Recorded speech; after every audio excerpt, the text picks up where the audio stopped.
short.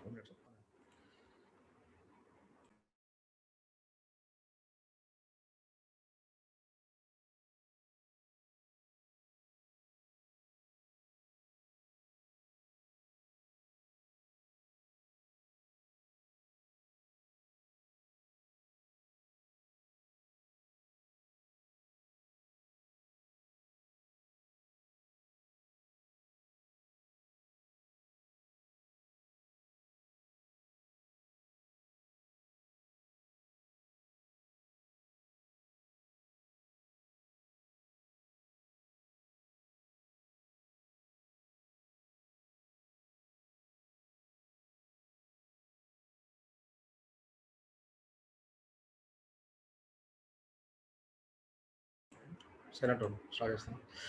Yes.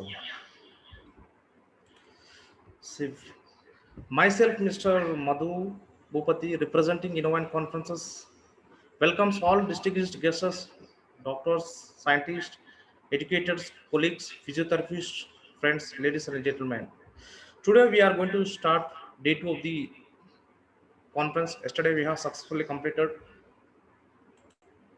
with more than 15 talks, starting from Dr. Sareki Ito till end Dr. Tajahuddin Chitrapati by 9 p.m. According to Indian timings. So today we are going to complete remaining stages. And special thanks to Mr. Kevin Brown, who handled several burdens, duties, and responsibility to make this event today. I would also like to thank all participants, especially those who are joining from miles of distance, to sharing your valuable experience and ideas. With a good number of participants, I am sure this conference will be memorable, highly educational, and not to be missed event. We hope this conference will help you to better understand the concept of advancement in physiotherapy, physical rehabilitation, and sports medicine. We will go with remaining speakers of this day today. We truly value your participation and support for this conference. Thank you so much.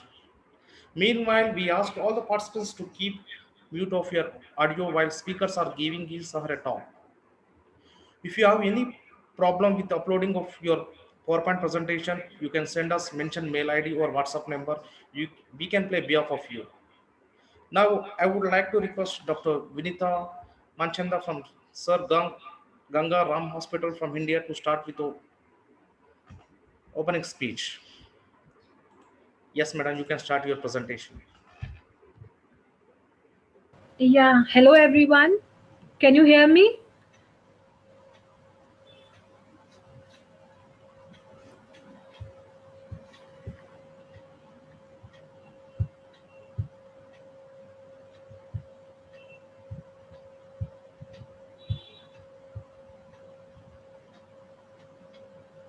Yeah, hello everyone. I'm Dr. Vinita Manchanda. I'm a senior physiotherapist working in Sir Gangaram Hospital. The topic of my presentation is effect of neural mobilization and splinting on carpal tunnel syndrome.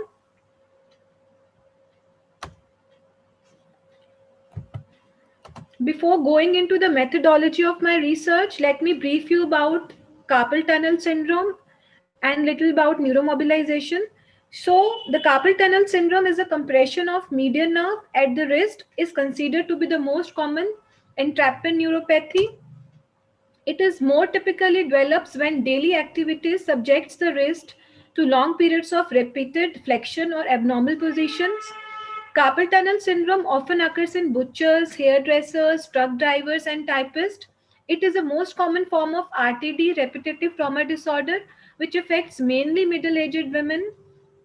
The risk of CTS is high in occupations where there is exposure to high pressure, high force, repetitive work, and vibrating tools. On the basis of clinical symptoms and nerve conduction test, overall prevalence of 2.1 to 3.9% among women and 1.3 to 3.0% among men have been found in general population. The gross incidence rate was 1.3 per thousand in 1987 and 1.8 per thousand in 2001. So let's discuss about pathogenesis of CTS. The exact pathogenesis of CTS is yet not clear, but several theories like mechanical compression, microvascular insufficiency, and vibration theories have been put forward to explain the symptoms and impaired nerve conduction studies. Symptoms varies depending upon the severity of the disease. In early stages, patients usually have sensory symptoms followed by motor symptoms in the later stage. So this is carpal tunnel syndrome clinical severity 5-point scale. There are 5 stages. It usually starts with nocturnal paresthesia, then followed by nocturnal diurnal both, then sensory deficit, then motor deficit, and then complete atrophy. Neural mobilization.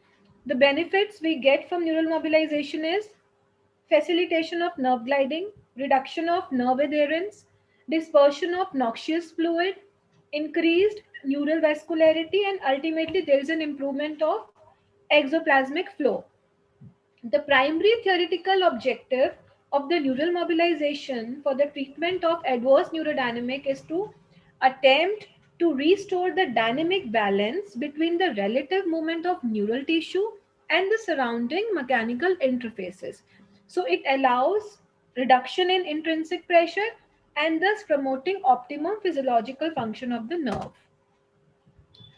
The idea of applying a mechanical treatment to the neural tissue is actually not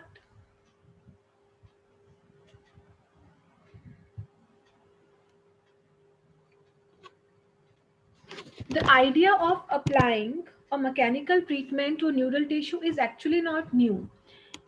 It started in late 1800s, and by the time more refined both in theory and clinical application stated by Symington in 1882. In 1978, Brigg introduced the term adverse mechanical tension in the CNS. Then in 1982, Maitland again incorporation of the adverse mechanical neural tension with principles of clinical reasoning took place several years later by Maitland. Then LV and Butler further researched, explained and presented to the clinical and scientific community. The reasoning of all the above clinical researcher is that multiple entrapment or compression sites of parts of the nervous system apply adverse mechanical tension in the nervous system, affecting its overall mobility and ability to transmit tension. So again in 1991, Butler gave it a term neural tension test. Then in 95, it was given by Shacklock adverse neural tension test, which are extensively used by the clinical community, reflect the mechanical function and mechanical tension on the nervous system. Then in 95, it was being refined more by the Shacklock, and he gave it the term neurodynamics to facilitate the inclusion of physiology, pathophysiology, and pathomechanics in the mechanical treatment of the nervous system. Since nerves are viscoelastic in nature, as researched by Kwan in 92, in 95, Shacklock observed that they may respond to mobilization procedures same as of musculoskeletal system, with purpose to correct abnormal neural tension and re-establish the proper movement of the neural tissue. This will ultimately result in pain-free state of the patient with subsequent improvement in their functional ability, which is usually our goal being a therapist. When there is an evidence of entrapment of the median nerve at the wrist and there is positive neurodynamic test, then neuromobilization technique can be applied as stated by Butler and Elway, and of course Shacklock. Three of them have investigated the effects of nervous system mobilization on nerve entrapment problems like carpal tunnel syndrome. This is the rationale in treating patient. The purpose behind my research, the purpose behind neuromobilization is it improve axonal transport, which ultimately improve nerve conduction. It reduce the pressure existing within the nerve, improvement of blood flow to the nerve, and regeneration and healing of an injured nerve occurs. So there were few researches which identified which concluded a positive benefit from neuromobilization in the treatment of altered neurodynamics, as stated by Eckelin, Basel, Ellison, Hing. But considering the result of the extensive literature search carried out for this review indicated an obvious paucity of research concerning the therapeutic use of neural mobilization. So, the purpose of my study was to find out the appropriate intervention for the carpal tunnel syndrome. So, hypothesis is like experimental and null. Neuromobilization along with splinting is better treatment measure than splinting alone for CTS. And null hypothesis is neuromobilization along with splinting is no better measure than splinting alone for CTS. So the study was conducted at RML Hospital, Delhi in 2010 using a randomized two groups pre-post test experimental design. The effect of neuromobilization along with splinting was compared with splinting alone, and the permission for the study was granted from the hospital authority before the commencement. A total of 28 patients were taken from Department of Neurology.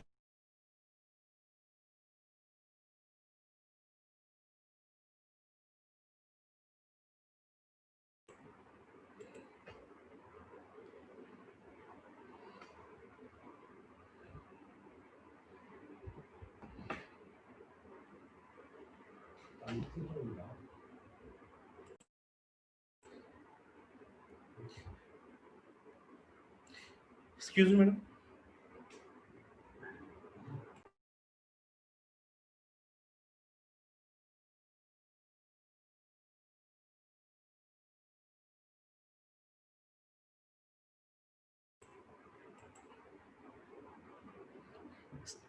Excuse me, madam. Yes, excuse me, madam.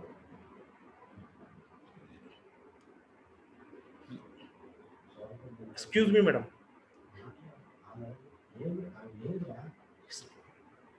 Excuse me, madam. Yeah, yeah, Mr. Kevin. Just we are unable to see you. Yeah, just Hello. give me a minute. There is some technical error here. Just give me a minute. I'm just fixing it. Sorry, so sorry.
Yeah, I'm so sorry. So sorry. There was some technical error on.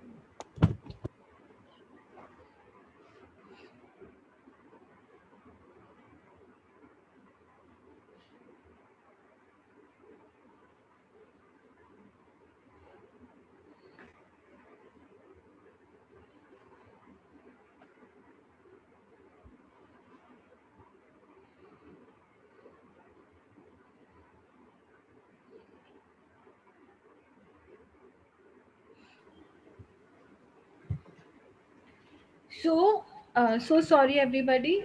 A total of 28 patients were taken from Department of Neurology, RML Hospital, Delhi, selected on the basis of inclusion and exclusion criteria. Inclusion criteria was male, female between 35 to 50 years of age, then subjects up to grade 4 based on clinical CTS scoring, as I just stated initially, subjects with NCT positive, subjects with Phelan's test positive, subjects with sensation below grade 5 over median of distribution tested by Siemens Winston monofilament. Then subjects suffering from CTS less than 6 months. Then exclusion criteria. Subjects with metabolic disorders such as diabetes, thyroid disease, rheumatoid arthritis, cervical radiculopathy, pregnancy, peripheral neuropathies. Subjects with history of steroid injection already, the use of splint, subjects on regular analgesics or anti-inflammatory drugs, subjects with previous surgery for carpal tunnel syndrome, or subjects with atrophy and history of trauma. They were being excluded in the research. Study design is randomized two groups, pre-test, post-test experimental design. Then dependent variables were pain intensities measured by VAS, Boston questionnaire, grip strength, sensory testing done by monofilament. Then independent variables were ULTT1 based neuromobilization for median nerve and full-time neutral angle wrist splinting. These instruments were used TKK5401 grip D digital dynamometer, then Siemens Winston monofilament, then questionnaires, VAS, and full-time neutral angle splint by MGRM. So this was the intervention. There were two groups, Group A and Group B. Group A, full-time neutral angle wrist splinting alone. Group B, neuromobilization and full-time neutral angle wrist splinting. On 0 day and 21st day, that is pre and post treatment, Group A patients were given to fill the Boston questionnaire, grip strength was measured, pain intensity was assessed, and sensory testing was done using the monofilament. And the protocol of the study was of 3 weeks, which included Group A with a total of 13 patients who were advised to wear full time neutral angle wrist splint. Then in Group B, physiotherapists performed neuromobilization technique for the median nerve with a total of 15 patients, which includes 3 sets of 10 repetition in each set at a moderate pace and a 3-second hold at the final stretch position. They were also advised to wear full-time neutral angle wrist splint, same as of Group A. The protocol included treatment of total 3 weeks with 6 days per week management, that is once a day neuromobilization, and a pamphlet with text and illustration of self-mobilization technique for the median nerve was handed out to the patients included in Group B, who were encouraged by the therapist to complete their home program at least once in a day for a 3 week period of time. This was my procedure. The Boston questionnaire, we gave Boston questionnaire in the beginning to the patient, which consisted of two scales. One is functional status scale and the other one was symptom severity scale. They filled both the things. And each question was answered on a scale of 1 to 5 arranged in an increased order of severity. Then the patient were asked to rate their pain intensity on VAS. Then grip strength using digital dynamometer measurement was started and mean was recorded. You can see in this image, this was the grip D digital dynamometer and I'm taking the reading on my patient, the grip strength I'm taking. Then sensory testing with the monofilament began with filament in the normal threshold level and progressed to filament of increased pressure until touch is identified by the patient. Sites for median nerve which we monitored were the tip of the thumb, index and proximal index. As you can see, I'm doing sensory testing on my patient. Then this was a sequence of median nerve neural mobilization ULTT1, shoulder depression and abduction 110 degrees, wrist extension, supination, shoulder lateral rotation, elbow extension and neck lateral bending to opposite side, as you can clearly see in the images. Then the subjects were instructed to do self-mobilization of the median nerve. They were asked to place their hand flat on a wall with finger pointing backwards, elbow stretch and shoulder lowered by the other hand. And if possible, flex the head away from the arm for approximately 20 seconds. Now let's discuss about the statistical analysis. All the data were analyzed using statistical tests which were performed using SPSS 15 software package. Independent t-test was used to compare VAS sensory testing at 3 sites and grip strength between the group on day 0 and 21st day. Then Mann-Whitney test was used to compare the score of Boston questionnaire, both the scales included in the Boston questionnaire on 0 and 21st day. As you can see clearly in the graph, BQSSS, that is Boston Questionnaire Symptom Severity Scale, was found to be significant between the two groups if we compared on 02 and 0 and on 21st day. BQFSS, Boston Questionnaire Functional Status Scale, it was also found to be significant between the two groups. Then VAS, it was also significant between the two groups and on 0 and 21st day. Then sensation, sensory testing at site 1, 2, 3, it was also found to be significantly different on day 0 and day 21. The only thing was that grip strength was found to be non-significant between the two groups. So the conclusion of my research was the result of the study demonstrated that a combination of neuromobilization and splinting brought greater gains in outcome measure, that is pain intensity, Boston questionnaire and sensory testing. There was substantial improvement observed during the 3 weeks of treatment. However, non-significant results were found in grip strength measurement. So the limitation of the study was NCT could have been repeated to evaluate the effect of the intervention more significantly with regular follow-ups. And I would recommend, like future researchers, similar kind of study can be performed with larger sample size for longer duration and with adequate follow-ups. Nerve conduction test could be utilized as an outcome measure also, along with other clinical parameters to draw more valid and significant conclusion out of it. Study may be planned to compare the effects of different manual therapy techniques of CTS on CTS and draw the conclusion based on better therapeutic outcome. So let's just review the research which I just discussed, the key points. There are vulnerable sites in the body like osseous tunnels such as carpal tunnel where lesions that affect the elasticity and movement of the nervous system often begin. The benefits from neural mobilization include facilitation of nerve gliding, reduction of nerve adherence, dispersion of noxious fluid, increased neural vascularity, and ultimately improvement of exoplasmic flow. The result of the extensive literature review indicated an obvious paucity of research concerning the therapeutic use of neural mobilization. It is likely that patients with CTS would be benefited with the addition of neuromobilization to standard treatment like splinting, because this approach reduces pain, improves sensation and function, which makes it a reasonable therapeutic option for clinician in treating individual with CTS. I would like to thank my parents, Mrs. Mary Pat Fisher, Dr. Jayant, Dr. Nishat Kudus, and Mr. Sunil Darira for their kind help and support throughout the study. And thank you. These are the references. And thank you, Inovine, for giving me this opportunity, this platform to present my favorite topic, carpal tunnel syndrome. And I would like to thank the audience for listening.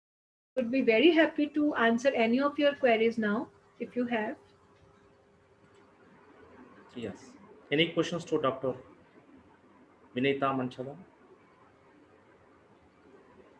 Any questions to Dr. Vinita? Yes. Dear participants, I would like to request you, if you have any questions or comments, just you can ask through chat box. Behalf of you, we can ask the questions from to the speakers. Thank you very much, madam. Thank you very much for speaking up in this meeting and providing a universal perspective. There is no question.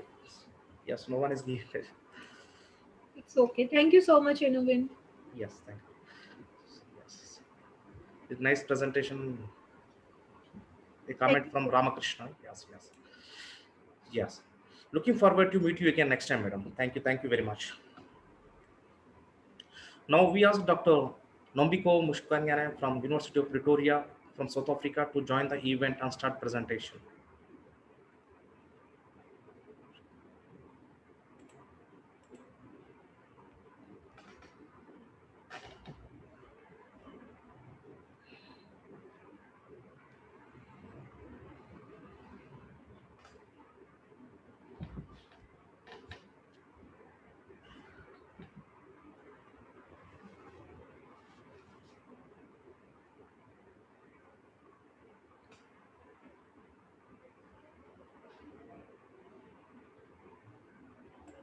Echo.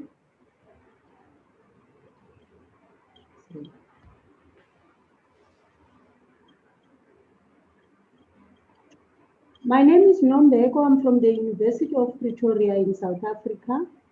Greetings from South Africa.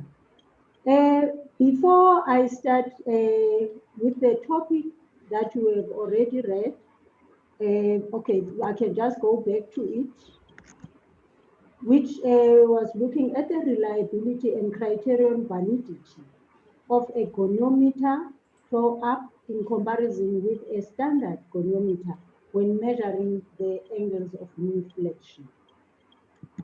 I would like to start my presentation by reflecting in the state that we are.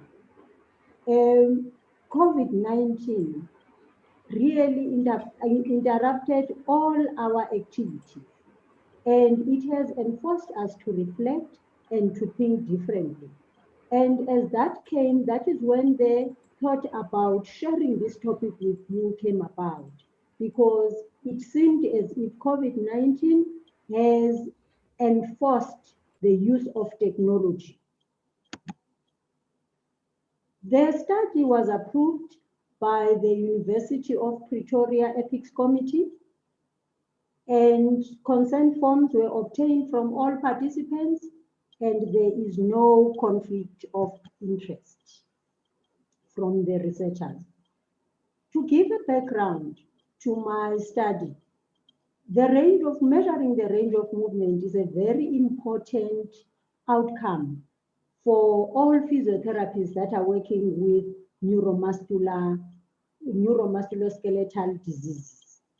And this outcome measure does help us to assess how much do we have, where we're starting with a patient in terms of range of movement, and it is also giving us the success of the treatment, because we also assess at the end of the treatment. And this has been echoed by the studies that have been done by Russell and Walton. And also, if we're looking at the range of movement as physiotherapists, it doesn't matter whether you are in cardiopulmonary or you are in neurology, you go back and bend that knee. So the standard use of a standard, or what is called the universal goniometer, is golden in terms of physiotherapy. And it had been tested by many researchers, including Milanese 2014, where it showed that the standard or universal goniometer has high intra and inter-rater reliability. The most important reason why then this study came about is because of the advancement in technology, and also the factors that are brought to us by COVID-19 that I've already indicated in my introduction. And that forces us to think about methods that are going to help us as we are dealing with this necessity of technological electronic devices. And smartphone applications are now more, they are more recommended by literature because of their accessibility.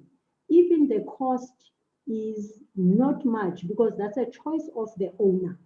So that can be used as an alternative effective measure. The problem statement was with the standard universal goniometer, there is a lot of human error. You find that if somebody takes over the measurements that were done by another physiotherapist, there will be a degree of human error. However, there was no information at the time of the study that was mainly focusing on the reliability of a Standard Goniometer Pro App. Hence, therefore, the research question was, what is the reliability and the criterion validity of a Goniometer Pro App compared to the standard goniometer when measuring angles of the knee flexion? The aim of this study was to investigate the reliability and criterion validity of the Goniometer Pro App in comparison with standard goniometer when measuring angles of the knee flexion. I would like to bring your attention to a few operational definitions of which I think you know. But for the purpose of this study, the criterion validity meant the extent to which the scores on the smartphone Goniometer Pro app would correlate with the standard goniometer. When we defined the inter-rater reliability, it was the extent to which the scores of two or more raters would agree. And when we're looking at the intra-rater reliability, we were looking at the degree to which there is agreement between repeated measures by one rater or examiner. And intra-rater reliability as well as inter-rater reliability, they all gave us the definition of validity because they measured the consistency of the Goniometer Pro app. The methodology that was used in this study, we used the reliability study designs, where we looked at the inter and intra-rater reliability to define the criterion validity. The population, this study was conducted in the physiotherapy department at the University of Pretoria, where the population was all the registered students, second to fourth year physiotherapy students, including the staff members who were interested in joining the study. At that time, the total population was 161, but then we used purposive sampling for sampling participants that would partake in the study. And that purposive sampling, the number that we would get from there was informed by both the study of Milanese 2014 that I've already mentioned, as well as the inclusion criteria. The inclusion criteria was adults that were above 18 years, currently registered with the University of Pretoria, and there were no history of injuries on the hip and knee joint. And participants would be excluded if they had any acute or chronic pain on the hip or knee joint of the same side. And if they showed signs of being mentally disturbed or attention deficit disorders, because we needed attention for that. Therefore, the sample size, as I said, we were informed by Milanese et al. 2014, as well as Trainer and Norman 2008. That is describing the sample size of reliability and using the formula of reliability in terms of confidence interval. 95% confidence interval was set for our study. And using that formula, 23 participants were set to be sufficient for our study. But based on our inclusion criteria and the methodology that was used by Milanese, we sampled 6 participants to participate as examiners. So I am going to explain to you what were other individuals doing in the study, but coming from the very same population. The measuring tools that we were concerned were the standard goniometer, which we call a universal goniometer, the Goniometer Pro App from a smartphone, which was a Samsung Android smartphone, and we had a data collection sheet. All data that was gathered was analyzed using the SPSS version 24, and p-value of less than 0.05 was considered significant. We looked at we set out 6 stations which were divided, and there were screens to blind the examiners from each other. We also had, on the stations, there was a plinth, there was a wooden wedge, which ranged between 9.5 to 29 centimeters. We had 3 different sizes. We had 9.5, 19.5, and 29 centimeter variety of knee flexion. There were only 3. And there was a standard goniometer and a smartphone goniometer with the application already downloaded, with the goniometer application already downloaded. There was also a data collection sheet and a box on each station, where at the end of each examination, then participants were folding and throwing the information on the box. The raters, which are examiners and recorders, were trained a week before and an hour before the commencement of the measurements. There were 3 rounds on the site of the stations. There were 3 rounds to make a total of 18 measures on each knee flexion. The 3 rounds were each examiner had to make 3 examinations of the knee flexion on a 9 centimeter. First of all, the second round it was 19 and the third round was 29. So on each round, they would measure 3 of the knee flexion with the standard goniometer and 3 with the Pro application. Then in each of the 3 rounds, in between, there was 10 minutes break. So with each round, the assessors were randomly changing and assessing new participants every time, to make it a point that each assessor or rater had 6 ratings from 2 goniometer from the app and also a standard goniometer. So there were markings that were giving indicated that the examiners were looking at. We selected the right knee so that it is standard for all the raters.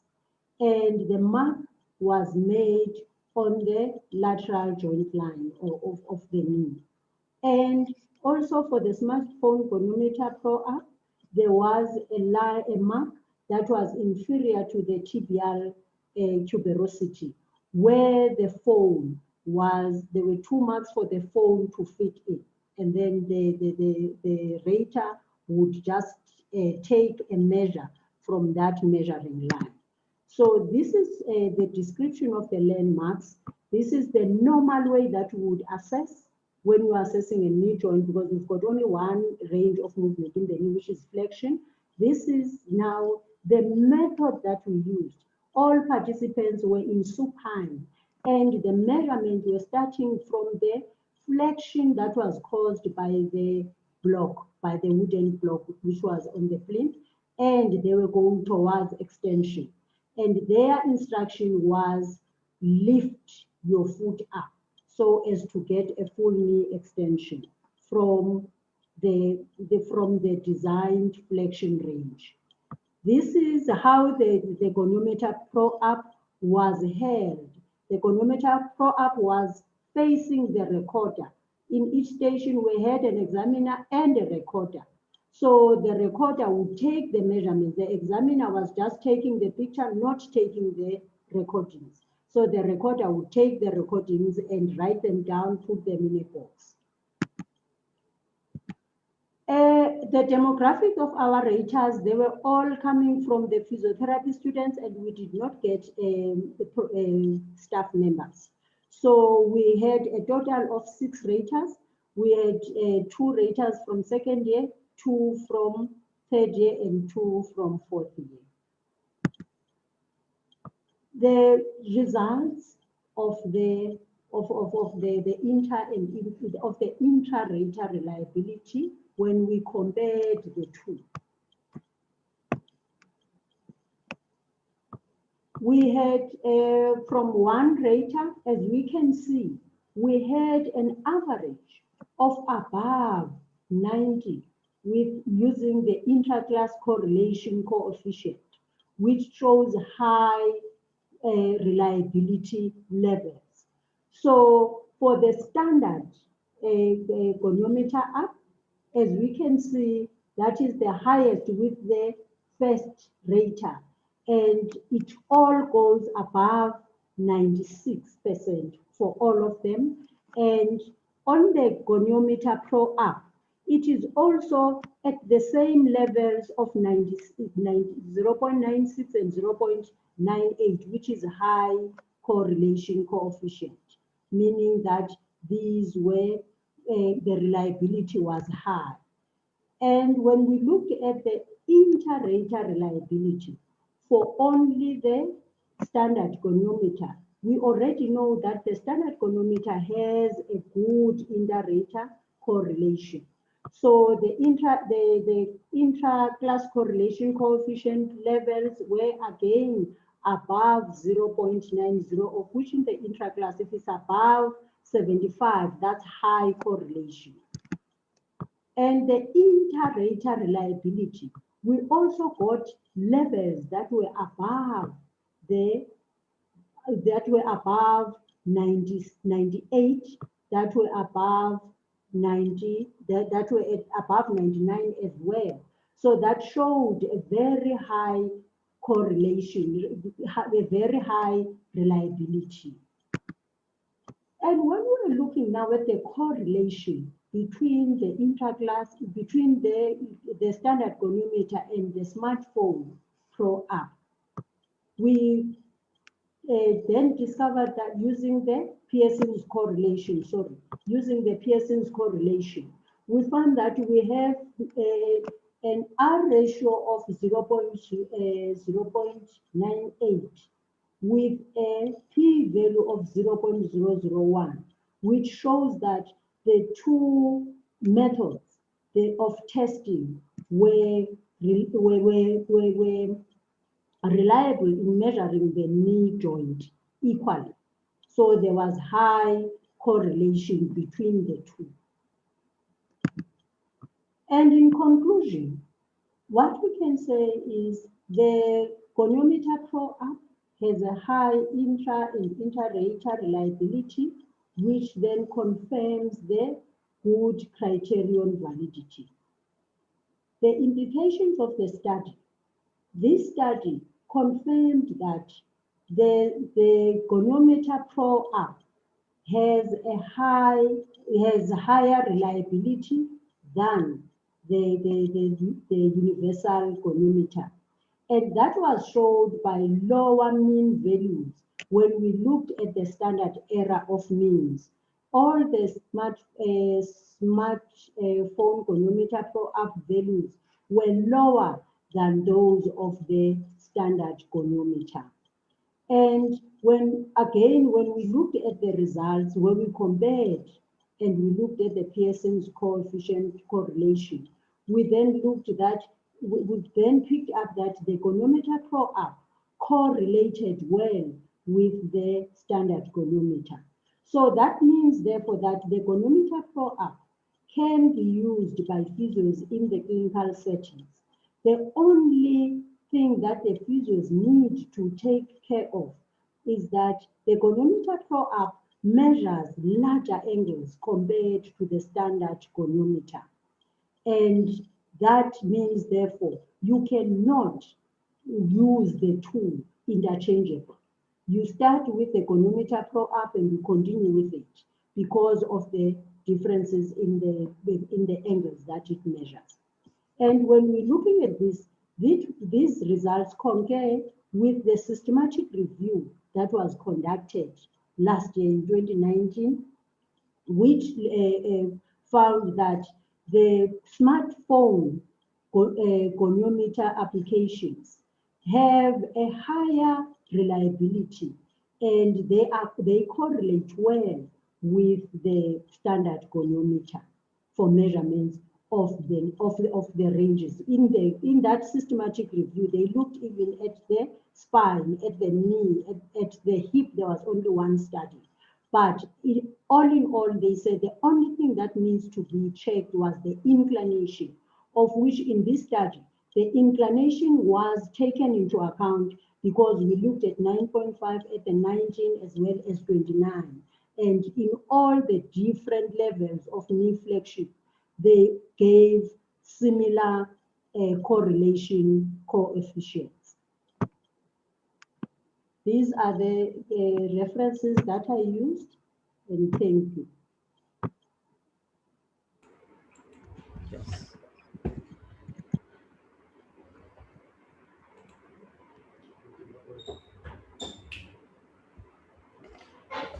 Yes. Any questions to Dr. Nombiko? Any questions?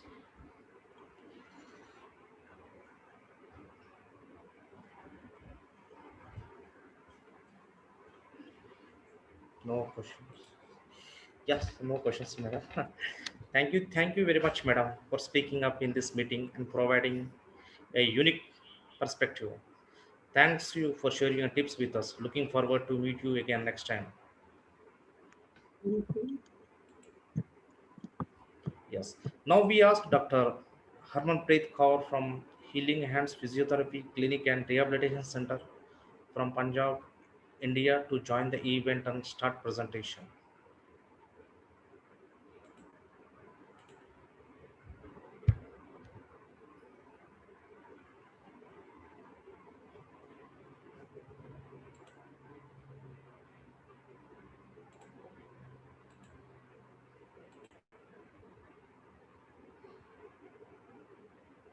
Yes, madam. Dr. Harmanpreet Kaur from India.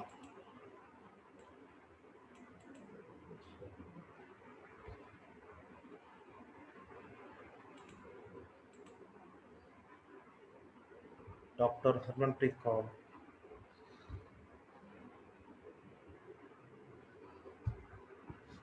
So I request everyone to follow the scientific program. We need to run the program according to the sessions.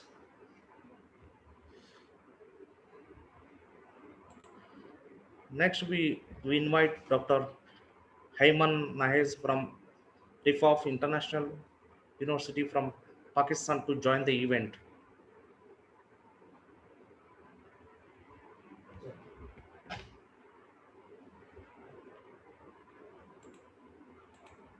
Yes, sir. Just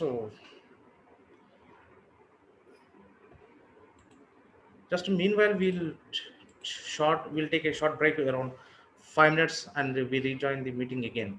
As the speakers, those are going to give their talk are not available. Just we'll take a short break around 5 minutes.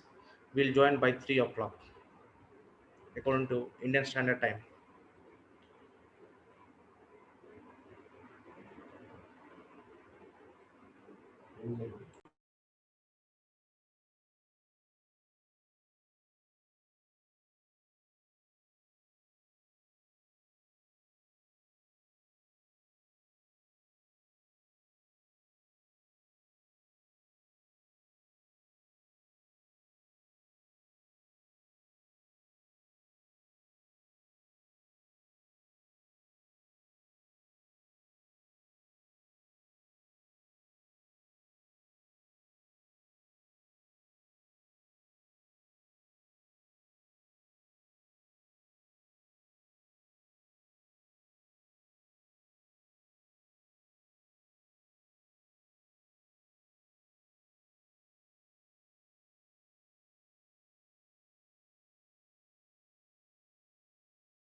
Hello.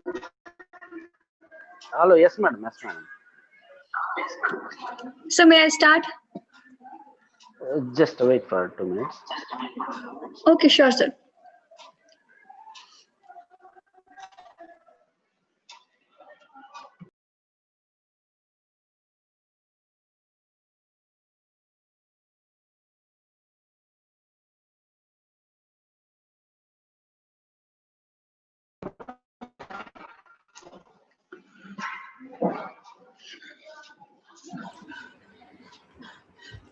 Hello.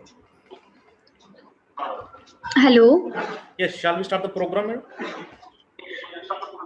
Sure, sir. Yes, yes.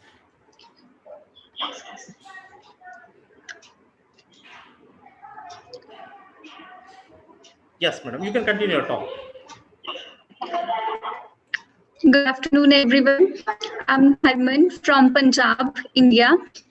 Today, I'm going to discuss a topic upon depression, know about types, symptoms, and treatment. Basically, today's motive is to describe what is the role of physiotherapy in depression patients. Next slide, please.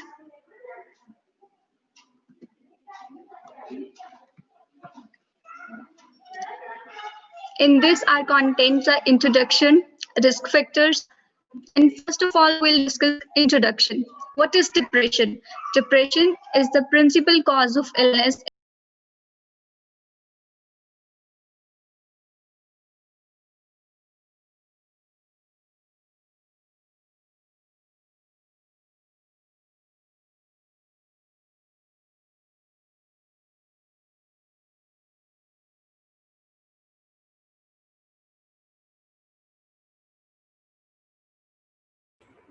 Excuse me, madam. I think you have a network problem. Just Hello. yes, yes, madam. So may I continue? Yes, yes. Mainly, what is the depression? Depression is the principal cause of illness and disability in the world. Depression is a common and a serious medical illness that negatively affects how you feel, the way you think, and how you act. Depression is different from sadness and grief. The death of a loved one, loss of a job, or ending of relationship are difficult experience for a person to endure. It is normal for feeling of sadness or grief to develop in response to such situations. Those experiences loss often might describe themselves as being depressed. But being sad is not same as having depression. The griefness process is natural and unique to each individual and share some of the same features of depression. Here the question arises, then what is depression? It is a common mental disorder that presents with depressed mood, loss of interest or pleasure, feeling of guilt or low self-worth, disturbed sleep and appetite, low energy and poor concentration. This is the definition of depression by WHO, the World Health Association. Risk factors of depression. Depression can affect anyone, even a person who appears to live in relatively ideal circumstances. Several factors that plays a role in depression. Number one is biochemistry, that is differences in certain chemicals in the brain may contribute to symptoms of depression. Second one is genetics. Depression can run in families. For example, if an identical twin has depression, the other has a 70% chance of having the illness sometime in their life.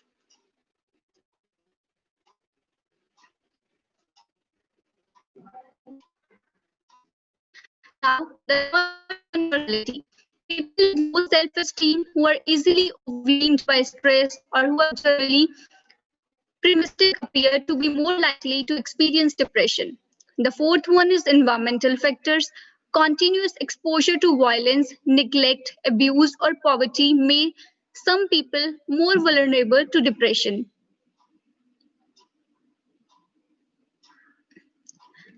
Next is causes of depression. What are the main causes of depression?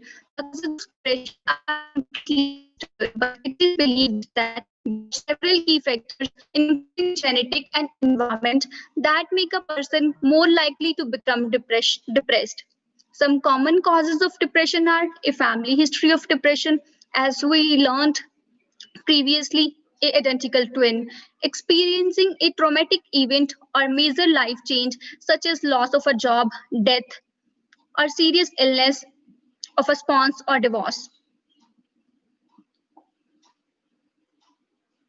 Financial troubles such as debt and worries about paying for big expenses, being very ill or injured such as from cancer or a car accident, needing to have a surgery or undergo medical treatments, or having to manage a chronic or a progressive health condition such as multiple sclerosis, caring for a loved one, taking certain medications that can cause symptoms associated with depression, including medications used to treat depression.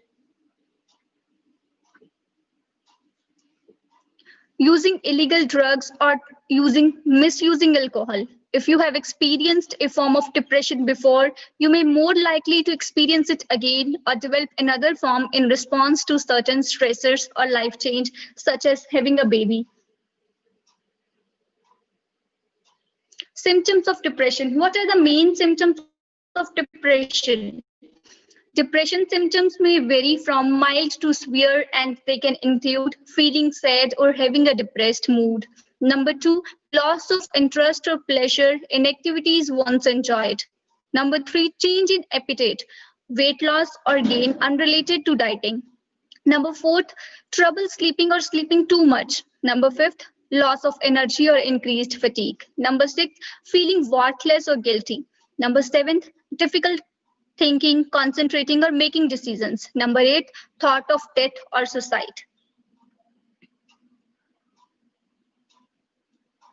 Symptoms may last at least 2 weeks or in reexamining or diagnosis of depression. Also, medical condition that is thyroid problem, a brain tumor, or vitamin deficiency can mimic symptoms of depression. So it is important to rule out general medical causes.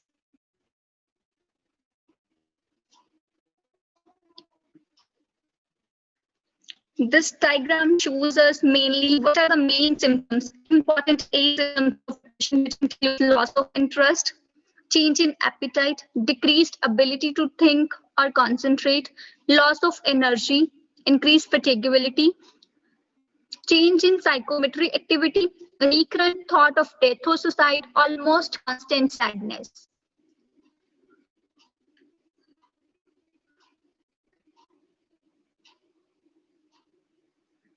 Prevalence. Globally, more than 350 million people of all ages suffer from depression, according to WHO. Depression affects an estimated 1 in 15 adults, 6.7% in every year. 1 in the 6 people, 16.6%, will experience depression at some time in their life. Depression can occur at any time, but on average, first appears during the late, tends to be mid-20s. Women are more likely than men to experience depression. Some studies charting the prevalence of depression among children and adolescents report high percentage of youngsters in both groups and depressive symptoms.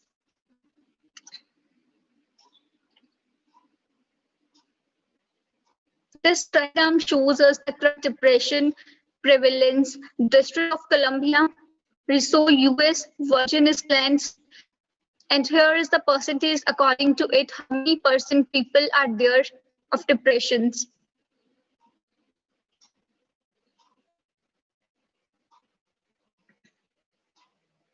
So next slide, please.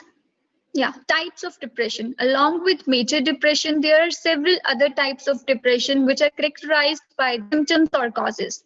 Number one is dysthymia or persistent depressive disorder.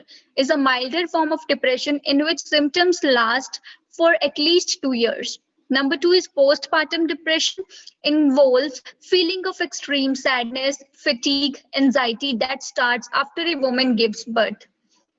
Number three, premenstrual dystrophic disorder is a severe depression, irritability, and anxiety that occurs in a week or two before a woman's period.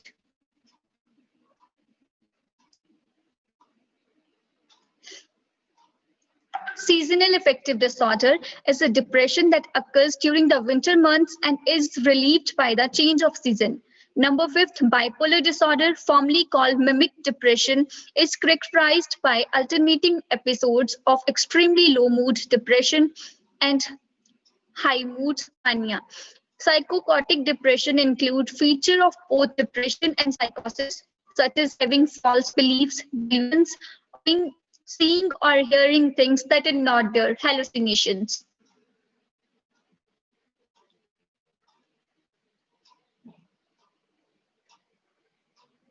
Diagnosis. A health professional should conduct a thorough diagnostic evaluation, including an interview and a physical examination. In some cases, a blood test might be done to make sure that depression is not due to a medical condition like a thyroid problem or a vitamin deficiency. Reversing the medical cause would alleviate the depression-like symptoms. Evaluation may identify specific symptoms and explore medical and family histories as well as cultural and environment factors, and with the goal of arriving at a diagnosis and planning a course of action.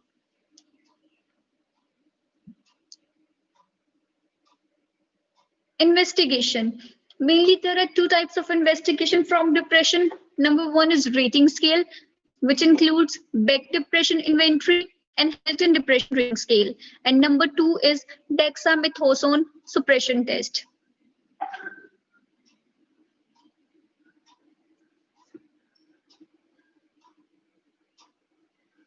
There is a Hamilton rating scale.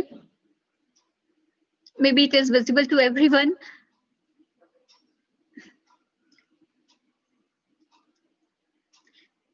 In this, there are different types. There are 5 points in it. Number 1 is depressed mood. Number 2 is feeling of guilt.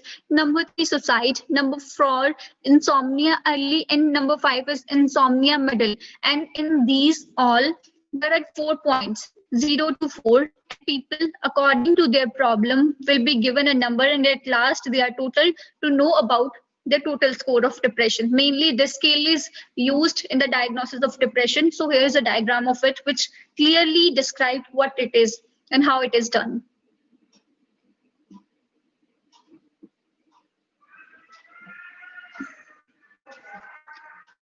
Next, please. Yeah, next is treatment. Depression is among the most treatable of mental disorder. Between 80% and 90% of people with depression eventually respond well to treatment. Almost all patients gain some relief from their symptoms. Medications. One of the first line treatment for clinical depression is medication. There are several different types of antidepressants. However, those belonging to a class called selective serotonin reuptake inhibitor SSRIs are the most frequently prescribed.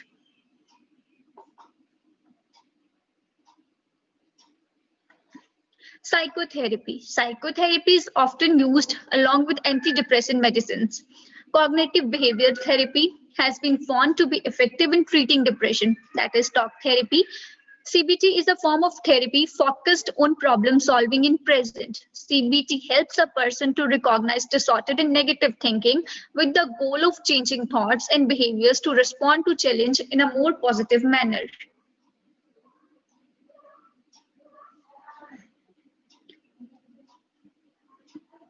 Electroconvulsion therapy, ECT. Electroconvulsion therapy is a medical treatment that has been most commonly reserved for patients with several major depressions who have not responded to other treatments like CBT or medications. It involves a brief electrical stimulation of the brain while the patient is under anesthesia. A patient typically receives ECT 2 to 3 times a week for the total of 6 to 12 treatments.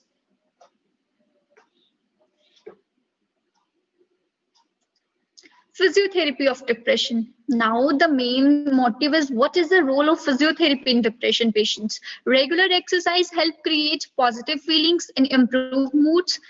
Physiotherapists are trained for treating people with depression. Physiotherapy treatment will improve physical well-being by increasing energy levels and physical fitness, relieving muscle tension and pain, improving quality of sleep, improving posture, enhancing motivation and self-esteem, maximize physical potential, and getting you back to your social activities.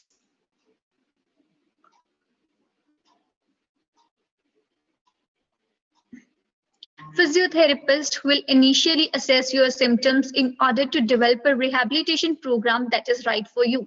Physiotherapy treatment may include structured exercise program. Exercise can make you feel better about yourself. Increasing the amount of exercise that you can trigger the release of brain chemical serotonin, which boosts your mood. Exercise will also improve cardiovascular endurance and help you maintain a healthy weight. Joint mobilization and stretchings to lengthen stiff muscles and relieve painful joints. Number 3, relaxation techniques such as breathing control and posture of ease. Number 4, hydrotherapy to reduce pain and stretch muscles.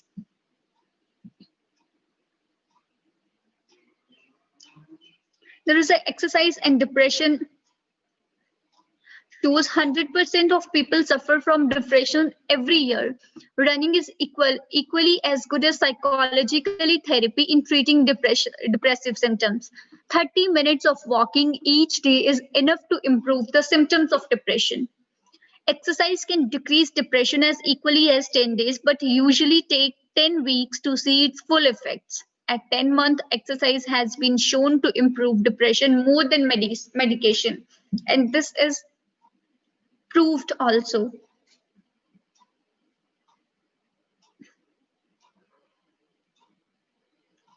Outlook.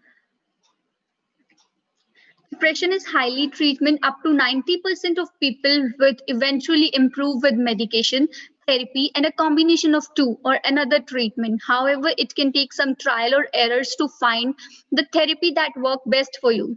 Here is help for people who are struggling with depression throughout the US Substance Abuse and Mental Health Services Administration helpline at 1-800-622 HELP.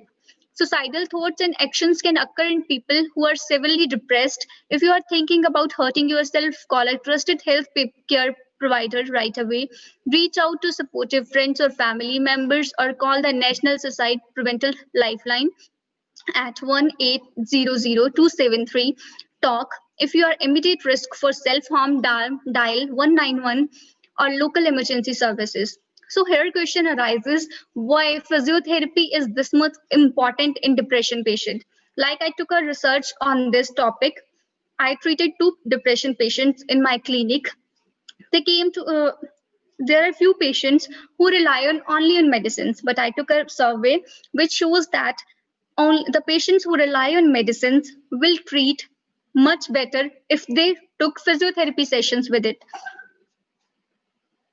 And it is proved that physiotherapy along with medications may improve best. They give best results in the depression patients. Yeah, thank you so much for Inovine for giving me this opportunity. And here are the references from which I took this article. Thank you so much.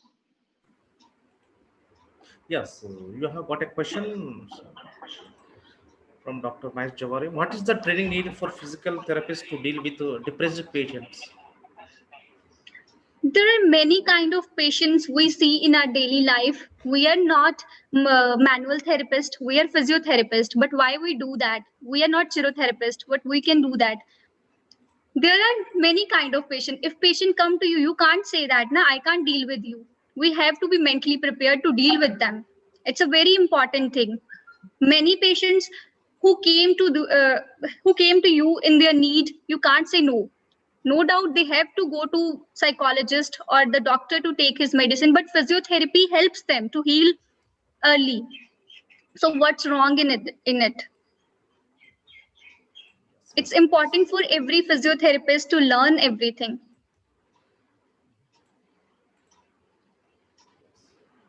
Any questions? Any questions to Dr. Harmanpreet Kaur?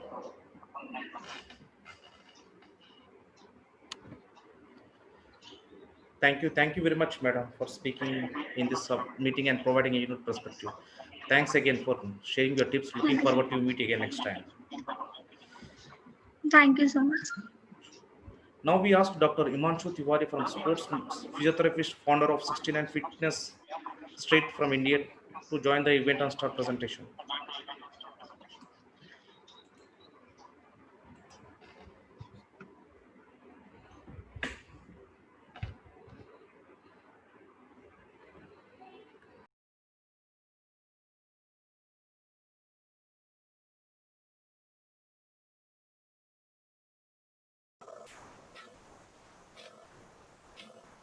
Good morning. Good afternoon, everybody. Am I audible? Just a quick mic check. Yes, yes, sir. It's fine. Perfect, perfect. Thank you so much. Is my screen visible? Yes, sir.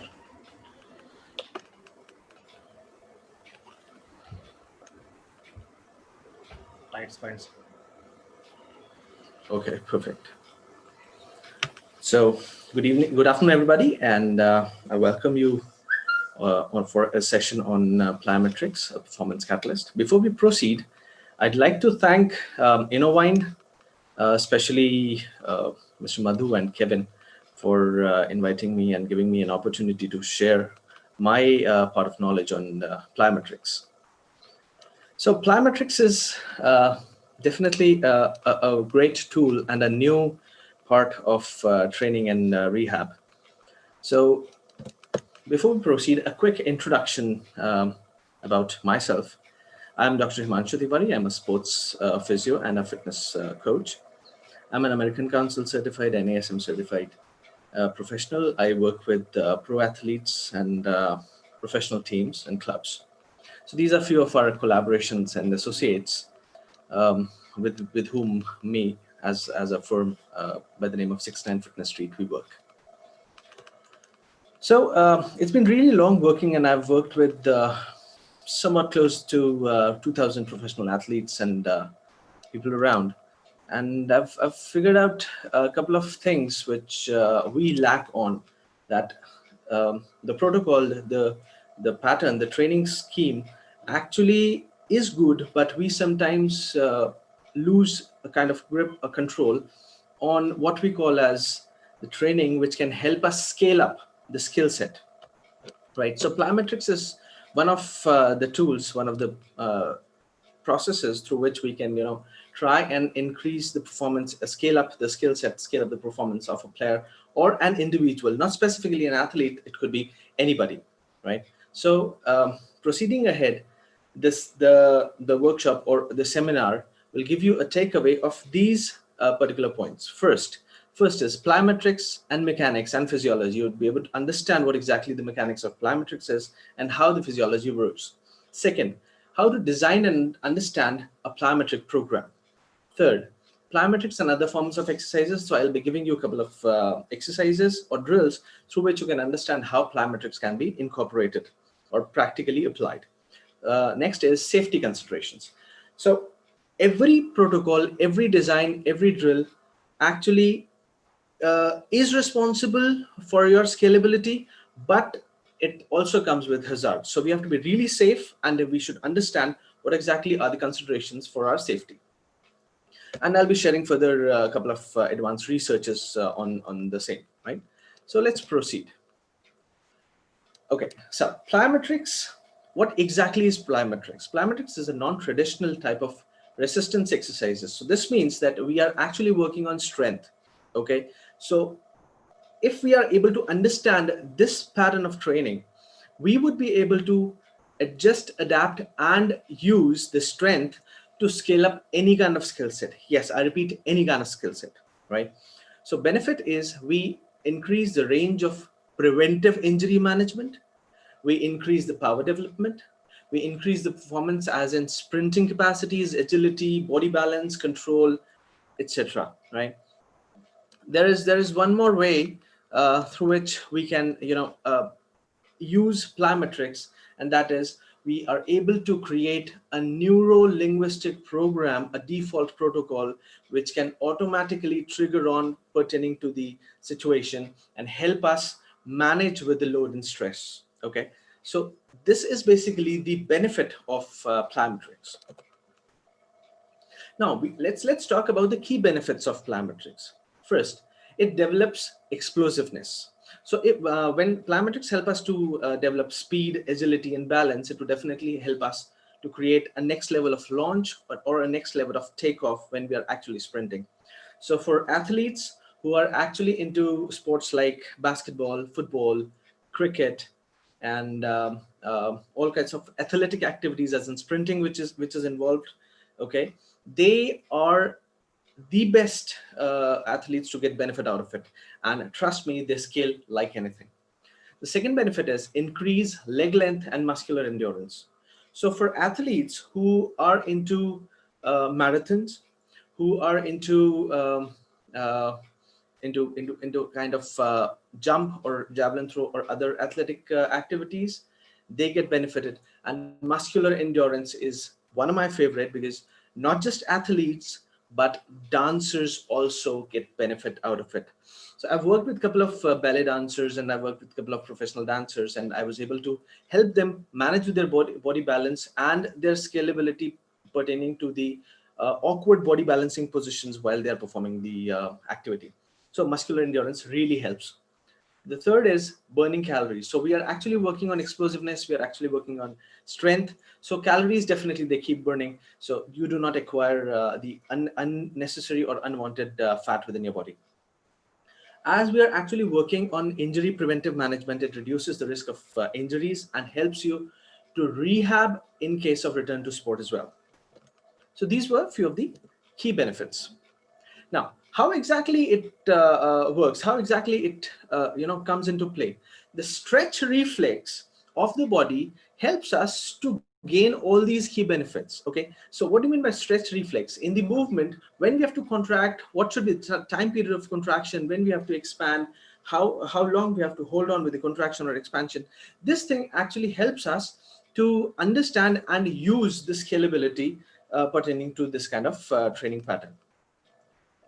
So as we've just spoken about the stretch reflex, okay, the stretch reflex comprises of three different phases, right?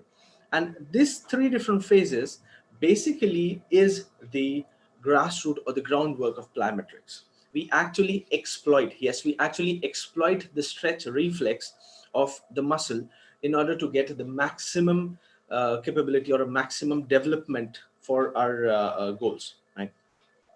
So these stretch reflexes are into a three-phase event. Okay, so the first phase is eccentric. Okay, eccentric is the elasticity, the stretch. Okay, the second phase is amortization. Okay, amortization is the pause or the stability or the hold phase between the expansion and the contraction. Okay, so, and the third phase, as I said, it's the concentric or the shortening of the muscle, right?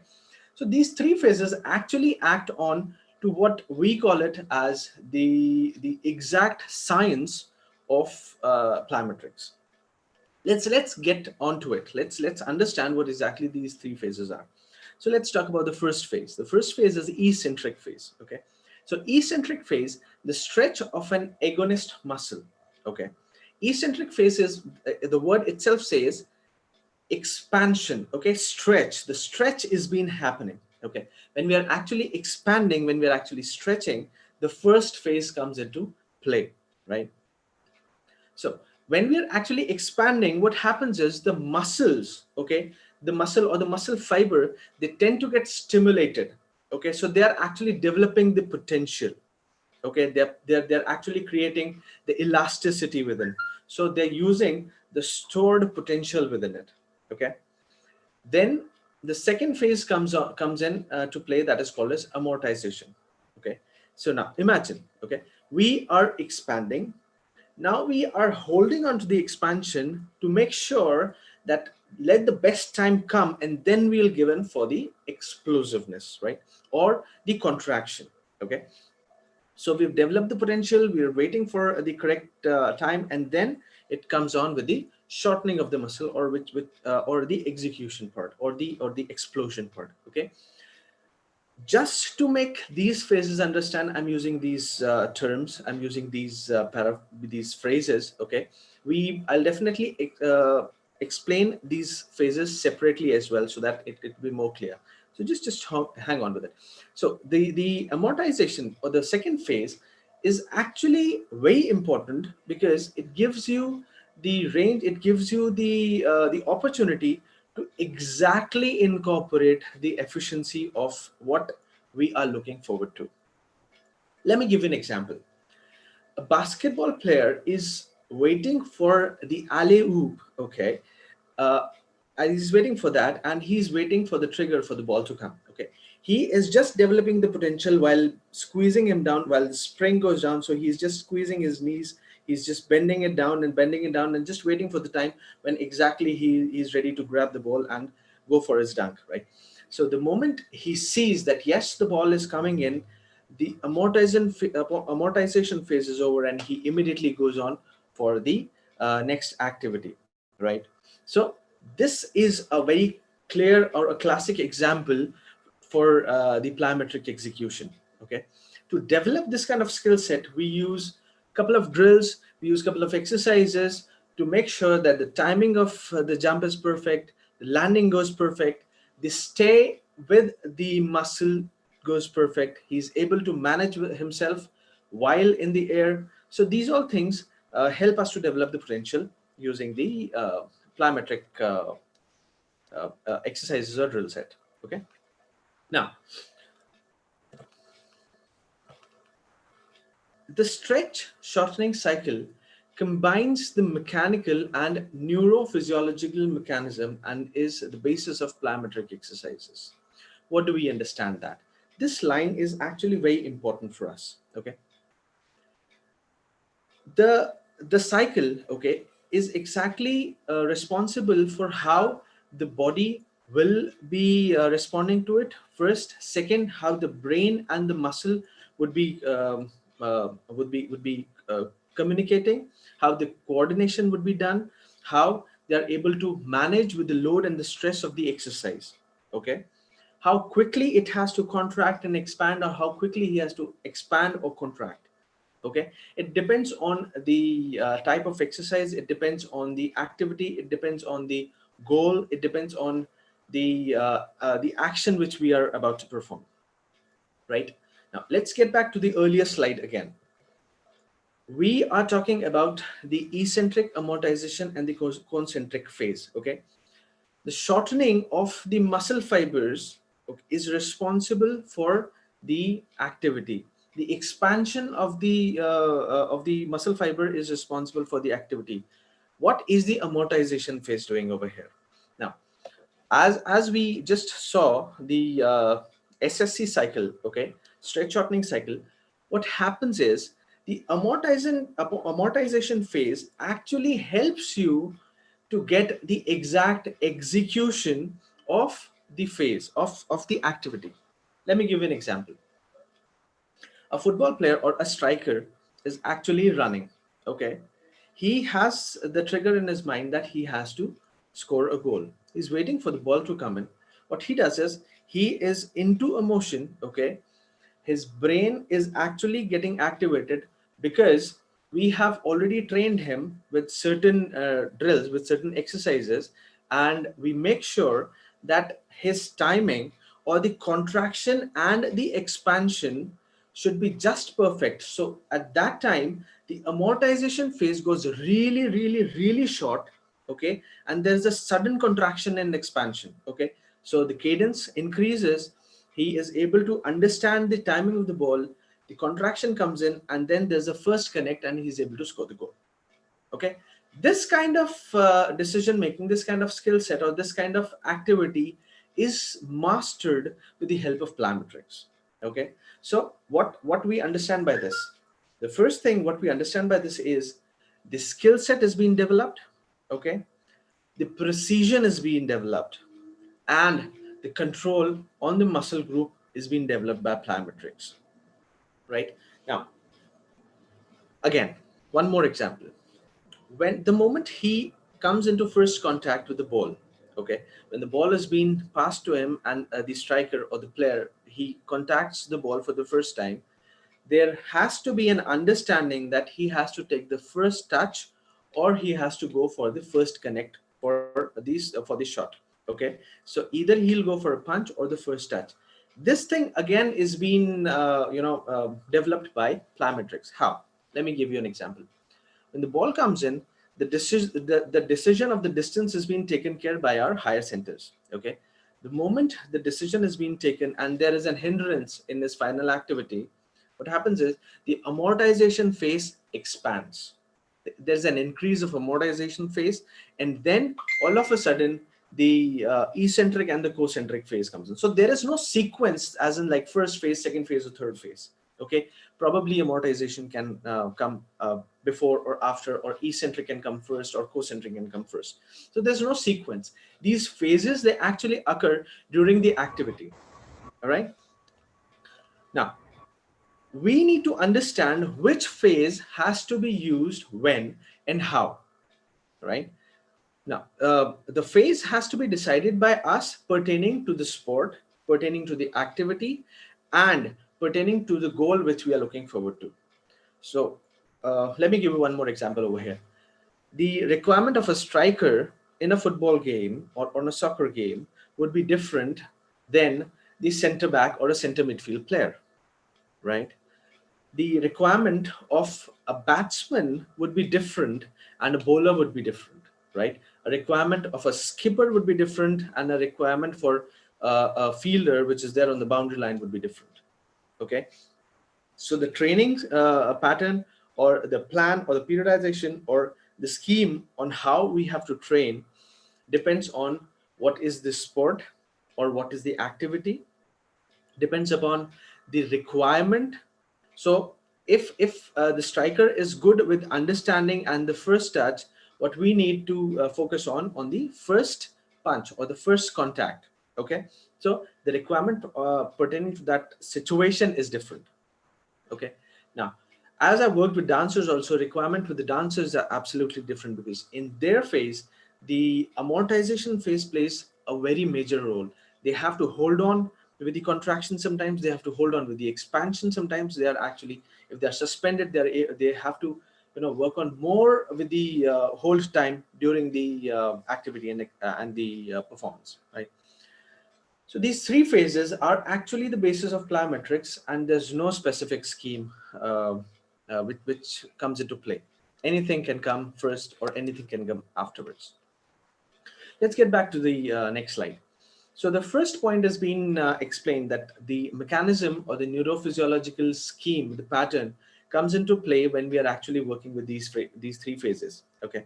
Now, a rapid eccentric muscle action stimulates the stretch reflex and stores the elastic energy. Again, as I told you, if we are jumping, okay, the elasticity is required, the contraction is required when the landing comes in, right? So when we are jumping, the elasticity comes into place and it holds on to the stretch reflex, right?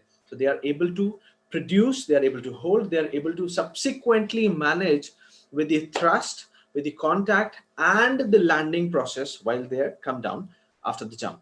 Okay, so what does this thing indicates?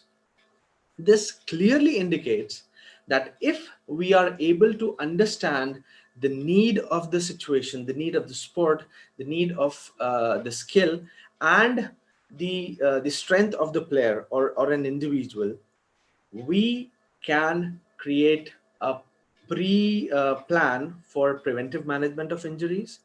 We would be able to understand in which phase the player or an individual can get injured.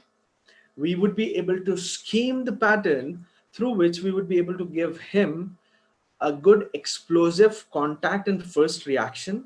And the very most important, not just for athletes, not just for dancers, not just for young people, people who are old enough, they are vulnerable to injuries, they are prone to fall.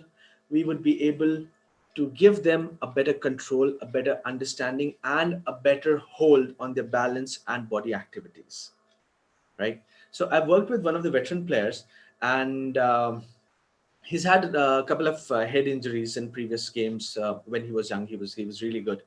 So after the age of 60, 65, if you're very much into a contact sport and the concussion comes into place, you lose your confidence and balance, right? But with the help of plyometrics, I was able to give that person, that veteran player, he was actually a boxer. So I was able to give him a better control, a better understanding of his balance, and he was able to manage with all his daily activities and performance without any hindrance. He was able to go out, come down. He was able to drive even. So this pattern is really very strong and important in terms of creating next level scalability, in terms of creating a pre-management, injury predictive management, in terms of return to sport, in terms of activation. Okay, yes, pre-match activation also is being facilitated by plyometrics. I use plyometrics very often, very closely. So this is one, and very important, not to forget, not to leave, I'm re-quoting it. Plyometrics has the capacity to recreate, redesign the neuro-linguistic coordination or the neuro-linguistic program pertaining to a sport, activity, or any individual, right? It helps you to create a trigger, it helps you to create a scheme which can create a good communication or balance between your higher center and the muscle, when to expand, when to contract. Let me give you a very good example for this. We are walking on the road, okay? We are walking on the path, and all of a sudden we tumble. All of a sudden we tumble. We place our foot on a pebble or a stone and we tumble.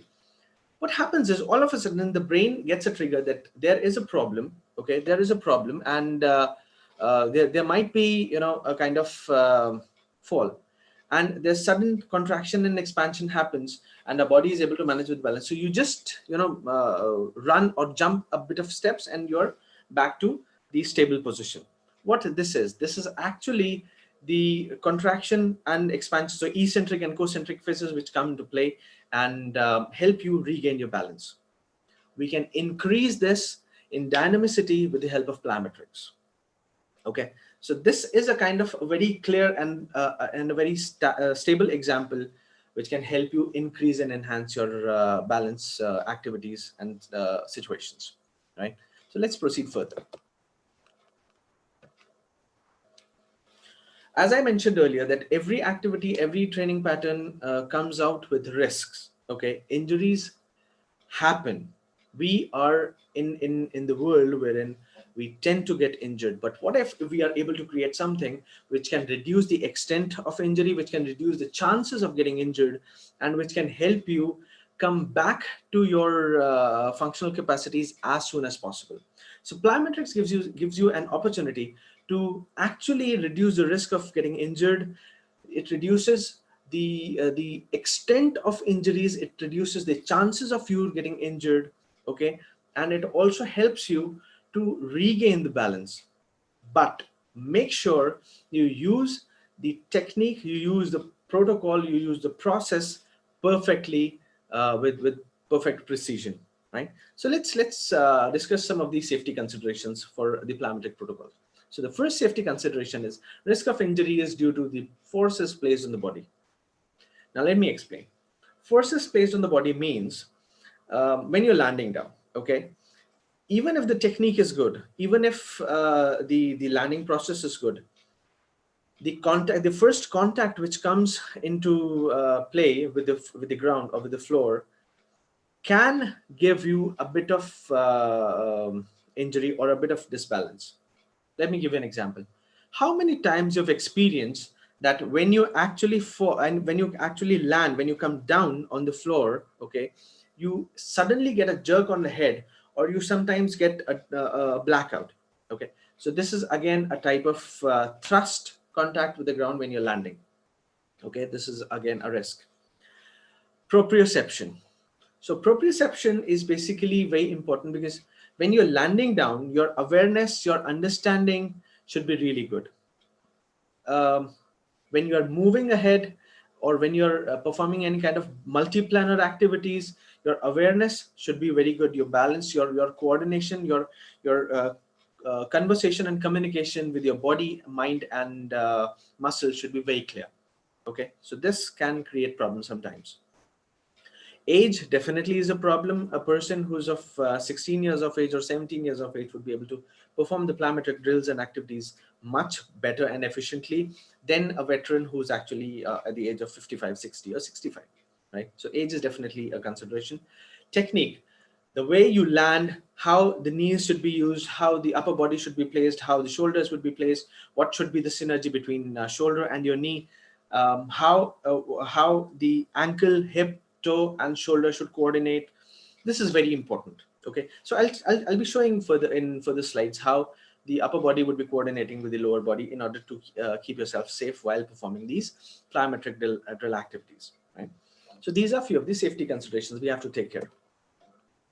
Now, when we are actually talking about safety consideration, when we're actually talking about plyometric training, drill sets, and protocols and procedures, how exactly are we able to execute it?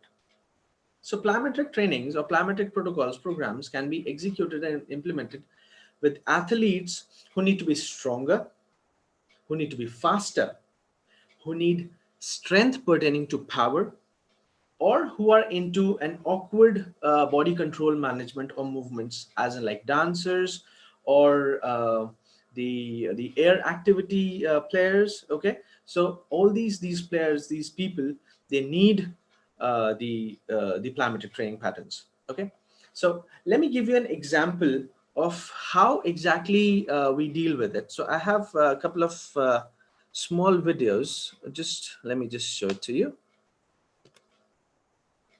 quickly.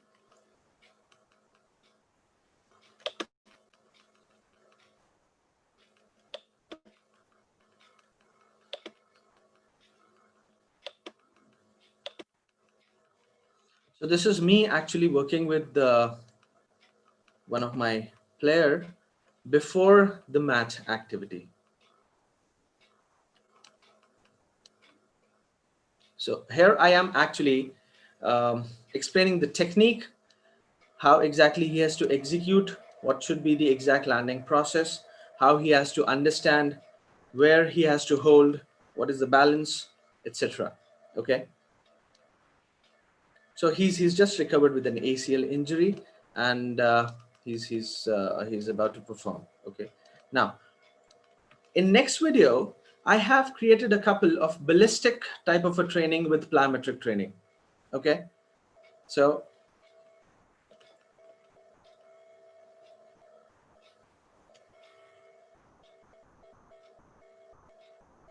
these are, the instructions should be very clear, guys. The instructions should be very clear how he has to perform. See, there's an external stimulus which is being given, right? So this is how the, okay, I think I need to close this.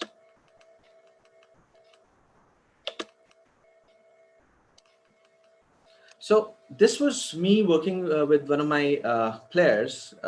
This was an activity, or this was the activation conditioning which was going on before the match. So in season also, this shows that in season also you can use plyometric drills, plyometric activities and exercises in order to perform and in order to get the good control scalability, right? So now just to sum up a few things, plyometrics you can perform for rehab, plyometrics you can perform for muscle activation, plyometrics you can perform for injury predictive management, plyometrics you can perform for return to sports, plyometrics you can perform for better balance, speed, agility, skill set enhancement, a better understanding, okay, a better decision making. Okay, plyometrics you can perform for better speed, explosiveness. Okay, plyometrics you can perform to be stronger enough to understand and manage with the stress and load of the sport. Okay, plyometrics you can perform in season, plyometrics you can perform pre-season, plyometrics you can perform post-season, because post the season your body goes into complete rest and you do not want to reduce, or you do not want a hit on your performance when you come back, right? So plyometrics is everywhere. Okay, let's proceed further. Now, here in this image, what I am trying to explain is when you're landing, how your upper body should coordinate or communicate with the lower body. So when you're landing, make sure your shoulder comes into the correct straight line with the knee. Okay, so that the body balances perfectly. There is no sudden jerk or thrust contact with the ground when you're landing in. Okay, and your first contact comes with the pillars of pillar of the sole or the toe or the foot. Pillars are the balls. Okay, and the pillars, and then your heel should come into contact, and your knee should be working as a spring to absorb the stress or the pressure or the immediate contact of the with the surface, right? So the knee and the coordination of the synergy should be straight in the same line, in the same plane with the shoulder. So your body should not be twisted, turned, and it should not be way ahead of the knee and should not be way back of the knee. Because if the body would be way ahead of the knee, the moment you land, you will be pushed forward, okay, and you might get disbalanced. And if the body would be way beyond the knee, the moment you land, you will get a negative thrust from the ground, okay, and you would be thrown back. Okay, this can even cause an ankle sprain or a knee jolt. Okay, so the upper body has to be just in synergy in the same plane in a straight line with your knee. Okay, next, see, when you're jumping, when you're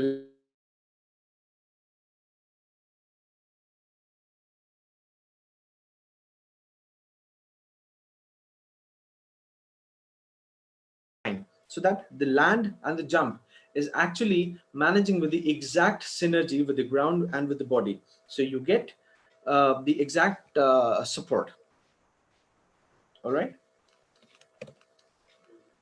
The same goes in here. This is the squat jump. So in order to get the explosiveness in the jump for basketball players or the jumpers, we use squat jumps. See, the reach actually increases. So in one of my programs in which we train the players, we train the professionals how we can increase and enhance the jump. I use the plyometrics in that, and I've got results like I've seen increase in the jump by around half a foot to 1 foot even. Okay, so the jump has really increased a lot. Double knee tuck jump is again for the stability in the air, for the timing to understand when we are landing and how to manage with the coordination, when to open the legs, when to manage in the air. So for multi-planar movements, this kind of activity or this drill actually helps a lot.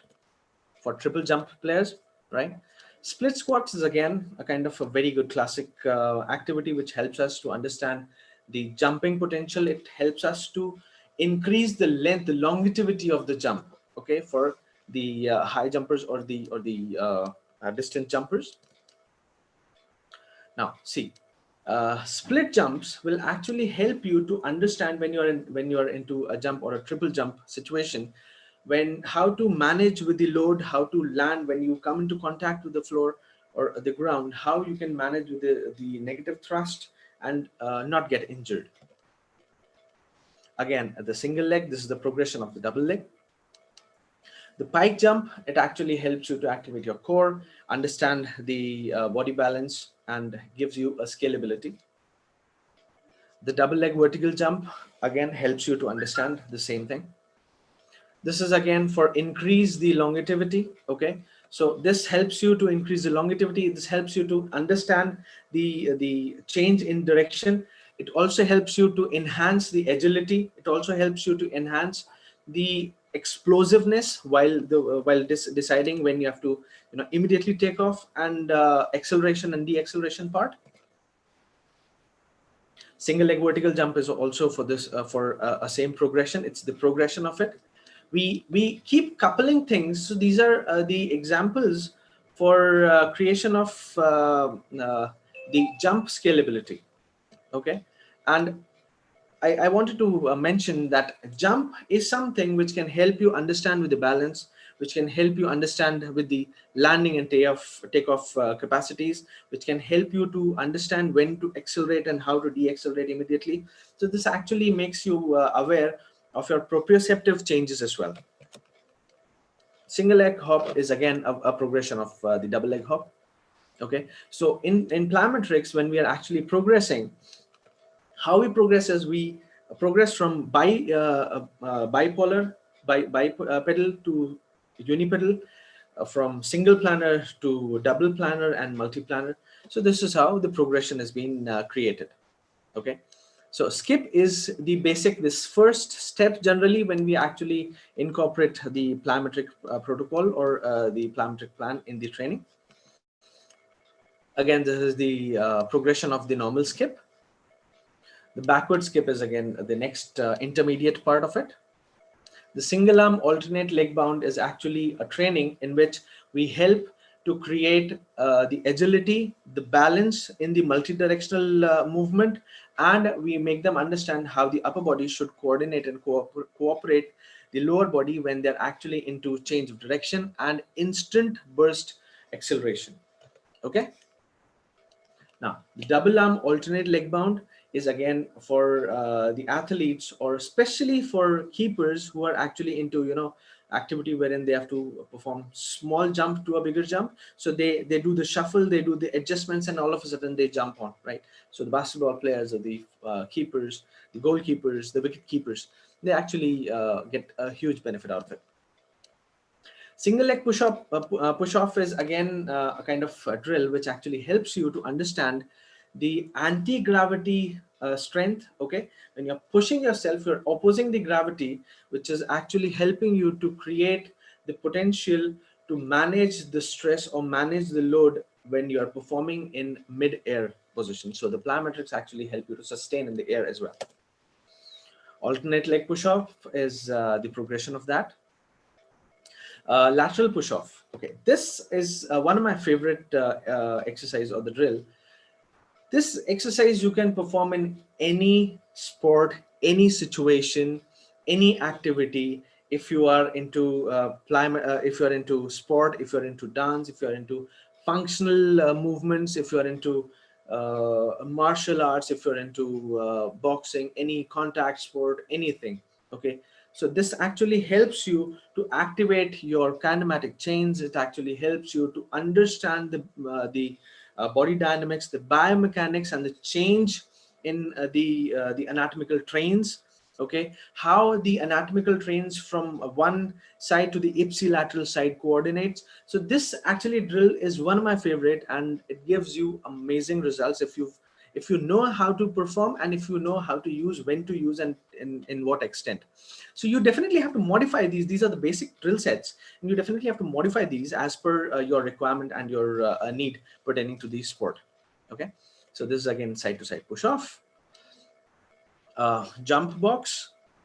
Okay, this is definitely a plyometric drill, but this is also a diagnostic drill which help you to understand how the body is responding to your training protocols. Okay, the squat jump, or the jump on the box, or off jump of the box, actually helps you to understand which muscular chain is getting activated, triggered, or fired on time, and if they are not firing on time, if the body weight is being managed properly, if the knee hip length, or the knee or the hip and floor length is being managed properly, if the balance while taking off and the landing is being taken care properly or not, if the knee is actually being used efficiently during the eccentric, concentric, or the amortization phase, because the knee most of the time acts as a shock absorber. Okay, and around the knee there are a lot many eccentric, concentric contractions happening in any kind of activity.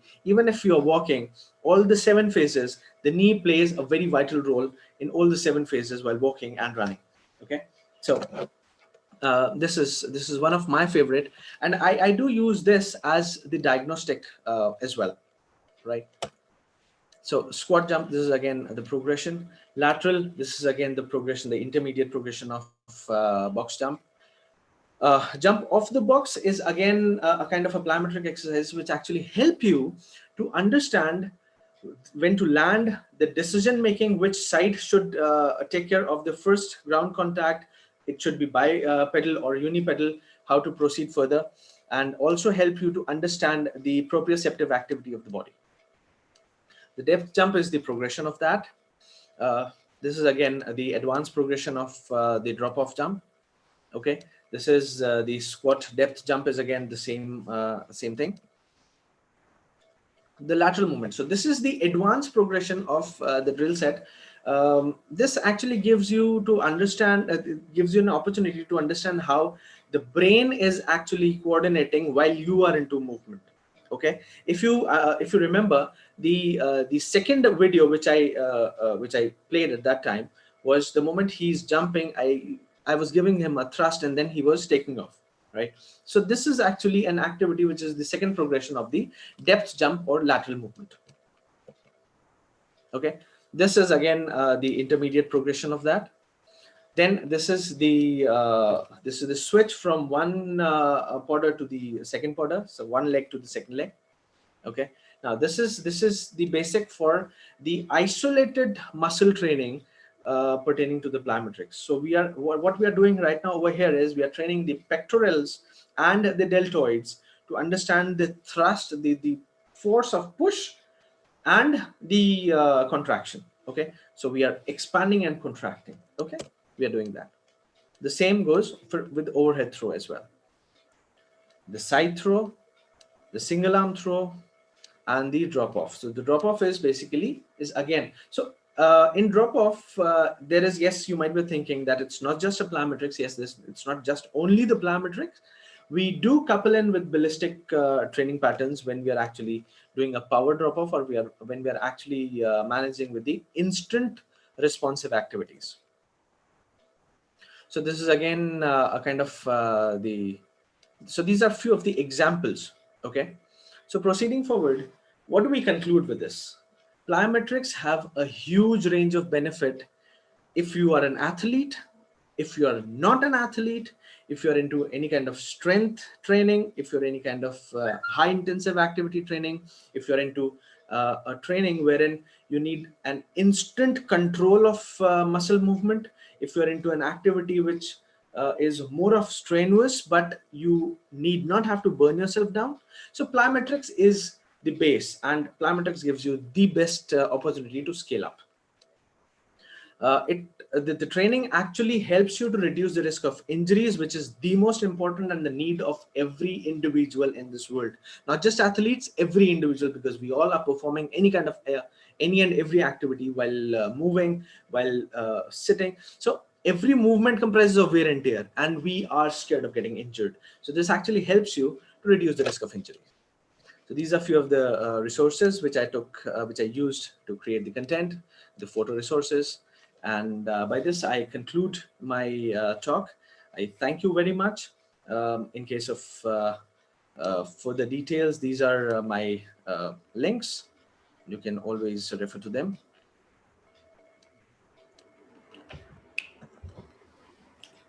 Yes. So I'm all open for the questions if you have. Yes, sir. You have got a question from Dr. Mahesh Jawari. Do you consider your smartphone application to analyze the plyometric exercise, sir? Okay, yes, definitely. A very good question. And thank you for bringing up this question, because I literally missed out because we have a very limited period of time. So I use a couple of applications when I'm actually on the field. I have a biomechanic lab which is set at my setup. So I use that. But when I'm not over there, I do use the applications. One of the free application is the Coach's Eye. Okay, so it's really a good application which actually helps you to understand the activity and the angles and the approach when the body is responding to any kind of thrust and the progressive trainings. So these applications, they definitely help you a lot. Yes. And one more question from Dr. Mahesh. Do you use certain outcome measures to check the outcome of polymeric? The same question. Yes. So when we are actually working on with the players for the precision protocol, so one of my programs is there wherein we work with the players, we work with the athletes to help them progress towards the pro level. So we are progressing. We make amateur players to pro players, and we help them increase their precision. So in that, we definitely use a couple of statistics and analysis. So we consider a couple of batteries, as in the limb length, the cadence length, the jump, the landing stress potentials.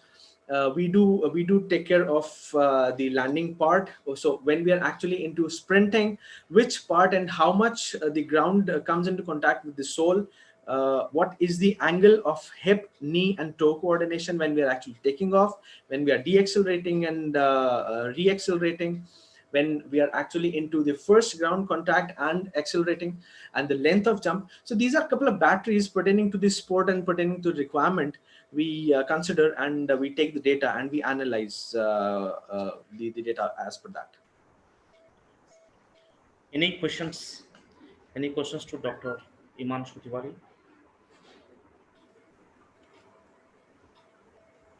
Yes. I guess there is one more question. What is the training needed for physical therapists to deal with depressed patient?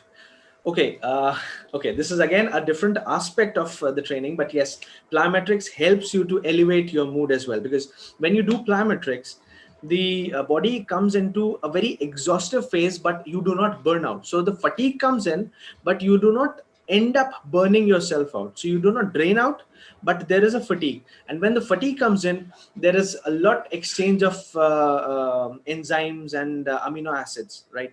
So the hormones, the androgens, they all, they actually come into play, and the mood gets elevated. So after every activity which is high intensive, which actually induces increase of vitals, okay, they actually elevate your mood. So yes, this can help the depressive patients to come up as well. Yes, sir. Any further questions? Yes. Thank you very much, sir. It's equal to the workshop you have presented. Thank you so much. Yes, Thanks yes. for giving me an opportunity, Inovine. Thank you, sir. Yes, yes. Thank you, sir, for sharing the tips with us. Looking forward to meet you again next time. Sure, sir. It was a Yes, pleasure yes. being here. Yes, Thank yes. you. Thank you. Thank you very much, sir. Now we ask Dr. Heyman Hayes from Rifaf International University of Pakistan to join the event and start the presentation.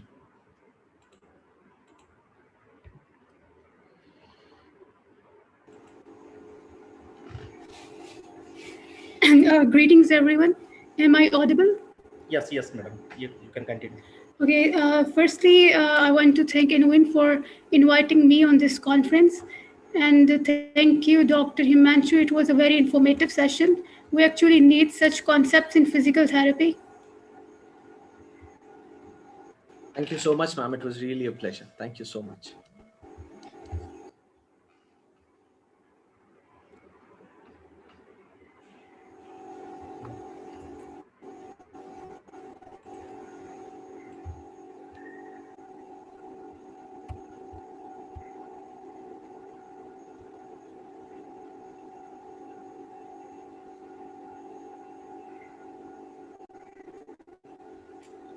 Okay. Is my screen visible?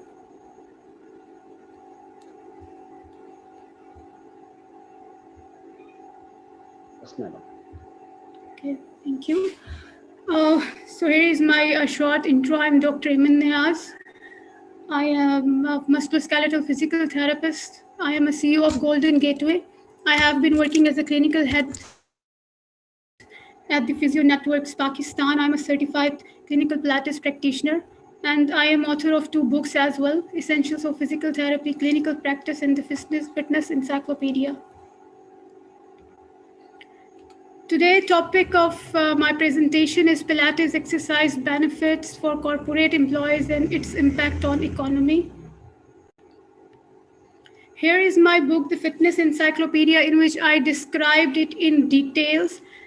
There are complete guidelines for every exercise and for every exercises, including Pilates and its benefit and its detailed benefit for different corporate sectors, like for office workers, for field workers, and so on.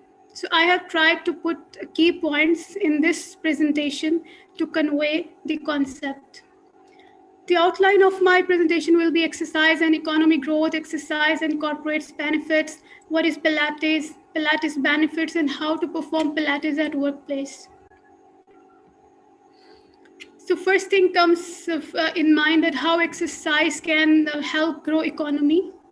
So there are different studies which support this concept.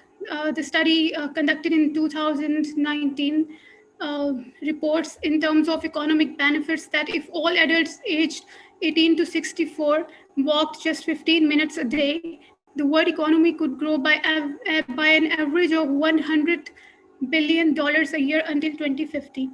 Another study also states that regular physical activity can improve musculoskeletal and cardiovascular health, enhance mental well-being, which in a population improves general health and productivity. Governments can benefit through future savings in avoidable expenditures, increased income taxations, and fewer welfare payments. A Harvard study shows the benefits of exercise are not just physical. There is evidence that it boosts mental abilities like enhanced creativity, quicker learning, sharper memory. It improves concentration. A study conducted by Lead Metropolitan University states that the workers who visited the gym during working hours were more productive, managed their time better, and felt more work satisfied. So here is a concept like healthy brain, healthy mind. So how exercise helps corporate sectors, like employees are less likely to get sick, they get more energized, they are less stressed, they feel more confident, and they can achieve their goals. So here, before proceeding towards Pilates, I want to just uh, highlight few points which being a physical therapist we face in our day-to-day life, in our day-to-day practice. There are few barriers, and one of which is that people think that physical therapist can only come to physical therapist when they are diseased or they have an illness or disability. People don't visit us for obesity as a diagnosis or for physical inactivity or for for physical inactivity as a diagnosis. And actually obesity and the sedentary lifestyle are the actual cause which can lead towards many chronic diseases and illness. And being a physical therapist, it is one of our role to prevent these diseases, these disabilities. So here is the concept of Pilates. What is Pilates? It was developed by Joseph Pilates in 1960s.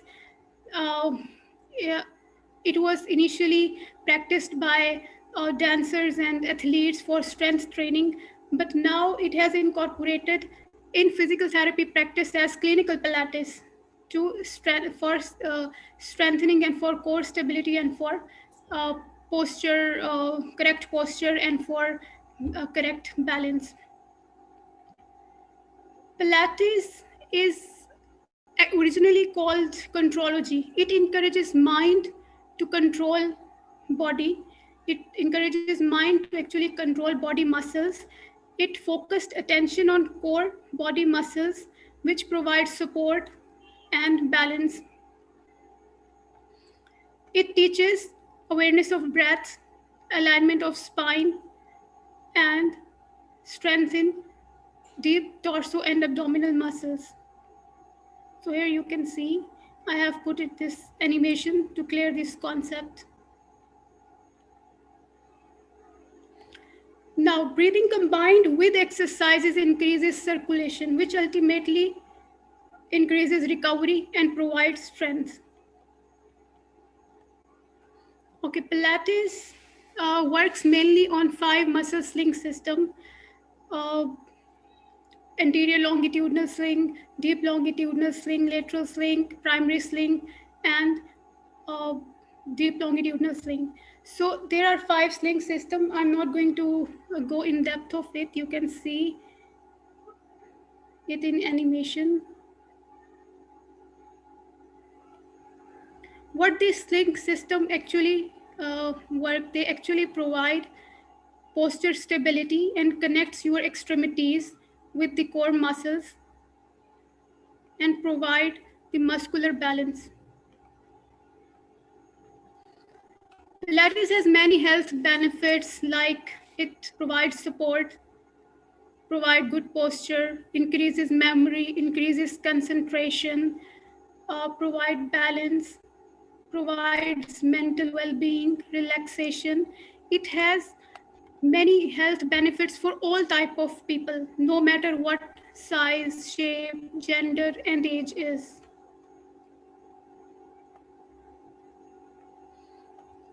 Now, your brain is like a muscle. The more you exercise, the stronger and bigger the hippocampus and the prefrontal cortex gets, as these two areas are more susceptible for neurodegenerative diseases. It doesn't mean that it can cure diseases like dementia or Alzheimer's, but it keeps their span larger for these diseases to actually starts their effect. So it actually increases the mental ability.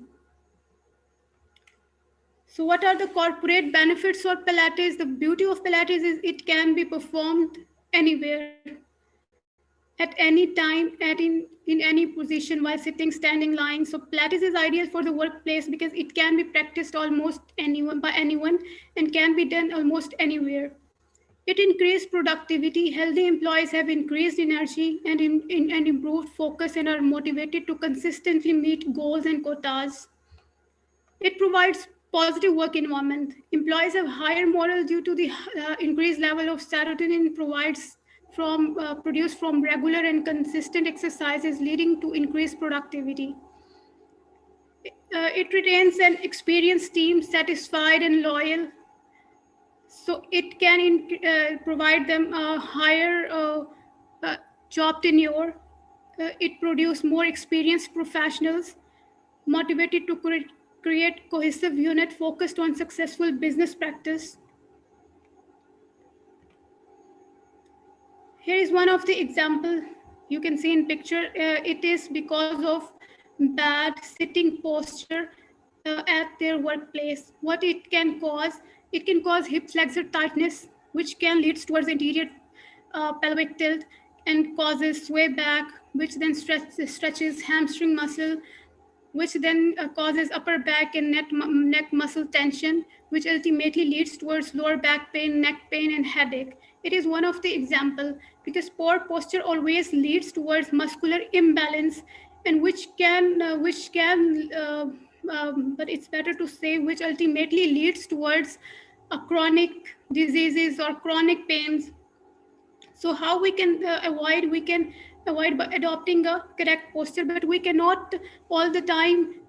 We cannot say a patient to sit properly or to educate them to uh, have a proper position at workplace, or how to use their computers or their laptops or etc. But if we can train them, their body with different exercises which can provide them stability and strength, so with which they can avoid these problems.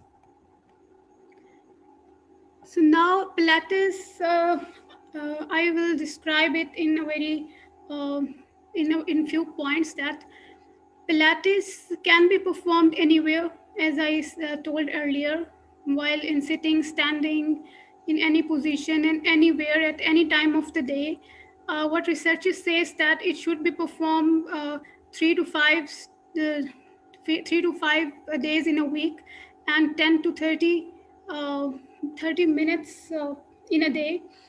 And each exercise should perform with 5 to 8 reps. It has different exercise, and then each exercise has different levels, and each exercise has actually 5 levels.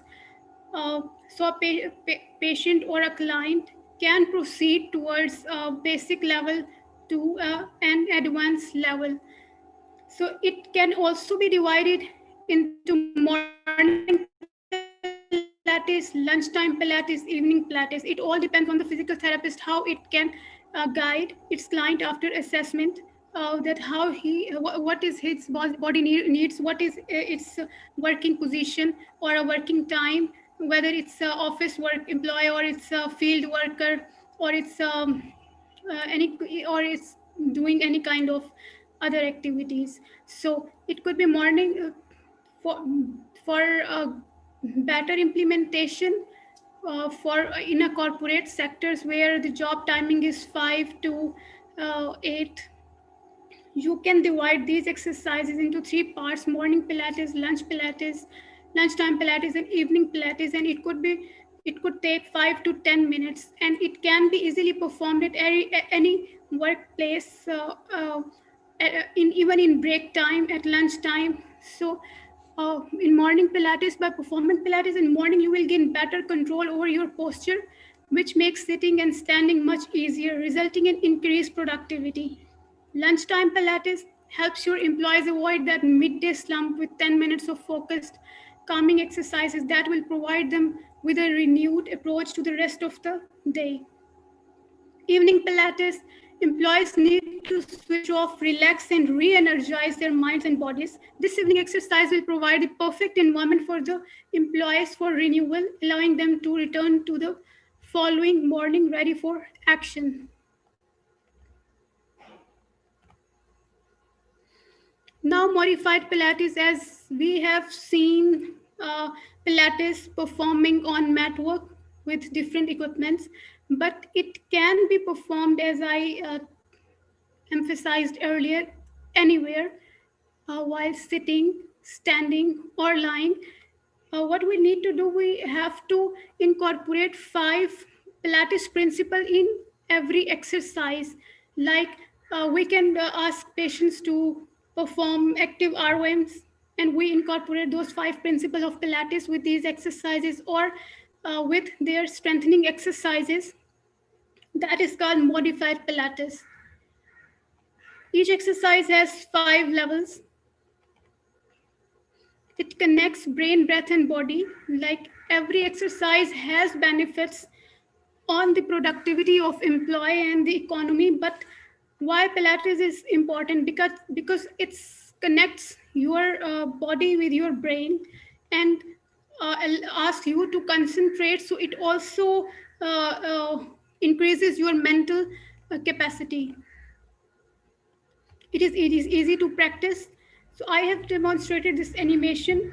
The In animation, you can see the person is performing breathing exercises. What you need, for example, is your patient or your client. What you need to do, you need to educate your client about 5 principles of Pilates, like ask them to engage their core by contracting muscles of primary sling. But after engage their cores, and then what you need to do, you ask your patient to perform breathing exercises. Ask them to inhale through nose and exhale through mouth, and perform exercise during exhale, and ask them to perform exercises of individual limb 5 to 8 times, so they can create a flow of movement, so their body and their brain can learn with repetitions. Now you have educated the client about the principle of Pilates, then ask them to perform the movement. It could be active ROM, or it could be any strengthening exercise. In this animation, it is performing alternate movements, but what you need to do, you need to tell your patient to perform 5 to 8 reps on each side, then move towards the next side. There is just an example that it can be performed while sitting and standing and while lying.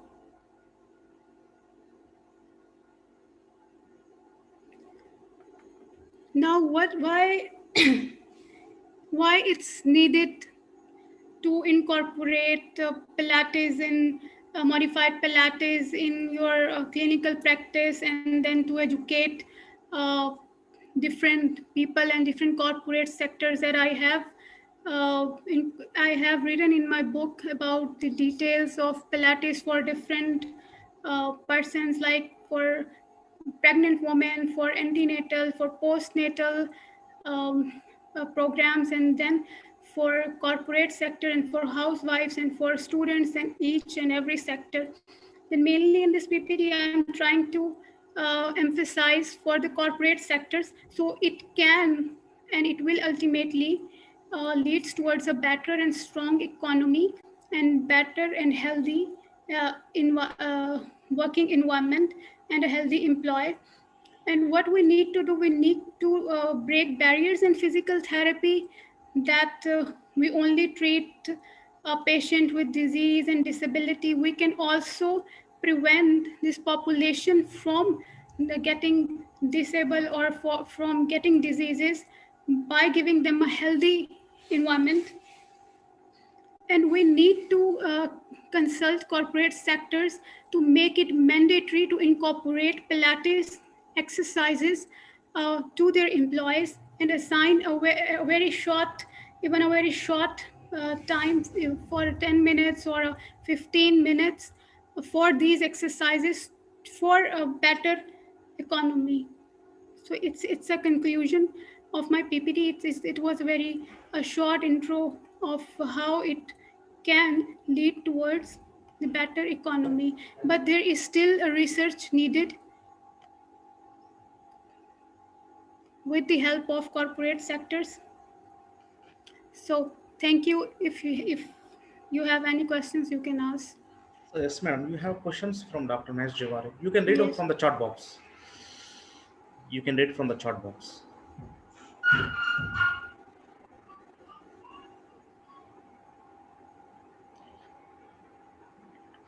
How Pilates is superior than other type of exercise? What is the Yeah. difference? Yes, Where is the question? just you I can cannot see it. just you can see from chat box. Okay.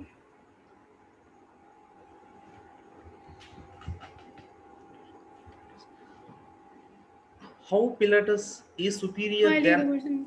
yes, how Pilates is superior than other types of exercise? Yes, as I described earlier, that Pilates connects your brain with your body. While performing Pilates, we ask our client to have a full concentration towards exercise. All right, then ask them to perform breathing, engage their core. So they're actually engaging their whole body, their breath, their mind, their body. So it is providing a full connection. It will provide a balance to their patients. So that's why it is superior to other exercises. We have seen patients performing exercises. They were talking and performing exercises, and they don't even know what they are actually doing. They don't learning that exercises, but they can learn Pilates, so they can teach their brain towards a better normal exercise and better normal posture. And yeah, then the next question is. So what is the definitions of good posture? Question mark. We Yeah, are, actually, yes, the good posture is when your muscles are in balance. When your muscles are balanced, it could be a good posture. There are many different positions which we can see while assessing a posture. It needs it needs a assessment, and it could be different from person to person. As I said, it has 5 levels. So we have to assess first that from which level the person should start performing Pilates. yes, ma'am. According to that, they can proceed. But it can be helpful for every person and for every sector, Yes. and it We, has no. yes, yes. So we are all highly diverse, and what is good for my body might not be good for others? Question mark. Yes, as I have answered that, it has 5 different levels. So it can vary from person to person, that from which level the Pilates has to start, and it has different exercises. Okay, I have described every exercise in my book, and each exercise has 5 levels. And there is also an assessment criteria in that, which we can actually use for initial assessment. Then we can progress towards from which level a patient or client should start performing Pilates exercises. But every person can perform generalized Pilates exercises as it has no adverse effect, no side effects. So it can be performed anywhere by any person. Any questions? Any questions to Dr. Hema Nayas?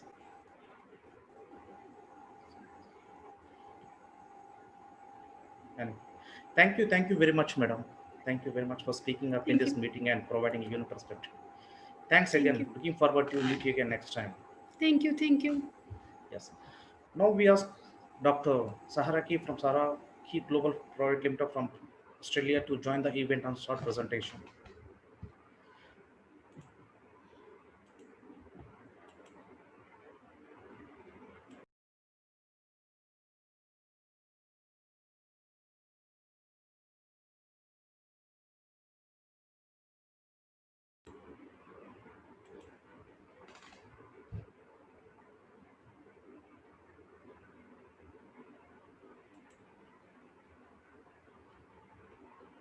Okay, can you hear me? Yes, yes, madam.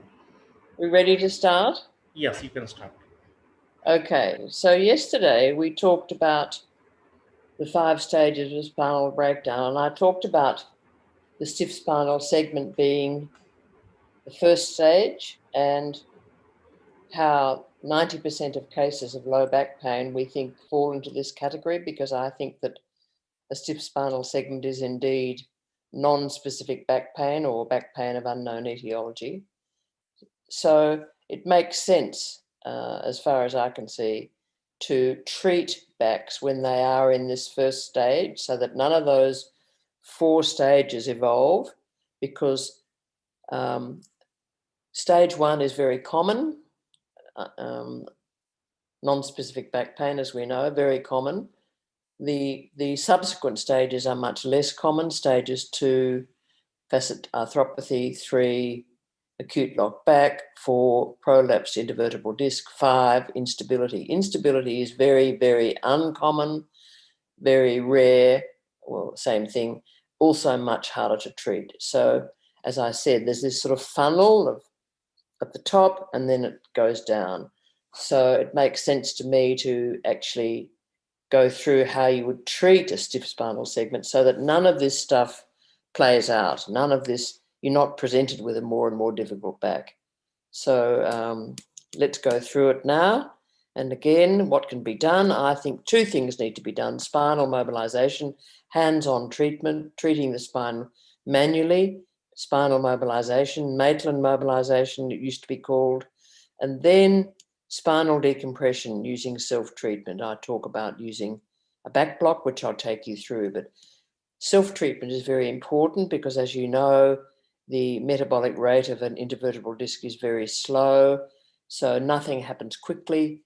You really need to be treating every day, and you can't possibly rely on the hospital system to do that.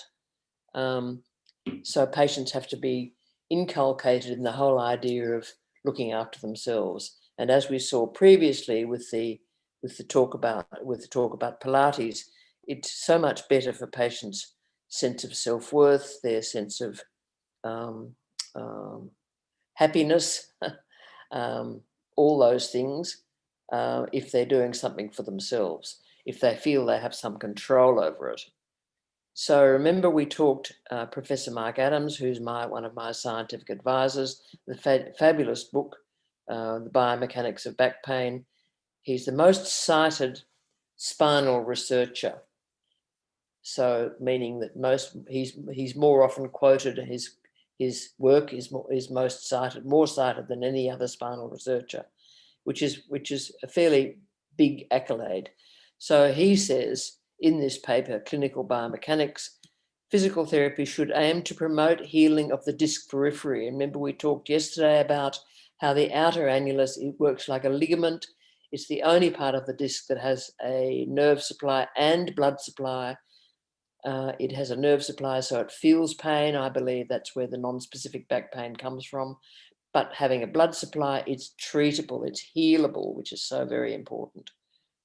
So let's keep going.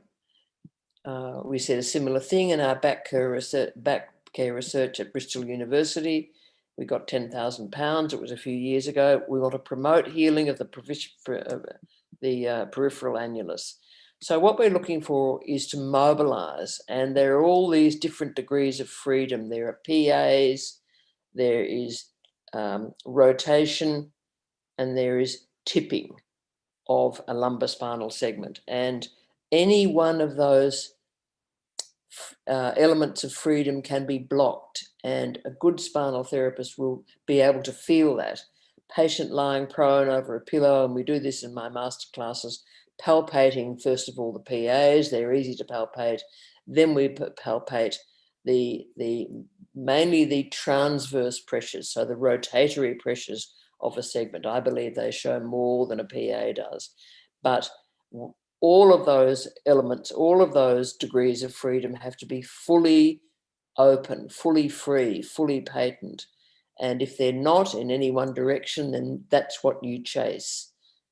It's not possible to go further into it in a practical session without it being a practical session, I should say. But what you're looking for, particularly with the transverse pressures, is that remember me talking about this annulus fibrosus down here. This is the disc wall, very, very tough, the toughest structure in the human body, all those different layers of mesh, the lamellae, 12 to 15 layers, wrapped around the nucleus in the inner and middle layers, whereas the outer layers are straight up and down from bone to each different spinal segment. So what you're looking to do, both the inner and middle and the outer layers of that annulus fibrosus, is literally make it work again, pull it apart like a mesh, like a garden mesh, so that that segment has freedom again. That is what manual pressures are all about. Now, this is another topic entirely. I use my feet. That's a whole different ball game. I won't even go into that. But mobilizing the segment frees it and releases that suck and squirt mechanism, so that proteoglycans, that colloidal jelly in the center of the disc, the nucleus of the disc, can imbibe fluid through this osmotic pressure. So literally when you free it by mobilizing it, then there's this passive pulling in of fluid into the segment. And a very good paper by Beatty et al. In South Carolina, maybe it's North Carolina, I can't quite remember. Great paper there, change of diffusion of water in normal and degenerated lumbar intervertebral disc following joint mobilization compared to prone lying. So they just did PAs on degenerated L5, and they found that there was 22% increase in water content of those discs. I think that's the best paper there is on what happens when you manually mobilize the spine. We know that patients get pain relief, we know, but we don't really know why. So that's a good paper. It's actually not a new paper. It's been around for a while. I wish there were more since, but the fact that I use my heel is a different matter. I use my heel because I can deliver so much more force. It's kinder, it's gentler, it's easier on me. It's actually less pointy and pokey on the patient. It's much more effective. I know there are lots of cultural biases against doing such a thing. Nevertheless, it's extremely effective. You don't have to use your foot, of course. You can use your hands. You can use your thumbs. You can use your pisiform. You can use your elbow. But there's no doubt about it, I find. And I'm a good few many years older than you guys, and I'm still working, and I know it's because I'm not using my hands. So in the lumbar spine, transverse pressures are much more effective than PAs. And again, I think it's because we stretch this diagonal mesh, literally stretching its fibers, pushing one way and pushing the other. I believe that influences these mechanoreceptors in that outer 1/3, outer few millimeters of the outer annulus. And then the muscles relax. That's important. The muscles relax, because if the muscles are clenched, nothing happens. Mobilization basically, I think, works at an acute level on making the muscles relax. At a more chronic level, it actually stretches tight, soft tissues. And then with spinal mobilization, that's one thing. I mean, I have patients all over the world. My book's on sale, and many of my books are on sale in many different continents. There's no way patients can see me, but they still can get better if they do their own self-treatment to deal with the spinal compression. And we know, and I'm going to be quoting various authors here to literally validate why spinal decompression is so important. This is by Adams, another great paper. Excessive manual loading disrupts the discs and causes this cascade of responses leading to further disruption. Those are my 5 stages of breakdown. So slightly got ahead of myself there. But here we are, Macmillan and Adams again, because getting movement back with end-stage movement, it enhances this fluid flow through the discs. You've got to remember, you've got to really, but that's the central core of what I'm talking about, is that is getting a nutritional fluid flow, pulling fluid in the discs and then pushing waste products out of the disc. And one of the ways to do that is by end of range movement. So this is Macmillan et al. Increases in fluid flow to and from the disc would be expected to have a large effect on the disc ability to repair. We need to remember, we need to be comforted by the fact that discs actually do repair. It's very, very important. And we have to imbue our patients with the same degree of optimism.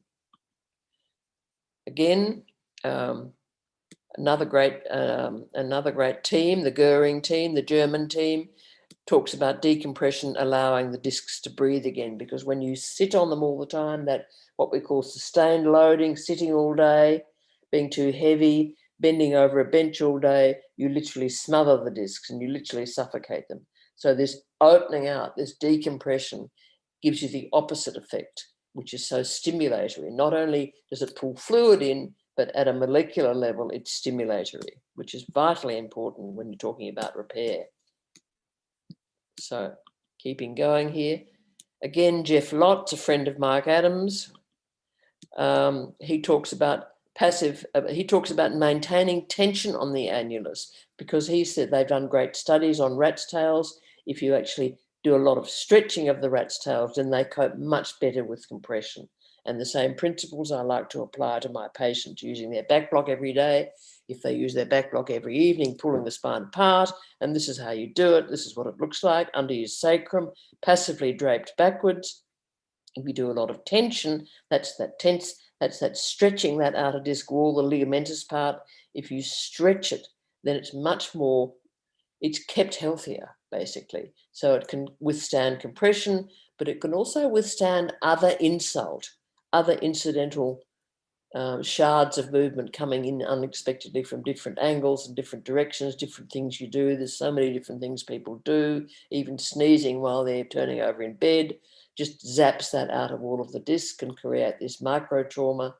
I believe that's where it all starts. So Jeff Lott says, stretch it and it copes better with compression. So I talk about my step one of the back block, which is lying backwards over the back block. You're only there for 60 seconds. Stephen Ferguson et al., another Englishman, he says, no use lying there for a long time, because the greatest fluid shift happens the moment you pull the spine apart. You don't get a lot more if you stay there longer. And also if you stay there too long, you can't get off the block. So you lie there for 60 seconds and let everything go, let your hips go. You can do it with a stack of books, 5 to 7 centimeter stack of books, or you can do it with a yoga brick. But you can see the classic anti-sitting posture, beautiful opening of the front of the hips, the back of the knees, the chest, the ribs, even the armpits, the elbows. It all helps because it's the antithesis of what that crumpled sitting posture is. I'm in the same posture now, crumpled. So step 2 is a different thing. So step 1 is lying draped backwards over the back block, 60 seconds only. Step 2 is gently rocking your knees, lying back on the floor. Bring one knee up onto your chest, other knee up onto your chest, and then gently at the rate of 1 cycle per second, rocking the knees to your chest with the knees bent. I've got a little graphic with the next one. Here it is here, although you can cross your knees too, cross your ankles too. And that stimulates the biosynthetic activity as well. The other thing that it does is that you've got this fantastic blood supply borrowed by the posterior disc wall from the posterior longitudinal ligament, which runs down the back of the discs inside the column, inside the spinal canal, I should say, the posterior longitudinal ligament. The more you stretch that, the more that actually makes it easier for the blood supply to be borrowed by the posterior disc wall. So you've got an enhanced blood supply.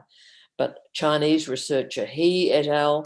They talk about dynamic stretch at the rate of 1 hertz, which you know is 1 cycle per second, only 10% tensile strain. So not really banging your knees up onto your chest, just flopping them around in mid-range, 10% tensile strain, increases collagen synthesis in a previously compressed annulus. So, you know, I was doing these techniques anyway, because over a 40-year career, I certainly know what works and doesn't work. And those were the protocols that did work. And then sure enough, when I started writing my masterclasses, I found all these wonderful papers corroborating what I was doing. One of the reasons that you do that is that the posterior annulus is very stretchy, which is why you can bend over and touch your toes, bring your nose to your knees. Between 50 and 90%.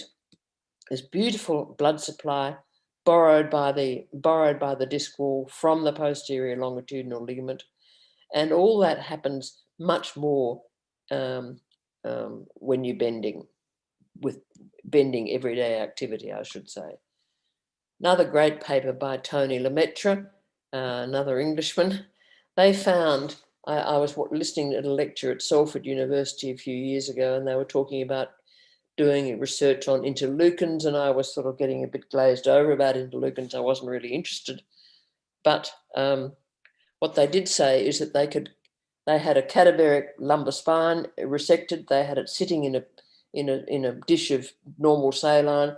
They could keep those discs alive for 10 weeks by these physiological pressure changes, oscillations, just compressing it and letting it go between every half second and every second. And they found that they could keep that dead person's discs alive for 10 weeks. Now, I say to you, if you can keep a dead person's discs alive for 10 weeks, think what you can do to a living patient. Mind you, you've got to get the muscle spasm to relax. That's another matter. We go through that in the masterclasses. But I think it's really important to imbue patients with a sense of, we keep on thinking that discs, like cartilage with knees, you know, never comes back, doesn't repair, doesn't remodel, doesn't remold, doesn't do anything. Of course it does. It's living. It's got, give it a chance and use therapy, bring therapy in that will harness these physiological processes. The third step of the back block routine is the reverse curl-ups, where instead of having your knees and crook lying on the floor and bringing your chin to your knees, you're lying with your head on the floor and you simply bring your knees towards your chin. And that gets your lower abs. You don't want upper abs, and you don't want rectus abdominis. You know, all the gym junkies are mad about their six-pack. The six-pack doesn't really do anything to support the lumbar spine, but your internal oblique does, and your lower abs of internal and external oblique does.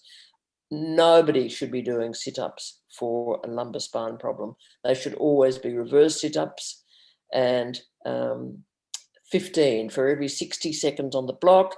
You do your knees rocking for about 30 seconds, half a minute, 30 seconds, and then you do 15 reverse curls.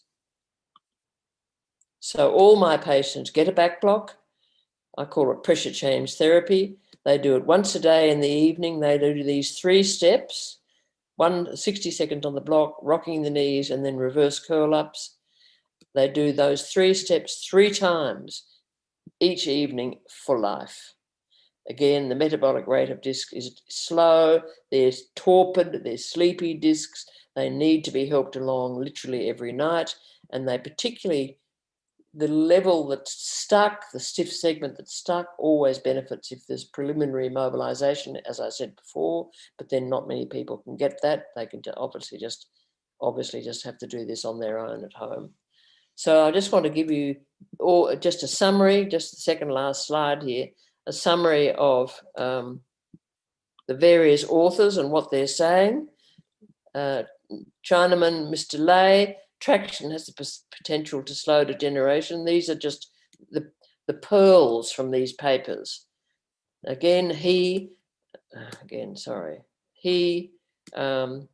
Traction increases disc hydration, more water in the disc, and nutrition. Nakamson, the grandfather of it all, spinal movement promotes disc nutrition. Adams, my great mentor, spinal movement increases cell hunger, so everything G's up. There's much more enthusiasm about life. Another one of my scientific advisors, Manos Stephanakis, now in Qatar. Spinal movement also washes out acidic soup. What happens when people get in a lot of pain with their back? They go rigid and the metabolites can't get out. So that causes much more pain because that makes the disc more acidic. That the acidity also slows down the metabolic activity. Another reason why you have to keep your patients moving when their back is really sore. And of course, the patient doesn't want to move. They want to hold their back rigid. You've got to override that and make them move. Again, Hutton, pressure changes increase collagen synthesis. Ishihara, pressure changes increase proteoglycan synthesis. Again, Macmillan, increases in fluid flow, aid disc repair, and another good researcher, Marudis, flexion reduces the diffusion pathway. If you bend forward, then you stretch the back wall of the disc, you make it thinner. At the same time, you're reducing the intradiscal pressure in the disc. You suck fluid through that back wall, and because it's stretched thinner, it's easier for the nutrients to penetrate. And there we go. If you want to know more, there are my books, the Sarah Keys Back Sufferer. That's the market leader. That's really primarily written for patients, but lots of physios, yoga teachers, all sorts of people are using that. Body in Action. Masterclasses, if you want to look more, you can go on to sarahkey.com.au. And these are my two websites for my patients. Sarah Key Physiotherapy and Simple Back Pain. There's over 200 pages there. It's very highly rated. So there we go. Any questions? Yes. Just you can read from the chat box, madam. You have one question from Dr. Mais Javari. What is the Inter-rater and Intra-rater reliability of assisting facet joint movement? I can't understand that. Say that again. Just you can read from the chat box. From the chat box, you have the question. Okay. Let me go to the chat box. Where do I find that? Just read the beside share screen. Share screen. Yeah, yes. Okay. Can't see the chat box here. Oh, there it is. Okay. And I can see. Start chatting. Well, I don't want to start a new chat. I want to see the previous chat. So, no. Okay. The question is, yes, the question is, what is the inter-rater and intra-rater reliability of assisting facet joint movement? I can't answer that question. The interreliability of what? Of assessing facet joint movement. Facet joint movement. Yes. Well, we haven't got to that. I mean, I'm talking about phase 1 here, stage 1, stiff spinal segment. And the treatment of stiff spinal segment is accessing the vertebra through the spinous process, whether it's a PA, which is straight down, you see my thumbs here, straight down as a posterior anterior movement, or a transverse movement but a unilateral is a movement that accesses the facet joints. We haven't really got to the facet joints on this lecture because that's stage 2. But what's the reliability from physio to physio? Is that the question? Yes. Is spinal manual therapy just good for the short term? I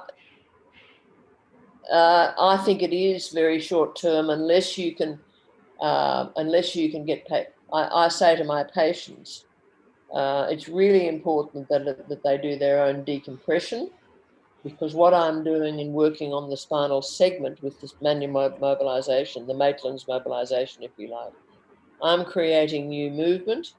But if they don't use their decompression and their other exercises, which I haven't gone into here, if they're not doing those themselves at home, then they're not making use of that new freedom that I've got for them, and then they'll lose that freedom. So it will be short term.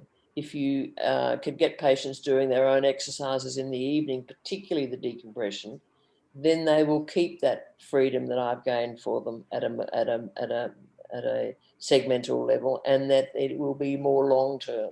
One of the reasons, unfortunately, that a lot of the British hospitals stopped bringing patients into their outpatients and started saying, we'll just give them exercises to do at home, was that it was too short term and that patients weren't doing their decompression as well at home.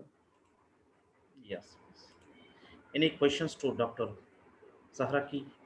Any more further questions? Yes. Thank you very much, madam, for speaking up in Okay. this meeting and providing a unique perspective. Okay, thank you. Yes. Yesterday we have got a keynote presentation from your side, as well as one more talk for today. Thanks again sharing your tips with us. Looking forward to meet you again next time. Yes. Now we asked Dr. Dihab Nasif from Asalan from King Abdulaziz Medical City of Saudi Arabia to join the event and start presentation.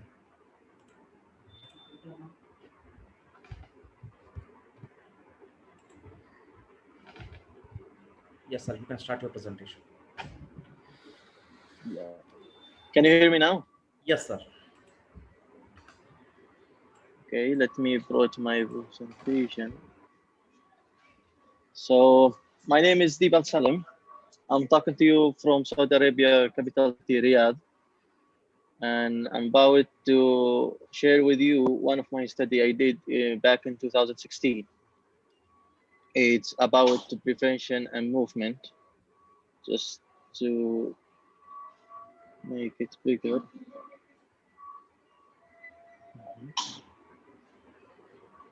Okay, so prevention and movement analysis of anterior cruciate ligament rupture by using FIFA 11 Plus for mutual adult soccer player. As we know, sport injury is a huge part in our life and in everyone's life, and it's going to be increasing. As for well, I make more emphasizely in soccer game or in football, as it says, either soccer or football. And it's the most popular team sport in the world. And this number of registered soccer players are more than 265 millions, and it's increasing, male and female, adult and children. My study was only about the adult, not included the pediatric on it or the children. And while this increasing, they're also increasing on the lower limbs injuries, most commonly the ACL injuries. ACL injuries are a tear in one of the knee ligament that join the upper leg bone with the lower leg bone. Injury range from partial, such as a small tear, or total rupture, such as when the ligament tears totally, or when the ligament and a bit of the bone separate from the rest of the other bone. ACL injuries can reduce functional performance, cause joint fusion, muscle weakness, or even change in the movement of the knees and on the total body as well. So it divided in three particle, commonly partial and complete and fusion. And my part is about partial. What I did my study, it's in the partial mostly, but I did a comparing between total knees, total ACL rupture and BCL rupture with 70% rupture, which is called partial, and a healthy ACL injury. With using of training prevention programs, they are designing to improve coordination and strength technique, and as well increase awareness of the injury risk and prevention strategies. They can include variety of components such as muscle group training, flexibility, waning training, weight training, cardiovascular exercise, technique improvement. And many of these programs have provide themselves in clinical trials, in which some of the teams do the exercise and the other teams stick to their usual warm-ups. But the success of the programs hangs partially on the after effect measure. For example, some of the program including stretching exercise, other don't. Also, these programs work differently, and other interpreters are each ready with the conflicts. for why there is why their prevention program is the top. FIFA 11 Plus is a program for soccer governing body and the Federation International Football Association, which short is for FIFA, which concern or examine generally injuries for male soccer player, also female and children, but mainly male soccer players made the FIFA 11 program and aim to do study that can show how performed the FIFA 11 Plus routine regularly had 30 to 50% fewer sport injuries.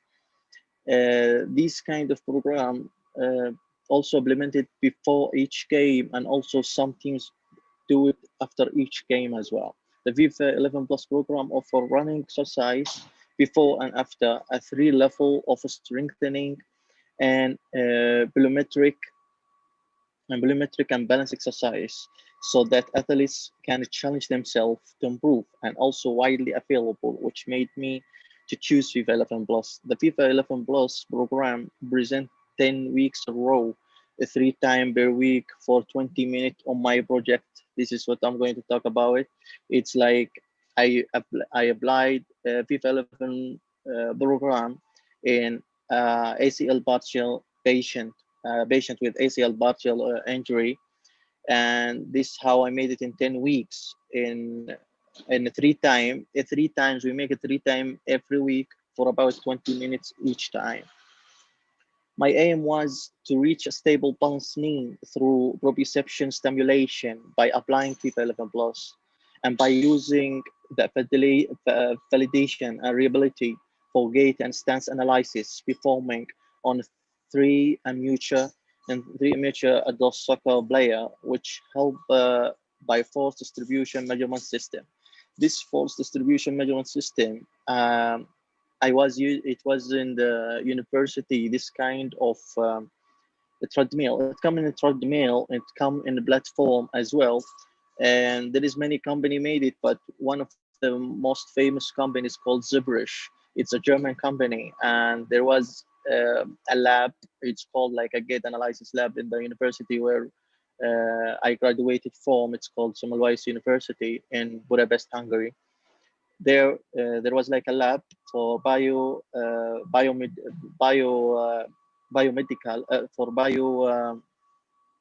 for analysis for the movement.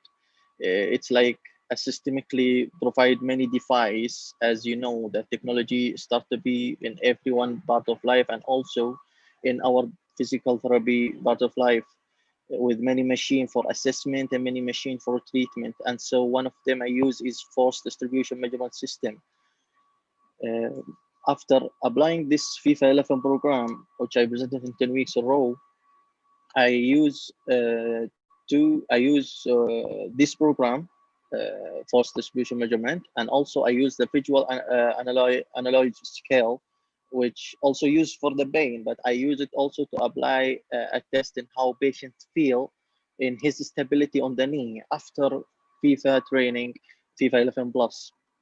I apply it before and after. This is in short way for FIFA 11 Plus. It's like running exercise before and after 6 sets of exercise for, it's about 15 exercise and a 3 level of strengthening, a 3 level of gradually intense in strengthening, volumetric and balance exercise, 3 times per week for 10 weeks, 15 to 20 minutes each time. It was take. This is the whole program. You can find it in the web as well, in FIFA 11 Plus website. You can see it through. It's like a running exercise that's like a part 1 for 8 minutes, then strengthening, that's level 1. Then after that, volumetrics and balance, each one by color for 10 minutes. And after that, it's end with also a running exercise again. We make sure about the knee position to be correct as it show right here. Okay. Here it can show one of my mate who I applied the system on. This is like the system, how it does it look like. It's like a treadmill, and we run on it. And this here by the side, this the chart I take from the machine itself, which show the force applying and which show in which legs like there is more force and so on. And in many figures, it's really helpful devices. And this the visual angle scale. It's used for pain also, but here I used it for stability of how patients feel in his knee stability. The findings of this study show that there was not a scientific relationship in the ACL partial tear injury of the patient, but the patient himself, he in his activity with self-assured toward his injury, he scored like a high score in the visual angle scale. Finding from other study also giving that good prevention training make functional satisfactory effect possible after ACL partial tear. And from the result of this study, it also showed the same. Nevertheless, we cannot say that the FIFA 11 Plus for partial ACL injury offer the best prevention exercise. For some limitation, reason like it would have been a different result if more patients were treated using the same prevention program and the whole body balance and function wasn't fully restored toward the affected leg. I suggest there could be other exercise to add on the FIFA 11 Plus, such as direct adductor exercise, strengthening, and balanced, because there wasn't added in the FIFA 11 Plus. This project recommend other study to be carried out to test different patients and to develop probability strong profitability and reduce static systemic error that could have been caused due to the lack number of tested cases in this project. Thank you. This is my project, what I show you, and I'm ready for your question, if there are any questions. Any questions? Any questions to Dr. Tieb Al Salim?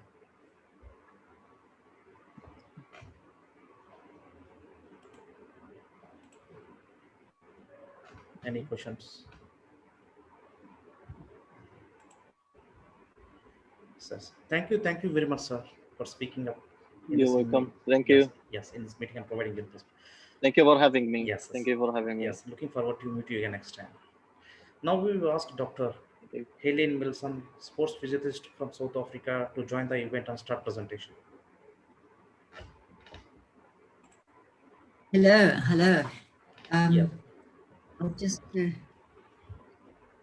my screen. Yes. No, what happened there? Screen. Oh, there. I can't see my PowerPoint on the screen. Just you can How do I get it on the document? Just you can go to share screen and just you can I'm putting share screen, but it's not showing me. I need to share it on. It's on my desktop. Yes, you can copy from the desktop. I can't see it here then.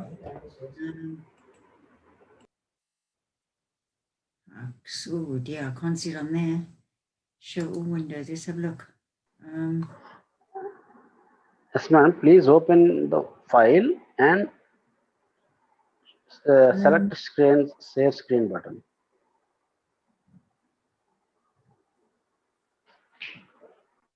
We'll do one. Just to be online. Just meanwhile, you can send to us through WhatsApp it's on my desktop. It's already. Sorry. You can send to our email. You can send to our email ID. You can send to our mail. So sorry. You can send to our mail. By mail. Yes. So we can play behalf of you if you are facing any problem from your side. Yes, it's fine. It's opening. Yeah, but I can't find. Sorry, I normally get it. I give a lot of talks. I don't know what's going on here. Why it's just not showing it.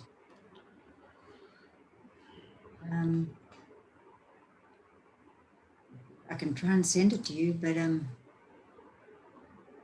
it's quite big. Oh dear.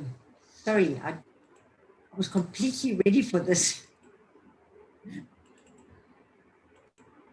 It's not, she's not even coming up big now. Oh, dear, oh dear. No, it's not even showing big. Let's see if I can get it.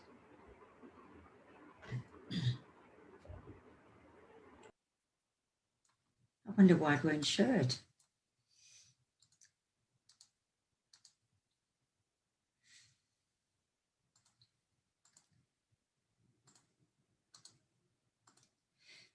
Okay, well, I've sent it to you by email. If it will go through.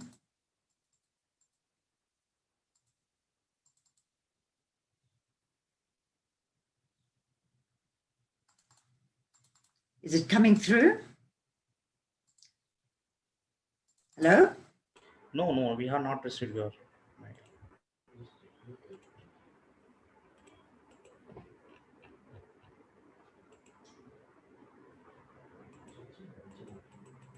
Is it coming through? No, madam.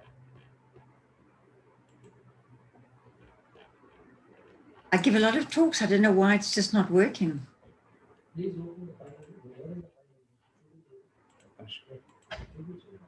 Just show me the file on the desktop, so can I explain you from here. I did. Just show me Oh, the show file. it to you. Yes. I'm going to show it to you.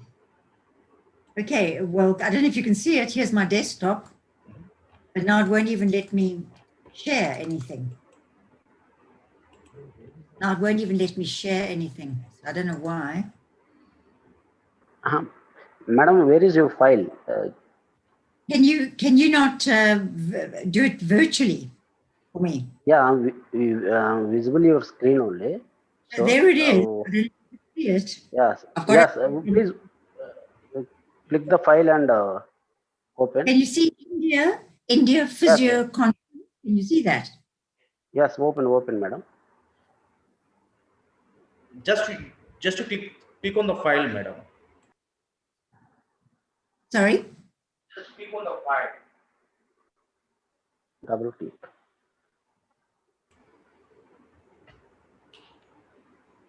Open. Okay, shall do. I shall do that.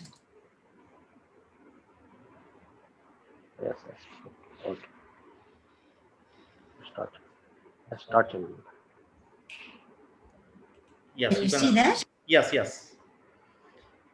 You can see it. No, I can't see you at all. Yes, you can start it.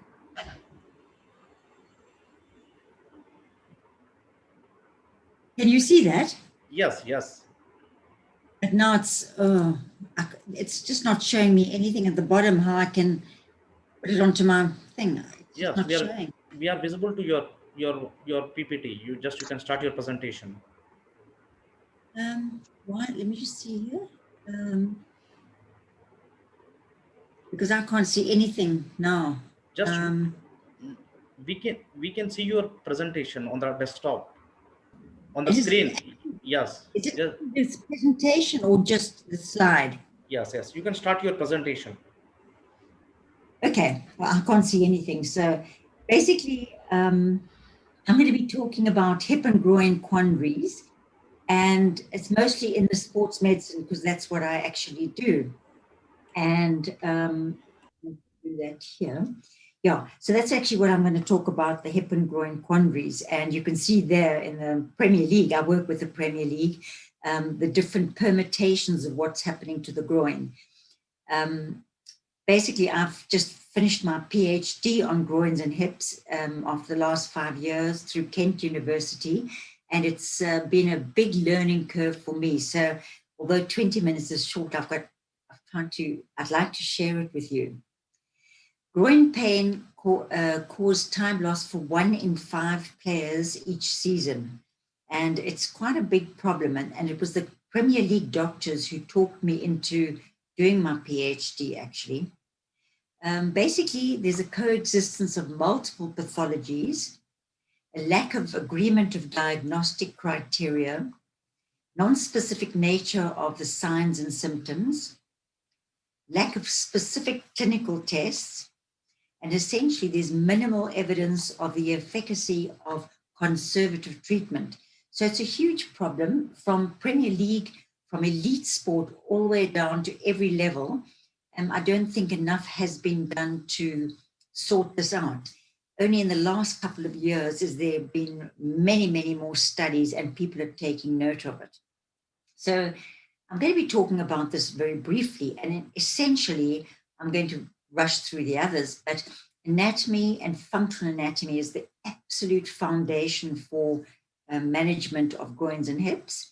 Functional movement assessment, and if that's done correctly, you can then rehabilitate well and definitely prevent the problems from happening in the first place. So that's really the criteria.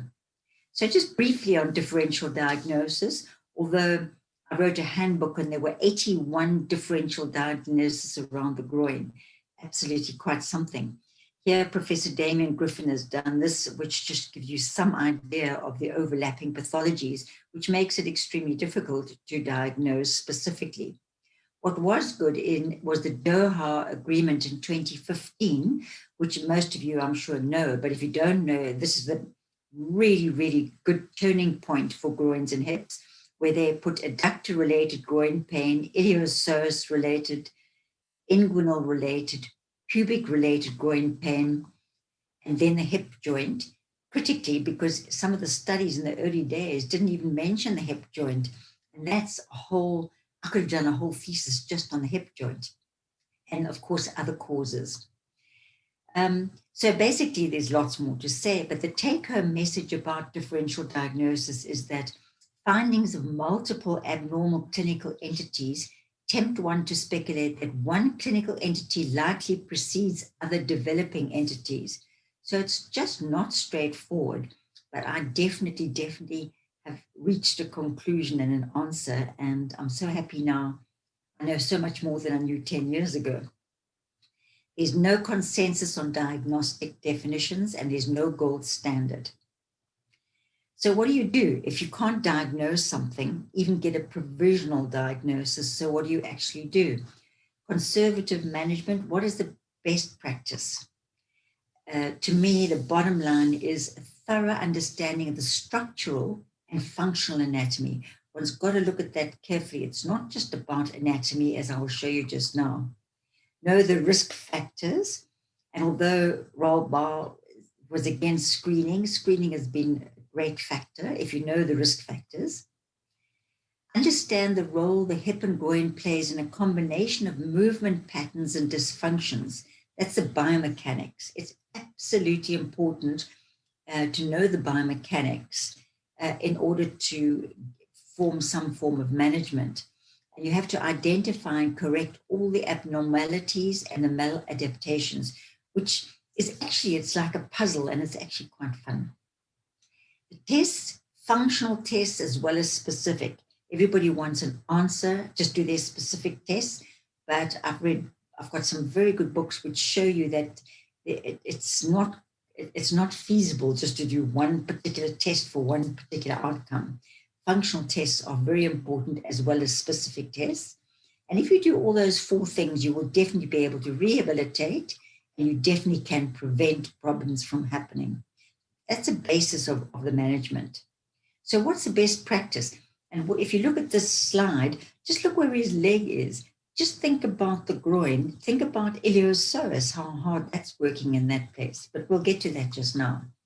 What's the best practice? Anatomy, without a doubt. And it's anatomy versus functional anatomy. So I'm going to show you these pictures. Look at these pictures, look at the different sports, and look how the groin hip area, look how hard and differently they have to work. We've never previously really analyzed it. And for example, we don't do here in South Africa, we don't have goalkeepers from ice hockey, but they have huge problems, the goalkeepers in ice hockey. But all the others, just have a good look at it, and it's really interesting to understand the functional anatomy. So there we've got a very good text from Bruckner and Kahn's book, and it tells you exactly, and that's what we all learn. However, This is anatomy and reality. Look at rectus abdominis, adductor longus, brevis, pectineus. They're all interconnected. And so we never learn that. We just don't realize. And I'm going to talk about the adductor muscles now. Here we go. Look at the adductor muscles.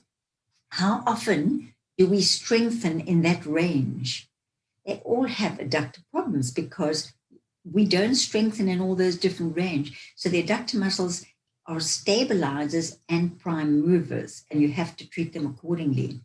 Look at all the muscles attached around the pubic bone related to the adductor muscles. You have to look at them all, and we haven't previously done that. Adductor-related groin pain comprises 2/3 of all groin injuries, and adductor longus is the most injured. And that's 2018. And as I say, I work with the Premier League, and adductor longus is a very, very common injury. And we need to just strengthen it properly. So look at the mechanics. If I just show you this briefly, you see the rectus abdominis pulling up, adductors pulling down over the pubis. So that's enormous. Look at the torsion around the pubic bone. And historically, it's all about Pilates core stability, which is critical, important, but you cannot do that without strengthening the adductors because it's part of the whole deal, and we haven't done it historically.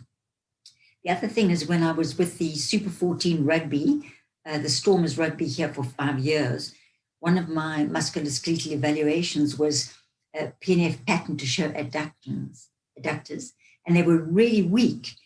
And I just joined them, and by strengthening it, we had no more hamstring problems, which they'd had the previous year. And then we realized actually that adductors were important. And in 2016, which was 16 years later, OB came out with a study to show that the conjoint tendon, semitendinosus and long-headed biceps femoris is right next to adductor magnus. And what he says is, if you strengthen your adductors, you'll have less hamstring problems. And that's exactly what we did, which I didn't even realize at the time, wasn't studied at the time.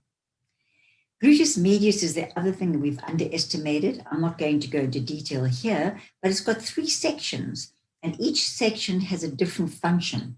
And gluteus medius and minimus are the stabilizers of the hip, and very, very underestimated. We'll talk about it just now.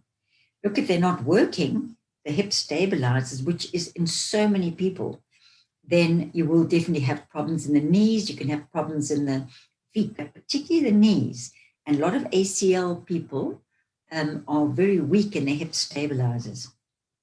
Gluteus maximus also very underestimated. It's because we sit in front of computers, the majority of people nowadays, it's structurally longer, weaker. And then people get up and go and play hockey, soccer, rugby. And glute max is only used in sprinting and climbing. So it's not being strengthened. And when they go there, they all have hamstring problems because their glute max is so weak. So definitely you can do something about it. And I'm not going to go into it now, but it had a multitasking function. It's so underestimated in the human people today. Mustn't forget about all the fascia, all the different fascia, which needs to be treated. It's all part and parcel of the groin hip area.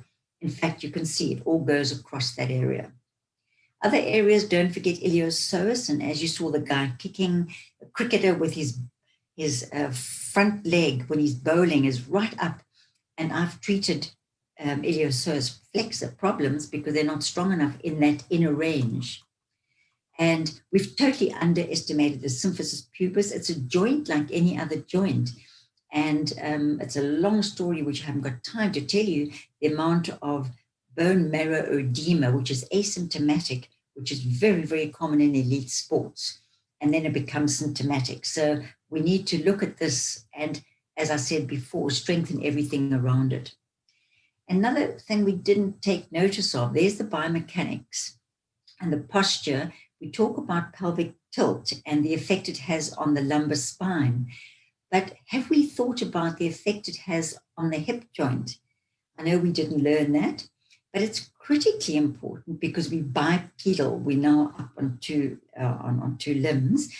And a 10-degree increase of the anterior pelvic tilt, you get a significant loss of 6 to 9 degrees of hip internal rotation and a loss of 10 degrees of hip flexion. So essentially, it really is critical that your pelvic tilt is corrected not only for the lumbar spine and sacroiliac joint, but also for the hip.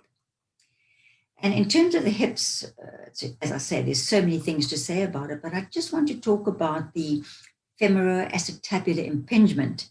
It's no longer called that. Why? Because we are standing up bipedal and we do kicking actions and all those sports things that you saw, then we get bony changes that happen around the joint, and you get pincer and cam, and those are morphological changes. So that used to be called, they've all got FAI, but the Warwick Agreement consensus in 2016 said no.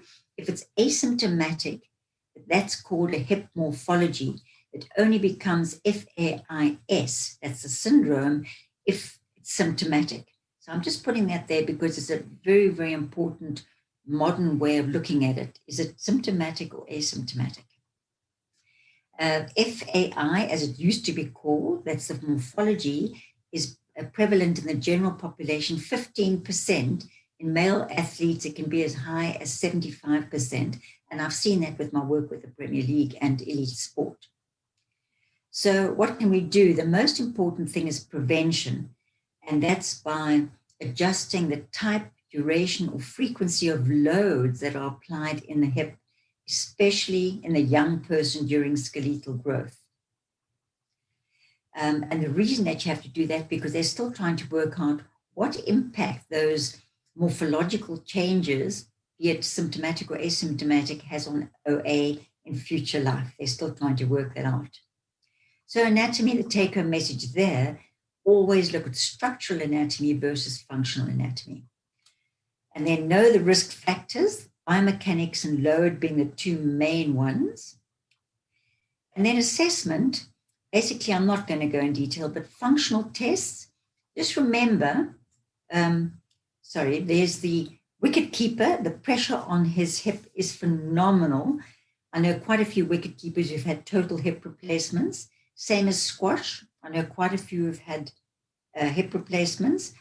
And a bowler, a fast bowler, that they do 4.6 to 6.2 times body weight landing. Can you imagine the pressure on the pubic bone and the torsion involved? So we must be aware, and I'm not going to go into tests, but I've just put a few down here, the functional tests, which will tell you so much.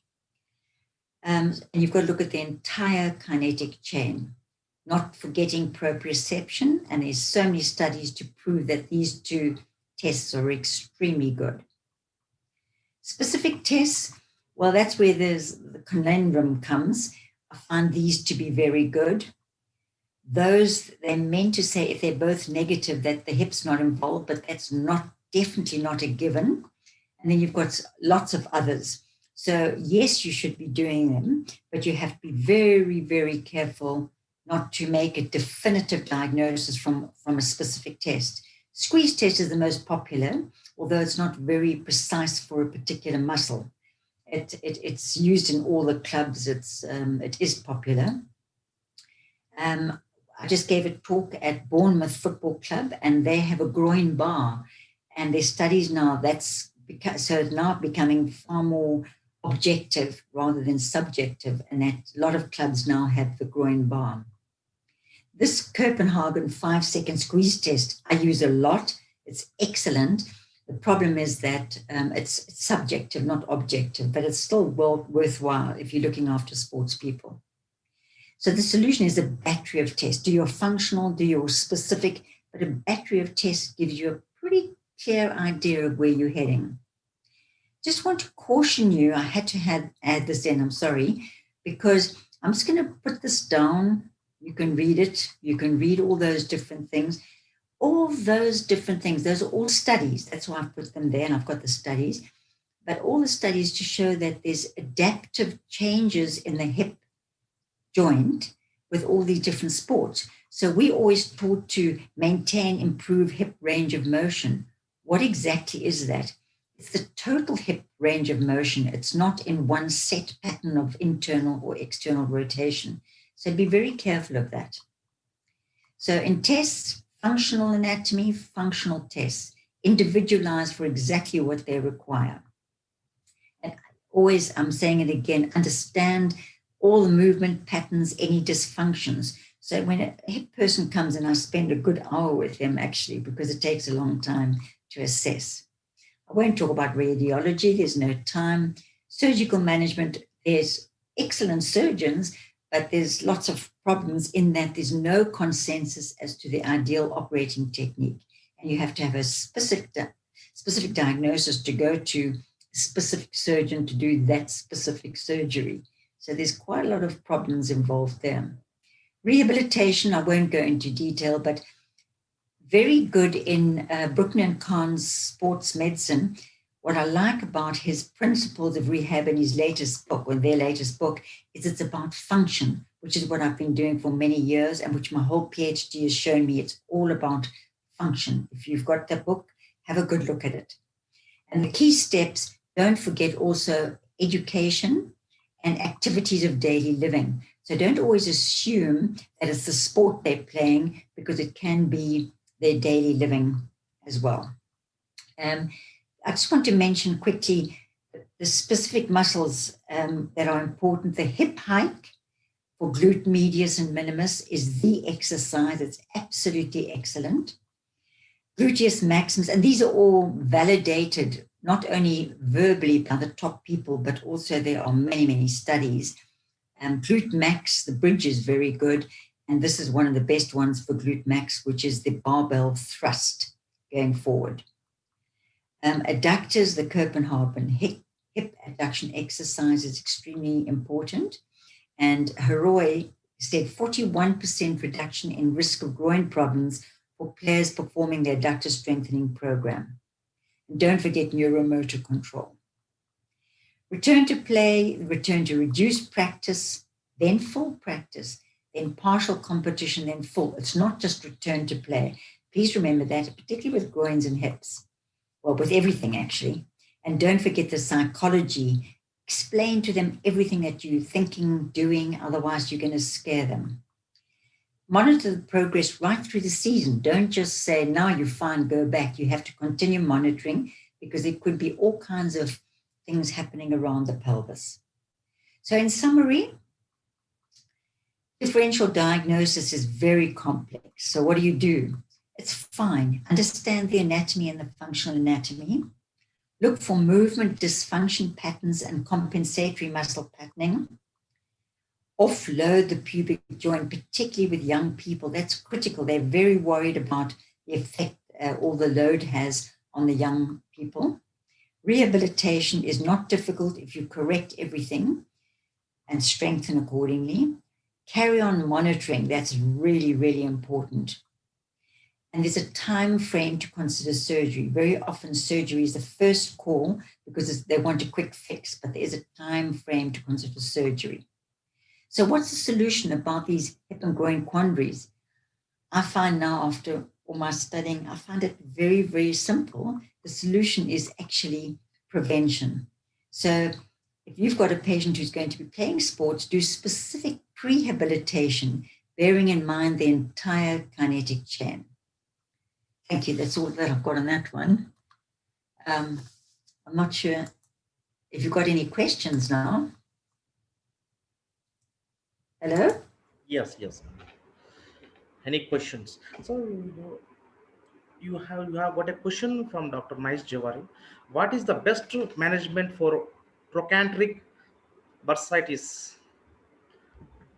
Oh, okay. Well, again, it can be diagnosed as trochanteric bursitis, but in fact, I would look at the whole picture. Why is it there? How strong are the glute medius and minimus, the stabilizers of the hip? How strong are they? So you can't just think boom and zone into trochanteric bursitis. So look at the entire kinetic chain, particularly look at the glute med and min, and make sure that they're good. And then it should actually go away if you correct everything like that. Otherwise, if I've got somebody who's got a chronic trochanteric bursitis, then I'll liaise with the surgeon about possibly doing an injection into it. But I would never do that without doing all the correct strengthening in the first place. Yes. And one more question from Dr. Jaffer. Do you recommend a shock wave? I beg your pardon? Do you recommend shock wave? You can Who do I see recommend? shock wave. Do you recommend shock wave? Oh, shockwave. Yes. Yes, sorry. Yes, I think shockwave does well. But it depends on exactly, as I said to you, there's so many different diagnoses. So it depends on where. Will shockwave work when you've got an inguinal hernia? I don't think so. So it depends on the area. Yes. Yes. Any questions to Dr. Wilson? Any further questions? Basically, all I want to say is that it sounds, I'm making it sound complicated. It is complicated. It hasn't been properly managed. And now, especially I think as a physiotherapist, I'm really loving the fact that we have to bring our skills in analyzing particularly functional anatomy, biomechanics, and I promise you, I'm now getting patients that I can fix, which I couldn't have fixed 5 years ago. So it's very doable for physiotherapists. The only problem is it does take a bit of time. Thank you. Thank you very much, madam. Thank you. Thank you very much for speaking up in this meeting. Thank you for sharing your tips with us. Looking forward to meet you again next time. Yes, I'm so sorry that I couldn't get the proper time sharing, the sharing there. Sorry. Okay, no problem, madam. Thank you. Thank you very much, madam. Yes. Now we ask Dr. Diana Pinto, the another keynote speaker of the day one from Nutrition Pain Management Center from India, to join the event and start presentation. It's the screen. Can you see the screen? Yes, madam. Just you can enlarge the screen. Just.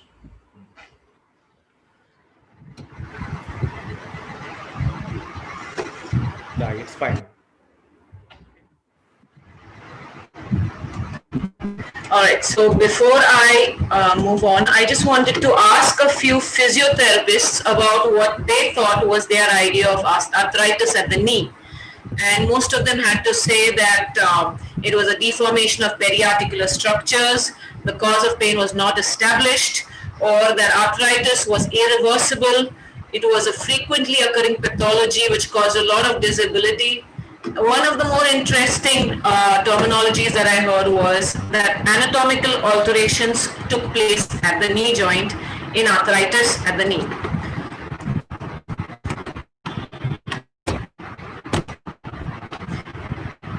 So my question today is that are anatomical alterations in the knee joint reversible or completely irreversible? So I have a few case studies today where we have worked on reversing knee joint space width, because it is knee joint space narrowing that takes place in osteoarthritis at the knee. So this, when you see a typical X-ray like this, a typical radiograph of the knee joint, you will see right here is a joint space reduction in the lateral compartment of the knee. Here you'll see a lateral shift of the tibia, which is very common again. And here you'll see patellofemoral joint space reduction with the formation of osteophytes. Now, a lot of treatments for the knee joint are either, sorry, how do I remove this thing on top, the screen share this? Oh, there. Can I remove this? I think you can remove this. Can you tell me if I can remove this? I don't think you can hear me. Can you hear me? Yes. Yeah, can I remove this bar? I just wanted to make sure this bar could be removed. Is it possible to remove this? Yes, yes, madam. How can I remove this bar? I'll make it back. Okay. So, alright. So, the non-surgical interventions that are typically seen in the treatment of osteoarthritis either consider the pharmacological route or the non-pharmacological route. So, the pharmacological route typically is the use of medications for slowing the progression of arthritis by preventing the destruction of articular cartilage. So you will see the different names out here. All of them are used, that is glucosamine sulfate, chondroitin sulfate, lisidronate, alendronate, oral calcitonin. All of them are used in order to help in the symptomatic improvement of osteoarthritis, along with an attempt to improve the health of the articular cartilage. But interestingly, none of them alter radiologic progression at the knee joint. The non-pharmacological interventions at the knee joint in osteoarthritis focus on improving the quality of life in the patient. And typically what we see is the use of electrotherapy, exercise therapy, and kinesiotaping, even dry needling and Chinese acupuncture. So when these techniques are used, we see that there is again symptomatic relief, but then again there is no account for radiological alterations mentioned in any of these treatments. So there is no literature to our knowledge that is aimed at changing anatomy at the knee joint in osteoarthritis knee, and especially definitely not through deep dry needling techniques. So the aim of our study was to see if we could improve visible knee joint space width on single leg standing AP knee radiographs in moderate to severe osteoarthritic knees. And we wanted to use dry needling for this sake, which would also help us to check if there was symptomatic relief in pain for patients. So the objective of our study, the short-term objective, was to determine whether weight-bearing tibiofemoral knee joint space width visibly could actually change through the use of deep dry needling, and we also wanted to see the pain scores at the end of it. Now, why did we choose joint space width? Joint space width is a reproducible feature and a measurable feature. So, measurable feature because you can actually measure it actively by ourselves, or you can measure it by a program online. So the materials and methods that we used, this was more of a pilot study. We wanted to use a smaller size to see if this could actually happen, so that then we could push it to a bigger longitudinal study. Our inclusion criteria for these 10 volunteers who had single knee osteoarthritis, where one knee was affected with osteoarthritis and the other knee was healthy. The inclusion criteria was that the afflicted knee had to fall in the stage 1 or stage 2 category of the Albach scale. Now the Albach scale is used by us because the Albach scale talks about joint space width in numbers. There are other scales like the Kelvin-Lawrence scale, the Brand scale. Some of them talk in percentages, some of them talk in destruction of cartilage, some of them talk in terms of destruction of the joint space width. None of them really mention the amount or the measure of the joint space width. And we used Albach scale because the stage 1 and stage 2 typically told us that stage 1 was a joint space width of less than 3 millimeters, and stage 2 was the complete obliteration of joint space width.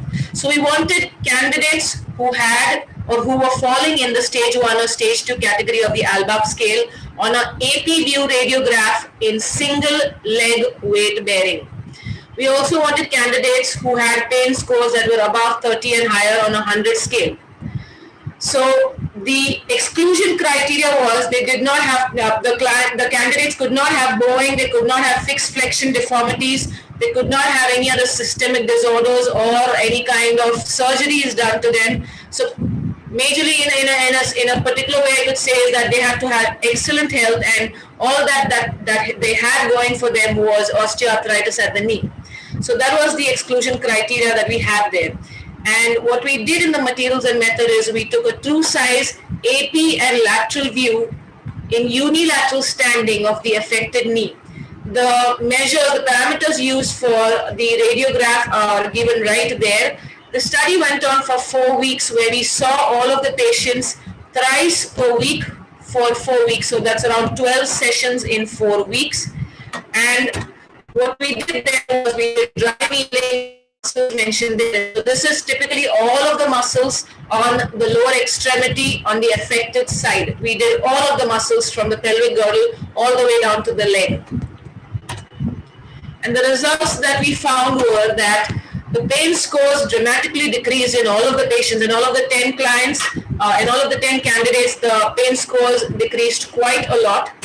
The results with regards to the visible results on the radiographs, you could see that in the femur right here, the rotation of the femur had changed, as a result of which you could visibly see an improvement in the patellofemoral joint with space. And you could also see how the haziness around the muscles has cleared up within 4 weeks, that is within 12 sessions of treatment in this particular patient.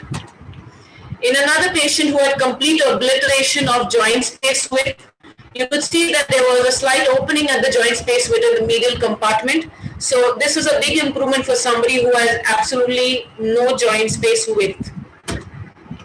In the same client, you could see in the lateral view where there was obliteration of medial joint space width, there was an improvement in the medial joint space width visibly again. And the sclerosing of the patella, if you could see the sclerosis of the patella, it had reduced to a very good extent in the post radiograph. Another client, visibly the joint space width in the medial compartment had improved in the pre and the post radiographs. There was another client who had a lateral shift of her tibia, and there was an obliteration or a decrease in the medial joint space width. But with the 12 sessions of dry needling, there was improvement in the lateral shift of the tibia. The tibia pretty much got centered, and there was an improvement in the medial joint space width also, and the rotation of the tibia also changed. So if you can see how the fibula is a little behind the tibia, but here it is come a little more laterally. So there was a rotation component of the tibia which also changed in this, as a result of which the tibia got centered. There was one particular candidate who revealed to us much later, towards the end of the study, that she was detected with rheumatoid arthritis. So in this client, we did not know she had rheumatoid arthritis because she did not present with any symptoms prior, nor did she know that she had the symptoms. But when she got detected with it, she mentioned it to us. And we saw that a patient with rheumatoid arthritis and osteoarthritis at the knee, before and after, showed us no particular results visibly on a radiograph. So the conclusions that we saw in these radiographs were that the VAS scores dramatically improved after 12 sessions of deep dry needling only. And there was an improvement in the medial joint space width of 6 of the patients, along with an improvement in the lateral shift of the tibia and the patellofemoral joint space width of one patient. So the further investigations is we definitely want to know how much, in terms of measurements, how much of the joint space width has actually changed, because this was more of a pilot study where we wanted to see if it was possible to do something like this. The drawbacks of our study are listed right here. It is after our study, as we were doing the study and as we kept reading more and more, we realized that the AP view, the radiographic AP view, can tend to underestimate knee joint space width. Since cartilage damage occurs mostly in the posterior part of the femoral So we realized that a standing shuss view, which is a PA view in 30 degrees of knee flexion, is a better view to actually check for knee joint space width. So we'll be using the shuss view in the study ahead, the longitudinal study, which we are going to be starting very soon. And secondly, we realized that the duration of the study should definitely be a little longer, and 12 sessions was a little too less. And we realized that our inclusion criteria should include a better history taking in patients in terms of checking for inflammatory disorders like rheumatoid arthritis. I forgot to mention that 2 of the patients took off in the study for 10 days and were unavailable throughout those days for the treatment at the clinic, as a result of which we could not know what was the potential outcome in these patients afterwards. The objective of our long-term study obviously is to include candidates who are not suitable candidates for knee replacement surgery, either because of age or complications. And we also want to get in those candidates who wish to not go in for knee surgery, a non-conventional treatment like dry needling, which has no side effects as such, and it causes a lot of improvement in terms of symptomatic relief, obviously, but also in terms of radiological improvements, which are perceptible or visible to the patient, and it acts as a great motivator for the patient. So the questions that we ended up asking ourselves at the end of this pilot study that we did is, could articular cartilage health possibly be improved if the joint space width was improved in the long run? Because the joint space narrowing is considered a vital indicator of articular cartilage health when we look at radiographs. So can we question it conversely, that the improvement of joint space width can actually improve articular cartilage health? So these are my references, and that's what I wanted to tell you and share with you with regards to the pilot study that we have done for improving joint space width in knee osteoarthritis. If there are any questions, they are welcome right now.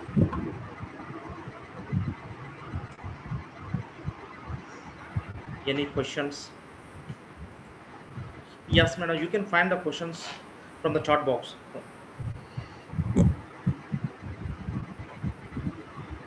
From Dr. Mahesh Jiwari. Inclusion criteria I already mentioned was the Albach scale, stage 1 and 2.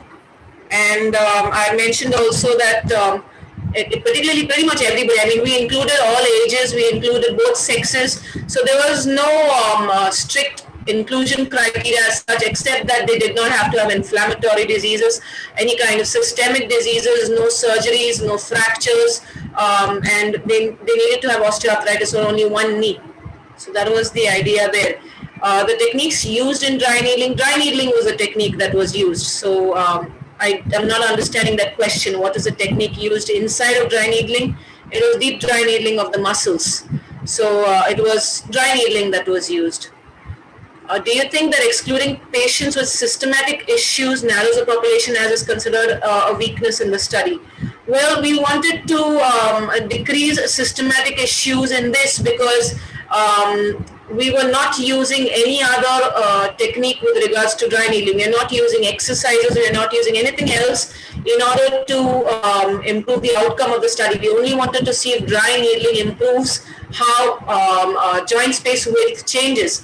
And the more we narrowed down our criteria to check whether dry needling actually affected joint and muscle, it would help to rule out other things that would come in the way and complicate the study. So that was the reason we tried to rule out systematic diseases, and we just made sure that systemic diseases, and we wanted to make sure that nobody else, none of the had any health issues.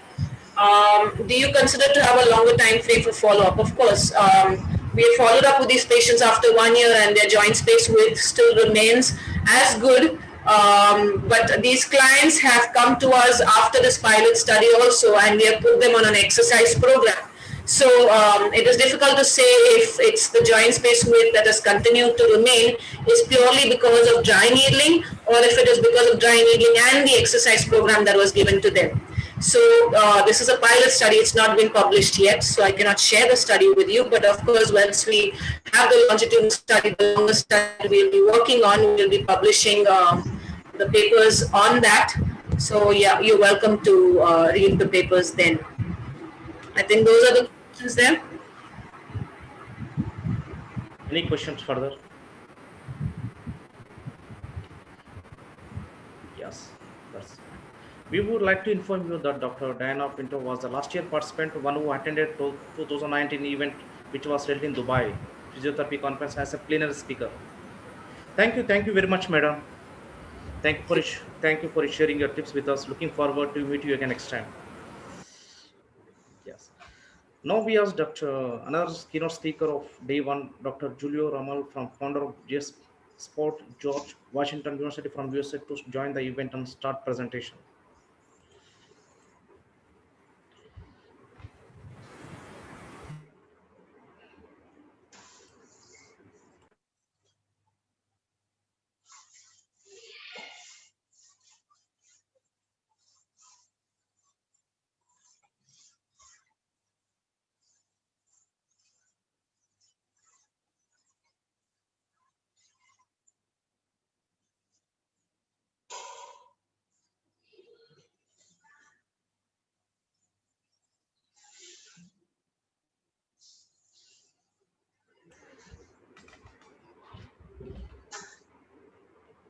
Yes, madam, you can continue your presentation.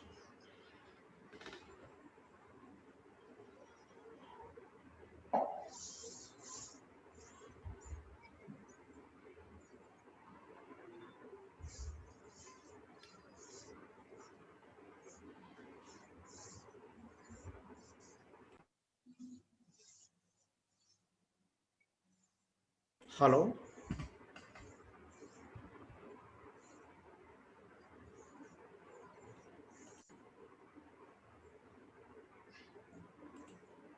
Is Dr. Julia Ramal is here?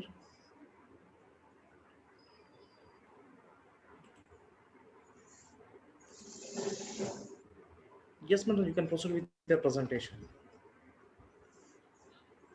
As you said, it's a general talk, just you can do your presentation without any PPT.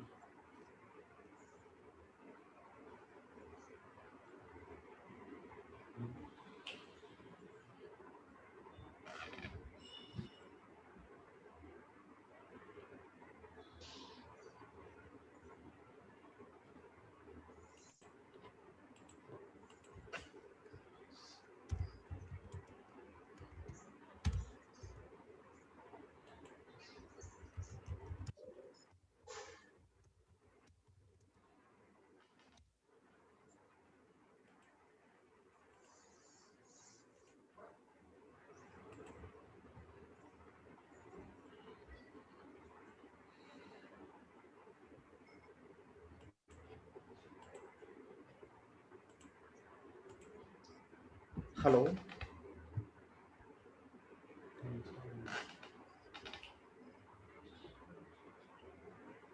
Hello.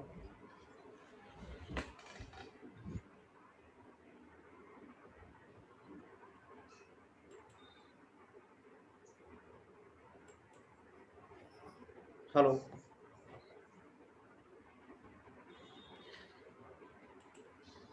It's almost 10 minutes, madam. We are waiting for your talk.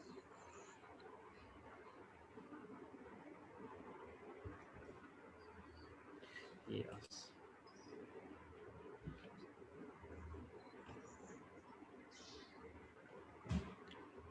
It's just meanwhile, we can go with the Dr.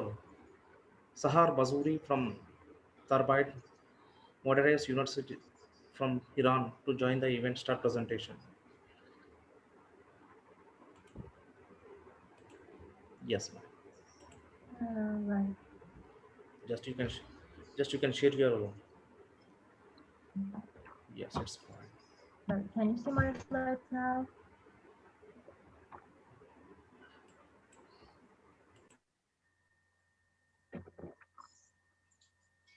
can you hear me and can you see my slides? Yes, yes. Just you can enlarge it now. Okay. Well, is everything okay? Can you see it? Yes, yes. It's Yes. fine. Hello and greetings to all the colleagues, and I want to thank the conference organizers for planning this meeting. I'm Sahar Guzari, and today I want to talk about the ways that we can calculate the viscoelastic parameters, I mean the stiffness and shock absorption capacity of the musculoskeletal system using biomechanical models, which specifically I want to talk about mass spring damper models. Well, today I want to talk about these items. The first one is that why knowing viscoelastic parameters is important for us. And is there any difference between the local and global viscoelastic parameters, which specifically I want to talk about global viscoelastic parameters. And another thing is that what can these global viscoelastic parameters show us about the human performance? And how can we measure them? And finally, I want to show you two examples of my research about using mass spring damper models in physiotherapy clinical research. Well, all of us are familiar with conventional instruments of gait analysis labs, including force plates, EMG devices, plantar pressure systems, and so on. And you know that they can give us many useful information about biomechanical variables related to human body performance, like kinetics, kinematics, muscular activities, and so on.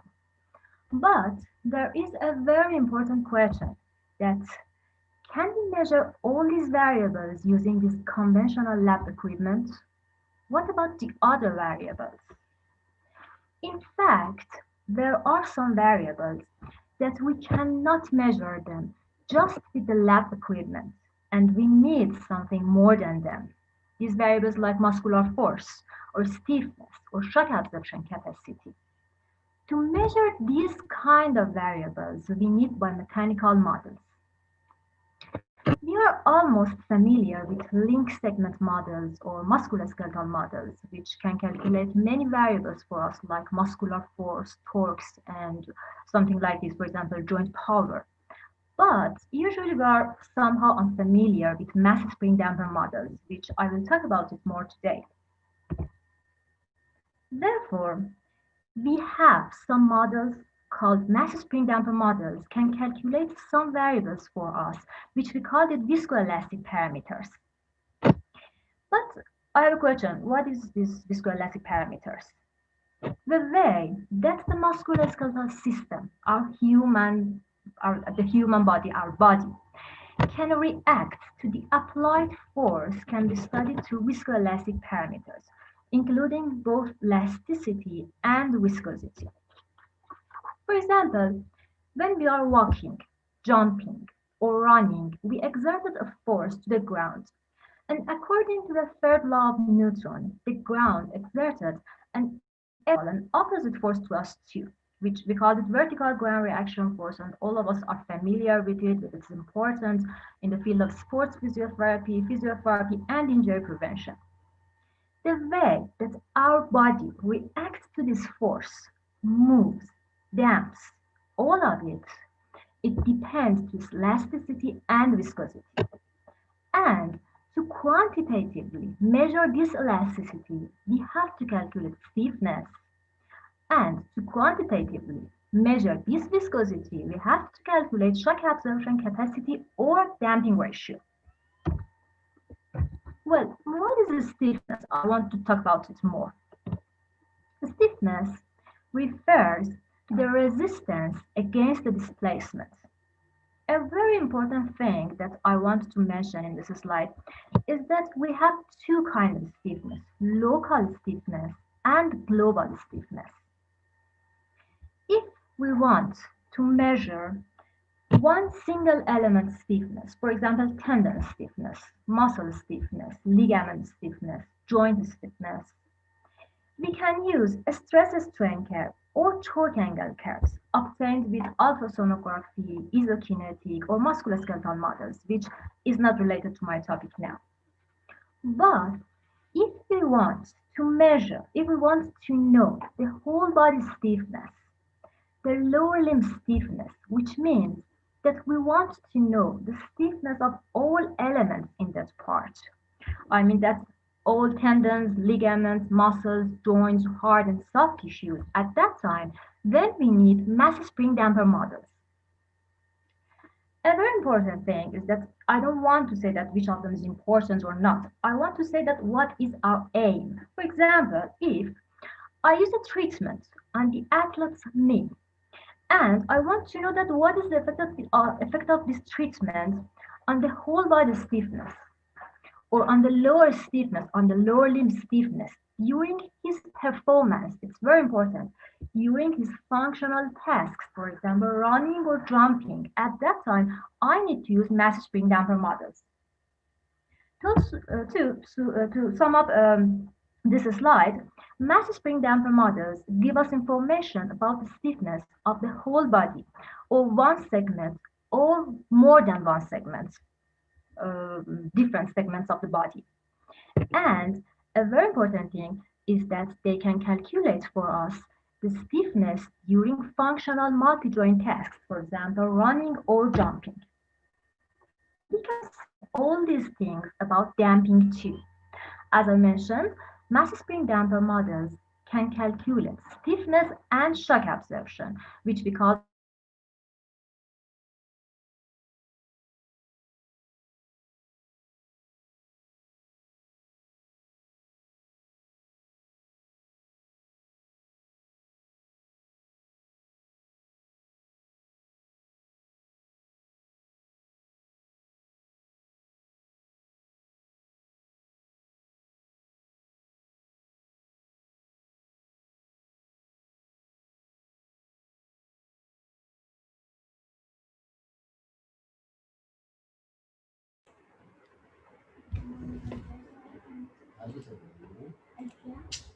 Hello.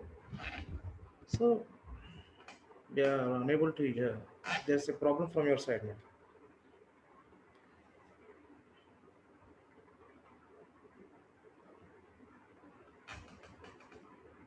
Hello.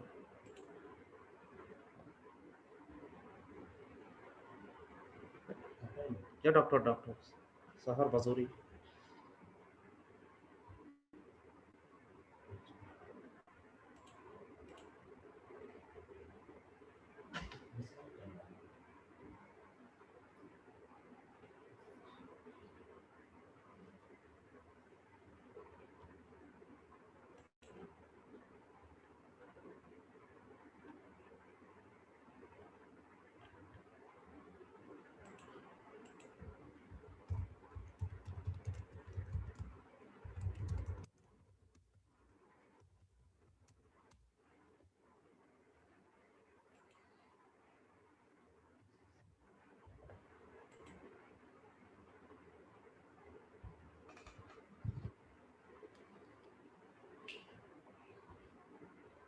Yeah, madam. Just we are waiting for your talk.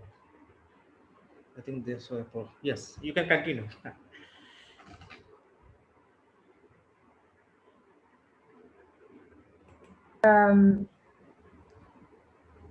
Yes, you well, can. I don't know that until which slide do you have me when I was saying this, my connection was okay or not?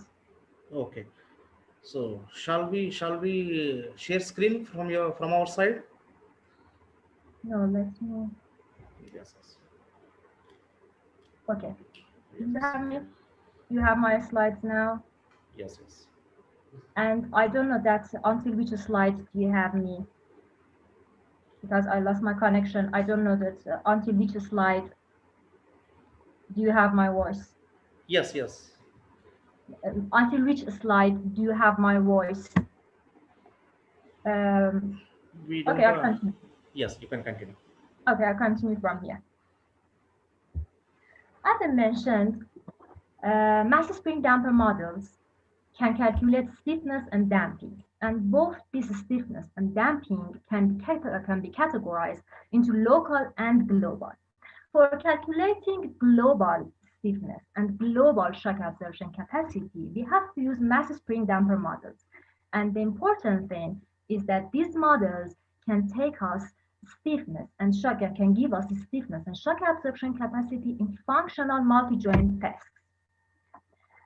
I want to emphasize again in this slide that stiffness and damping calculated using mass spring damper models are related to all the individual stiffness and damping values contributed by all muscles, tendons, ligaments, soft and hard tissues in that part of the body that we have to calculate it, that we want to calculate it, and is usually measured in functional tasks. Another important thing that I want to mention is that there is a two-way relationship between viscoelastic parameters, which are in stiffness and shock absorption capacity, and performance. It means that changing the functional variables can change the viscoelastic parameters, and changing the viscoelastic parameters can change the performance. It means that after various treatments, therapeutic interventions, exercises, or after conditions like fatigue, the viscoelastic parameters can change. Then we can see that the human performance changes too. So many researchers, especially in the field of sports physiotherapy, try to change the global viscoelastic parameters through physiotherapy techniques to improve performance. In this slide, you can see the results of many studies about the effects of high stiffness on variables related to biomechanics. I don't want to go through it in detail, but just I want to mention that, for example, high stiffness can improve performance, can increase hopping frequency, running velocity, decrease contact time, increase jump height, increase power. So overall, it can improve performance. Or for example, in another area, it can change the risk of injury. It can increase GRF peak. It can increase impact. I don't want to go through it that increased GRF is good or not. I want to say that stiffness, increasing or decreasing it, can change the risk of injury. Or for example, it can decrease fatigue, improves running economy, or it can increase joint stability. So there is a two-way relationship between stiffness and performance, and there is a two relationship between damping and performance. It's a very important slide. I want to say that how can we use these models? How can we use mass spring damper models? And how can we calculate this stiffness and shock absorption capacity? The first thing that we have to obtain from biomechanics lab actually is kinetic or kinematic data. It doesn't matter which of them, I will explain it more. We can obtain this information by force plates, motion capture systems, or accelerometers. If you use a force plate, if you have a force plate, so that in this situation, only the vertical GRF data is enough. If you have an accelerometer, so that the acceleration data related to center of mass is enough. And if you have motion capture systems, so that the displacement curve, the displacement data related to the center of mass is enough. In this slide, as an example, I'm showing you a vertical GRF curve. Vertical GRF curve, vertical GRF data, with the use of mass spring damper model, which in this slide, I show a 2D graph freedom mass spring damper model, we can calculate stiffness and damping. Of course, we need some mathematical calculations, some optimization, graphical methods, something like this. But for us as physiotherapists, just using this data and these mass spring damper models can be enough, and we can calculate these two parameters. These models consist of masses to represent body mass, springs for elastic behavior, and dampers for viscosity. All these elements build an oscillatory system represent the corresponding viscoelastic behavior of the body. Well, now I want to share with you the results of two of my researchers using mass spring damper models. In this slide, Actually, in this part of this study, at first, we aim to compare the fatigue effect on the viscoelastic behavior of the musculoskeletal system between men and women in a landing task from a counter movement jump. You can see the study process here. At first, there was a dynamic warm-up when the subjects performed 3 counter movement jumps on the force plate, and the force data were collected. 50 participants, including 26 women and 24 men, were recruited in this study. Then the subjects underwent a fatigue protocol, which consisted 5 sets of heel rise. And after the fatigue protocol, the subjects performed 3 counter movement jumps again. And using mass spring damper models and some calculation process, we obtained stiffness and shock absorption capacity. You can see the results. This is our results of the mentioned study. As you can see here, there was no significant difference between men and women in the situation before fatigue for both variables of stiffness and shock absorption capacity. After fatigue, stiffness increased in both genders, but it is still the same for both men and women. But the interesting part is here. As you can see, after fatigue, the shock absorption capacity decreased in men, but there is no change for women. It is an important finding of this study that shows the reduction in the shock absorption capacity of the lower limb happened only in men after fatigue. It means that men's lower limb ability to damp the sudden forces which are common in jumping and running especially decreased after fatigue. And this difference could be due to different areas of fast twitch muscles. I don't want to go through it.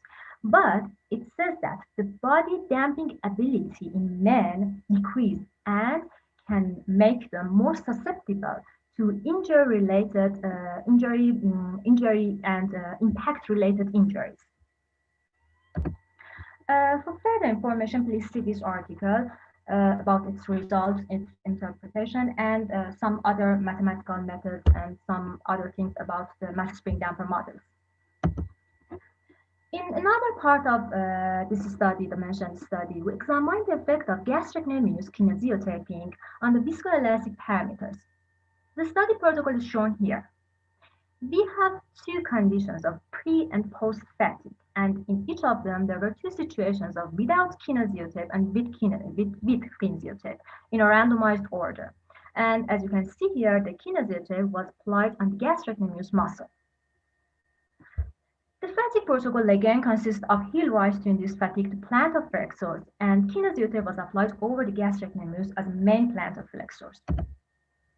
Our results showed that the beneficial effect of kinesiotape in preventing the decrease of shock absorption capacity, which decreased in men, and suggesting that the applied impacts can be well damped. So kinesiotape just applied on over one muscle can be good and can be effective for men to reduce the decrease of their damping behavior. This might be due to the effects of kinesiotape in increasing blood flow or increasing muscular activity. And it says that as muscles are the main shock absorber of the human body, it seems that the tape can preserve the muscular function in damping the forces following fatigue, and may lower the risk of impact-related injuries. And this finding can be instructive for physiotherapists, sports physiotherapists, especially the people who work in the situation which the damping behavior can be lower. For example, after fatigue, after different and various sports activities, it could be instructive. Therefore, to sum up, to calculate the stiffness and shock absorption capacity of the whole lower limb, of the whole body, or related to more than one segment, we need using mass spring damper models. And a very interesting point is that these models have been developed for more than 3 decades, but their use in the field of physiotherapy, human movement science is still limited. And mostly 1 degree of freedom model have been used to study the stiffness of center of mass. But if we want to calculate the stiffness and shock absorption capacity related to more than one body part, we have to use more degree of freedom. And as I mentioned, their application in the field of sports physiotherapy is very, very important and could be very instructive for them. And I want to end my speech with this sentence, that simplicity promotes understanding.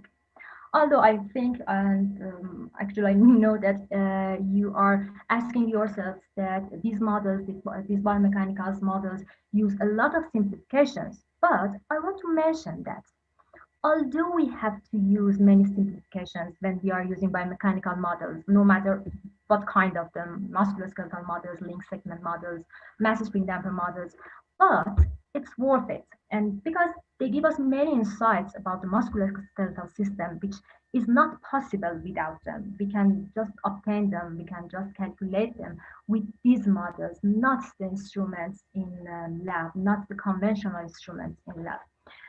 Thank you for your attention. If there is any question, I'm here, and also you can see my contact information. Yes. Yes. You have got a question from Dr. Mahesh Jawari. What is the definition of stiffness and how can we measure during physical examination? I try to see. Just you can find from the chat box the question. Yes, but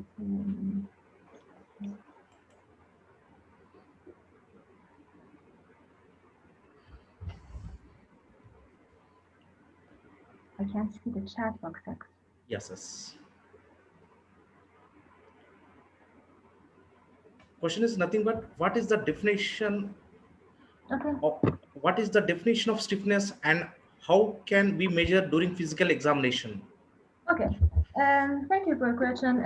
Stiffness, it means that what is the resistance? What is the resistance to displacement? We have two kinds of stiffness. One of them is local and the other is global. What is local stiffness? We can measure it, for example, in ACL patients, in ACL rupture patients, in anterior drawer test. That when we push when we actually push the tibia in forward us, we can see that there is some kind of loosening in their joints. Or for example, in ankle sprain patients, we can see that their ankle does not have enough stiffness. It's local. And for measuring the local stiffness, to measure it, to quantitatively measure it, not just with our test, not just with our examination, we can use musculoskeletal models, isokinetics, ultrasonography, and something like this. But if I want to know that, for example, the patient with ankle sprain, what is the stiffness of his whole lower limb? Because many studies show that the ankle sprain, we know that ankle sprain can lose the ankle, can decrease the stiffness of the ankle, but the lower limb stiffness, no change. There is no change in their lower limb stiffness because of the adaptation of other muscles, other joints, so that if I want to know that, for example, a local injury or a local treatment, what is its effect on the whole body or a whole lower limb stiffness, then at that time, I have to use mass spring damper models. In clinic, I cannot measure it. I need some equipment, for example, force plate or accelerometers. And very interesting point is that nowadays we can use it with just mobile phones, smartphone. With the accelerometers embedded in them, we can obtain the acceleration data, and with the use of these mass spring damper models, we can calculate the stiffness and shock absorption. So that actually I can say that we don't need exactly force plates or motion capture systems, these expensive instruments, just with mobile phone and with the acceleration data, which can be obtained from many free apps in the mobile. We can obtain acceleration data, and with the use of mass spring damper models, we can obtain stiffness and shock absorption capacity. Any questions, further questions to Dr. Sahar Bazouri? Yes. Thank you very much, madam, for speaking up Thank in this you. meeting. Yes, yes. Thank you. Looking, Thank you. yes, looking forward to meet you again next time. Thank you, Yes. doctor. Now we ask the keynote speaker of day one again, Dr. Julio Ramal, from founder of J Sport, George Washington University from USA, to join the event and start presentation.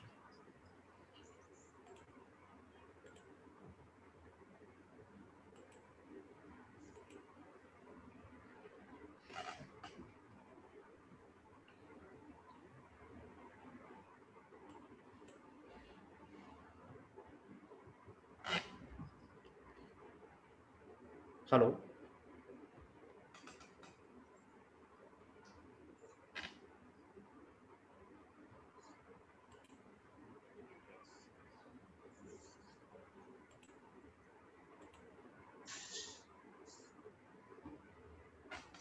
Hello.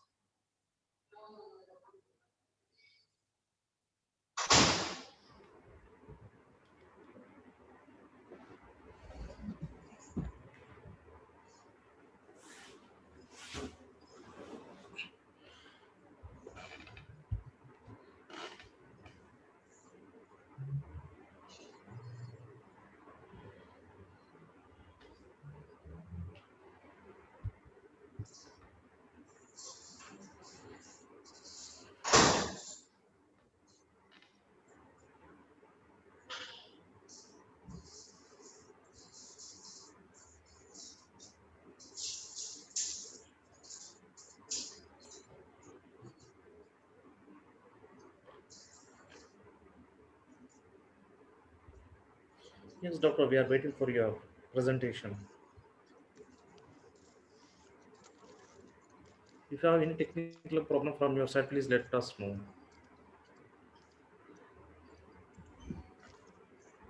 Yes, that's fine. Hi, good morning. Yes, Let me yes, just see the camera for here. yes. The camera is working. Yes, it's fine. You can see me? Yes, yes, Everybody can see me? yes. Okay, great. Okay, guys. Hi, first, my name is Julie Ramal, and I am the founder of the Holistic Movement. And today I'm here to talk to you a little bit about self-mastery to survive the next era. So the first thing I'm going to ask is we're going to be using the chat a lot, okay? So if you can ask a lot of questions, that would be great so that I can help you. So the first thing I want to ask you guys is to take a piece of paper, okay, and just write down body, mind, and soul very quickly. So I'll type it in the chat really quick. Body, mind, and soul. If you can just really type that very quickly on the paper, okay? So the first thing we're going to do is we are going to what we call just kind of scan everything that's going in your body, mind, soul. We're going to extract all the junk, what we call that's in the body, mind, soul. And then we're going to reprogram you guys so that you can be on a higher vibration level in body, mind, soul to adapt to the new era. And we're going to be talking about a couple of things over there. So once you write body, mind, soul, okay, I just want you to quickly use your intuition of where do you think your body's at. So if our body is supposed to be super strong and that's a level 10, where do you think your body's at in a physical mode? Like, are you doing a lot of sports? Are you moving? Are you eating healthy? Are you drinking water? Where's your body at now? Okay, so number 10 would be, means it's super, okay? 0 means there's nothing, all right? So just pick your numbers. You can write it in the chat also if you want, so we can see that, yeah? Okay, guys. And then secondly, we're going to go to the mind. So again, if you have the best mind, that means your mind is so clear, you can think very well, you have super intuition, you have maybe psychic powers, your pineal gland or your third eye is open. Where would you put your mind at? Where's your mind at now? Especially after the corona, where's the mind, okay? Okay, so mind 10 means like it's flying, like you can see things, you can quickly adapt to everything, your mind's relaxed, right? Okay, and then we're gonna pick a number for the soul. So your soul is like your spirit, like it's if you're happy, you're not happy, how's your energy, how's your positivity, what number would you put your soul? Okay, So just pick a couple numbers where you think it's best for you. Okay. Okay, good. So you guys have all high numbers. Okay. And then we're going to do a couple tests. So everybody just really quickly, I just want, everybody can pick their own numbers. We're going to go ahead and take our right thumb up like this. Okay. And all I want you to do is move your right thumb out and back inside. And tell me what you think about when you do this, when it goes out and back in. What do you think about when you're looking at your thumb? And just type it really quick in the chat. Okay. All right. So we're just, again, scanning everything that's going inside of us. Okay, so again, when your thumb comes out and in, what comes into mind?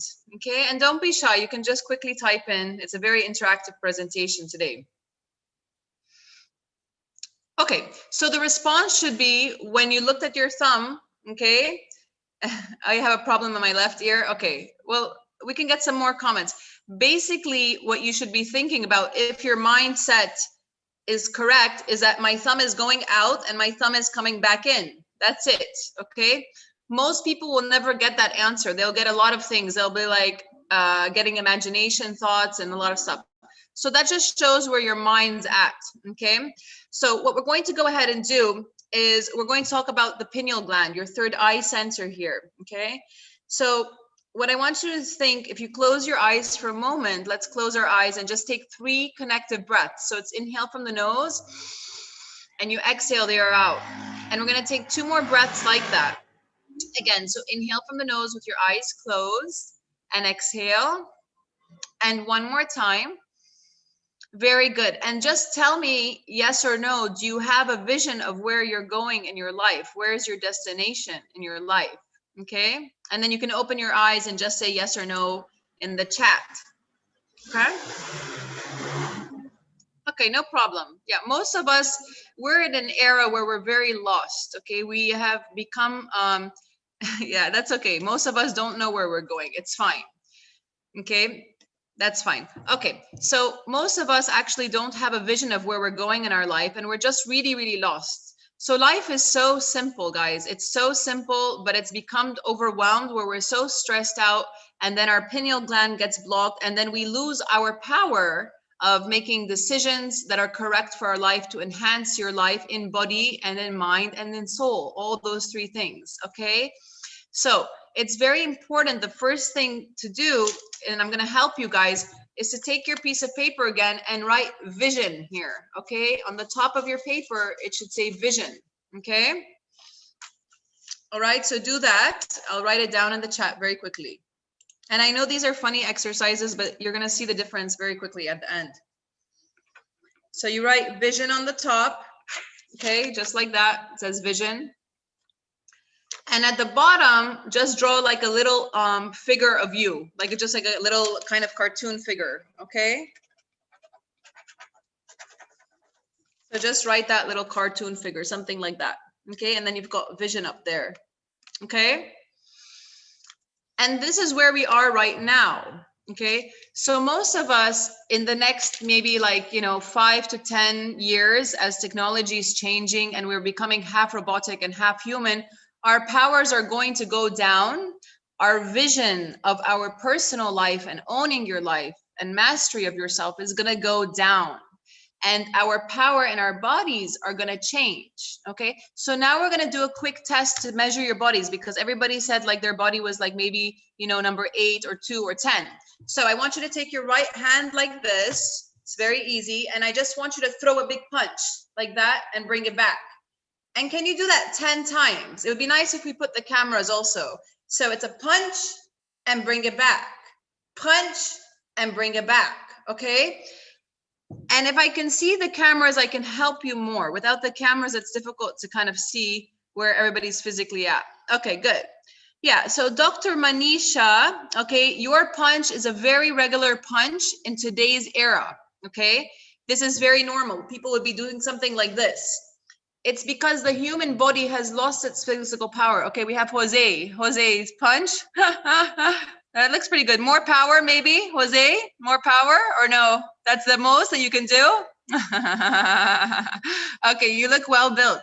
Okay, so the physical body, guys, what has happened in this era is that We have a body, we have a mind, we have a soul, and that makes us human being, okay? If one of them gets deflected or off balance, the mind may go down or the body may go down in strength or physical, rehabilitative, you know, boosting your immunity, healing, whatever, and your soul will go down. So that's why in the holistic movement, we focus on realigning you in body, mind, and soul. So the physical body today is much, much weaker than it used to be like 100 years ago. It's declining more and more and more. And the interesting thing is now that the corona has come in, we can really see where the whole future is going to be, is that we're going to be stuck on the computer. We're going to have everything is, you know, like online, and our fingers are going to become the strongest part of our bodies. And then your bodies are going to go through many issues. The soul is going to self-deplete. And then we find kind of what we call the end of the human race. Okay, not to speak in extreme, but basically that's where it's heading. Because a normal human being should know what they're doing in their life, own their physical self, own their mental mind, and own their soul to own the vision of where they want to go. Okay, and it's very normal in this era that we've gotten lost, because as soon as you're born, you know, the family tells you you've got to get this job, you've got to go to this university, you've got to start working to make money, life is hard. So you get all this junk stuff in your head, and then you're living the programs of what other people have gone through rather than your own program. Okay, so right now, if I told everyone that we can quickly redesign and invent your life, okay, it can happen instantaneously with a whole mind reprogramming, which only takes around 30 minutes to do it. It's very, very simple. Okay, and I've had people do these sessions, and directly the next day they're like, oh my God, Julie, my business has gone up, or oh my God, the sales has come up. Okay, so one thing I want you guys to know, that whatever is going around in the world right now, despite people predicting recession, or people are depressed, or physically, I don't know, not happy, whatever is going on, maybe lack of money, lack of love, your life doesn't have to have all that junk. Okay, but you must state what your life must be. So the first thing to state it is to say, who are you? Okay, so let's ask the question. If I ask like Jose Carlos, or if I ask Diana or Dr. Manisha, who are you? What will your answer be? Other than my name is like Julie. Okay, who are you? Okay, so just type it in the chat very quickly. If I ask the question, who are you? What's the answer? Nobody knows who they are. We have a very shy crowd. Okay, guys, so to survive a physio, okay, so you labeled yourself as a career, as a physio. I'm a very passionate person who loves what I do. I love that answer. So Mayis, that's great. I'm an ex-athlete. Okay. Okay. So what we can see is, we can see a lot of labels put on us. Okay. In fact, what we are, we're just a human being made of energy, and we have a body, mind, soul. That's it. Okay. Without all those labels. So once you look at yourself very simple, without the labels, like I'm an athlete, I'm a banker, I'm a physical therapist, I'm a hard worker, my name is Julie. Forget the labels. You got to clear them out. Okay. So that your mind can be completely clear. And then you can identify your vision. That's the second thing. So first thing, you can write it as notes, is to know who are you without the labels. Down, have a vision. Okay, forget about whatever vision. Do you want to be a millionaire on a boat? Do you want to have your own private helicopter? Do you want to be an international speaker? Do you want to have thousands of clients coming to you as a physical therapist? Or what is your vision? Okay. So once you can identify that, take a moment. If you don't know the vision today, it's okay. If you know it, write it down. Okay. And then you need to take some time to think, how are you going to get to your vision? Okay, what physical things do you need to do to get to your vision? So obviously it's going to be sports, because, you know, we're all physically made, mentally made, and soul. We're all three. So you've got to do sports along your vision. Okay, what mental things you need to do for the brain? So it could be like meditation, relaxation, studying, taking more online programs. And then what are you going to do for your soul? Okay, are you going to maybe have I don't know, new friends, or are you going to remove old friends, or are you going to read more happy books or happy movies, inspiring movies, okay? Or just listen to happy music? What are you going to do for your soul, okay? Okay, so that's a quick exercise that you guys can do for yourself if you do it correctly, okay? Again, that you have the vision and the little cartoon figure of yourself, and you write the steps that you need for the body, mind, soul, you will get to your vision very quickly, okay? So number 2 exercise, just to see who I'm dealing with, what kind of crowd. Let's take our left hand and just put it anywhere on your body. Where would it go? Just really quick, take your left hand. Where would it go? Anywhere on your body. Where would it go? Okay. And you can put your cameras, guys, if you want me to help you, because normally sessions cost around $250. So now it's free. Okay. Let me help you. Let me see your cameras if you'd like. Okay. So I can help you and tell you where you are in your life. All right. Okay. So if you're shy to put your camera, no problem. Just type where you put your left hand. For example, it could be like shoulder. Okay, or head. Okay, so go ahead and type it in the chat box and I'll tell you exactly what's going on from there. Okay. Okay, good. So Jose Carlos, okay, ex-athlete. Okay, where would you put your left hand if it had to go somewhere? Where would it go?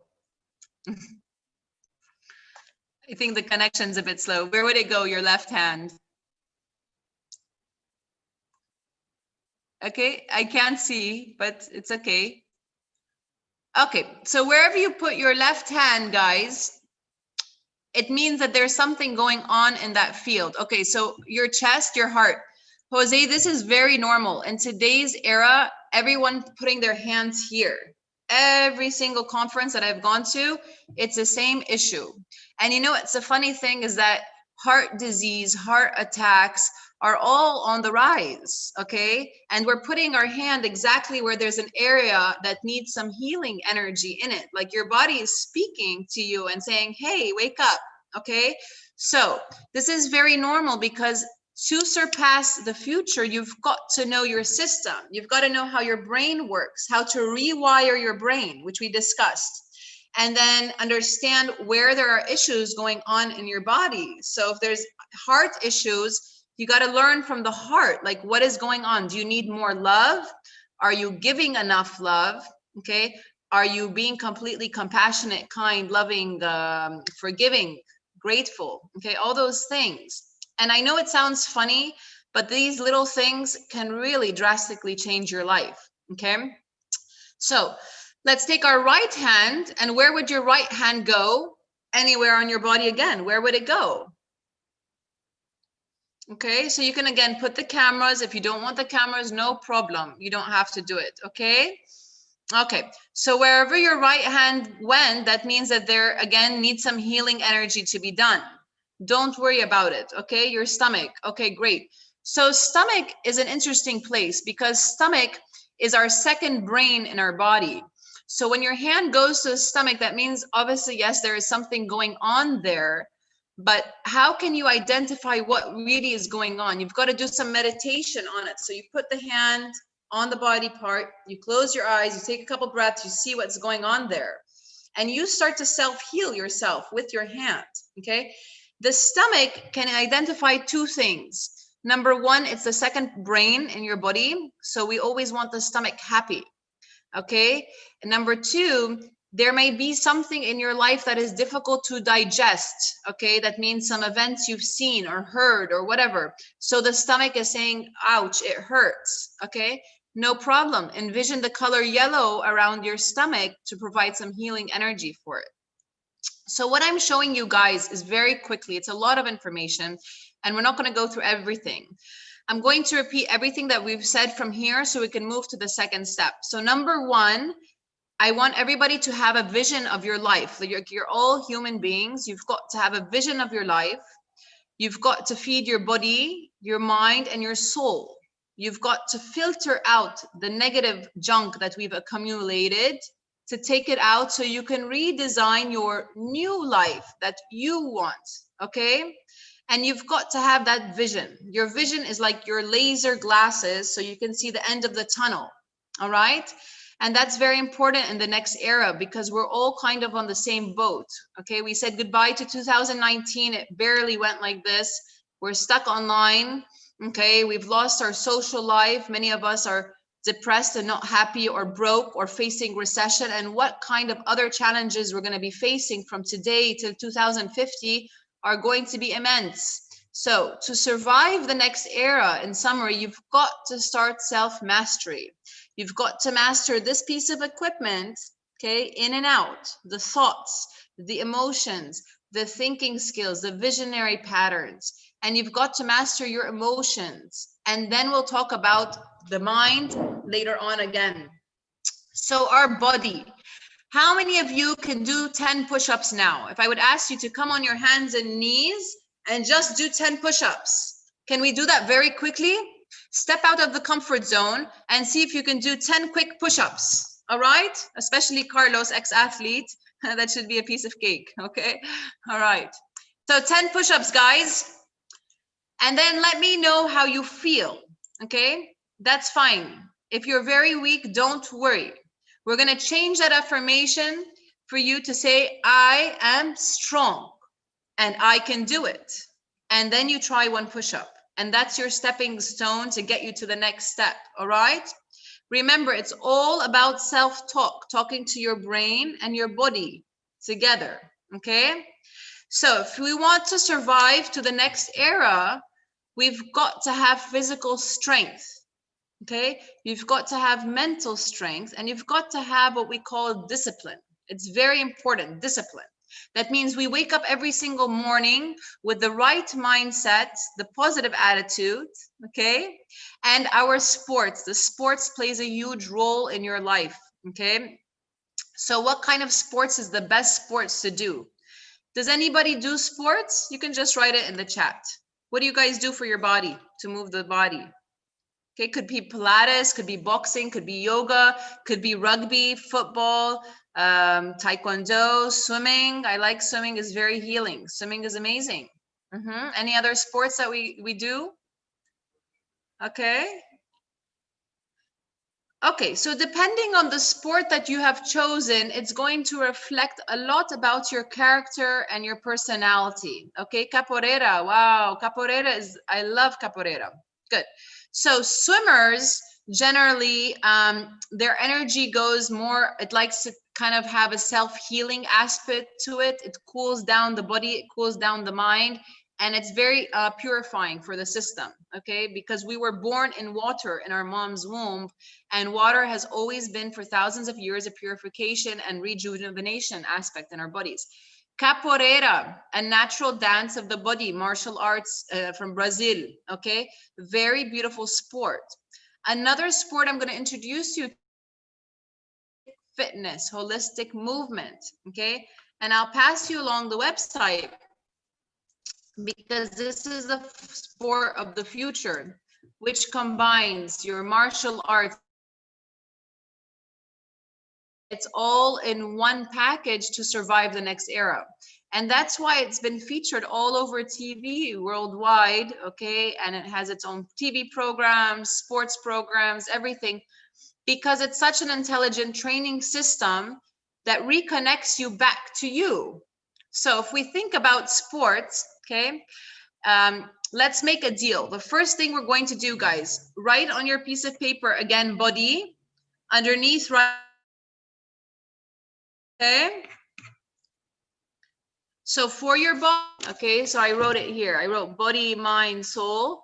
For your body, okay, just put sports. Okay, then you can choose what you want. If it's holistic, if it's yoga, if it's capoeira, swimming. Okay, sports. And your mind, obviously we're going to focus on positive mind, right? Positive mind. So just write positive and write vision. Okay. And then for your soul, just write happy.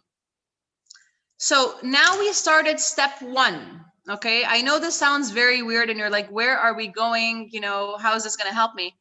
What I'm doing is I'm automatically reprogramming you guys without you even knowing what's going on. Okay. So I've told your body sports, you've written it down. I've told your mind positive and vision, and I've told your soul happiness or happy. Okay. That's it. We're going to close the chapter. Now we're going to start our reprogramming for the next era. Okay, so let's close our eyes from here. We don't need a camera at all. And we're just going to start by breathing. Okay, it's going to be around 5 minutes. So we're going to inhale from the nose and exhale the air out. Let's go 4 more breaths like that. Again, inhale from the nose, exhale the air out. Relax your shoulders as you're breathing. Relax your fingertips. And feel the breath rise to your mind area. Okay, so start to ignite your mental powers with your eyes being closed. Keeping the ears alert to hear things beyond the computer, beyond your home.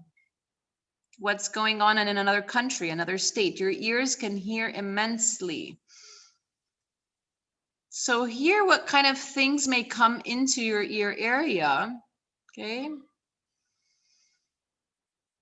Very good. And then as our eyes are closed, I just want you to think of your vision again. If you know it, see it and draw the full picture of your vision in every single detail. What are you wearing? Who is with you? What are you doing? What kind of work do you have? Where are you living? Forget about the negative. Just focus on your true vision. Take a moment to study all the details of the vision. And then for some of us, if you focus on your third eye center, right between your eyebrows, we have a hidden pineal gland, which used to be the size of a tomato around 200 years ago. And now it's almost calcified. So between your eyebrows, there's a pineal gland. And for the majority of us, it's completely calcified, which means we don't see the eye, the inner eye anymore. And this is very dangerous because if that little eye is closed, you cannot have a vision. You cannot have the psychic powers to see beyond of the routine tasks of what you're doing. You cannot feel what's going on, okay? So basically, again, it's the death of the human species. And this is what we see, okay, in every single conference. The pineal gland is closed, and it is very rare to find someone have it open.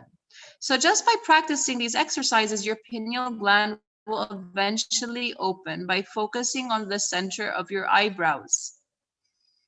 Don't worry or criticize yourself if you can't see it. It's not a big deal right now.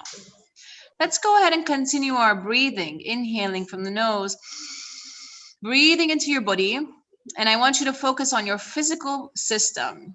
Okay, so if you said that you were weak, tell your body, I am strong now, okay? Or I am practicing capoeira every single day, okay? Make a statement for your body. Or I am running every morning.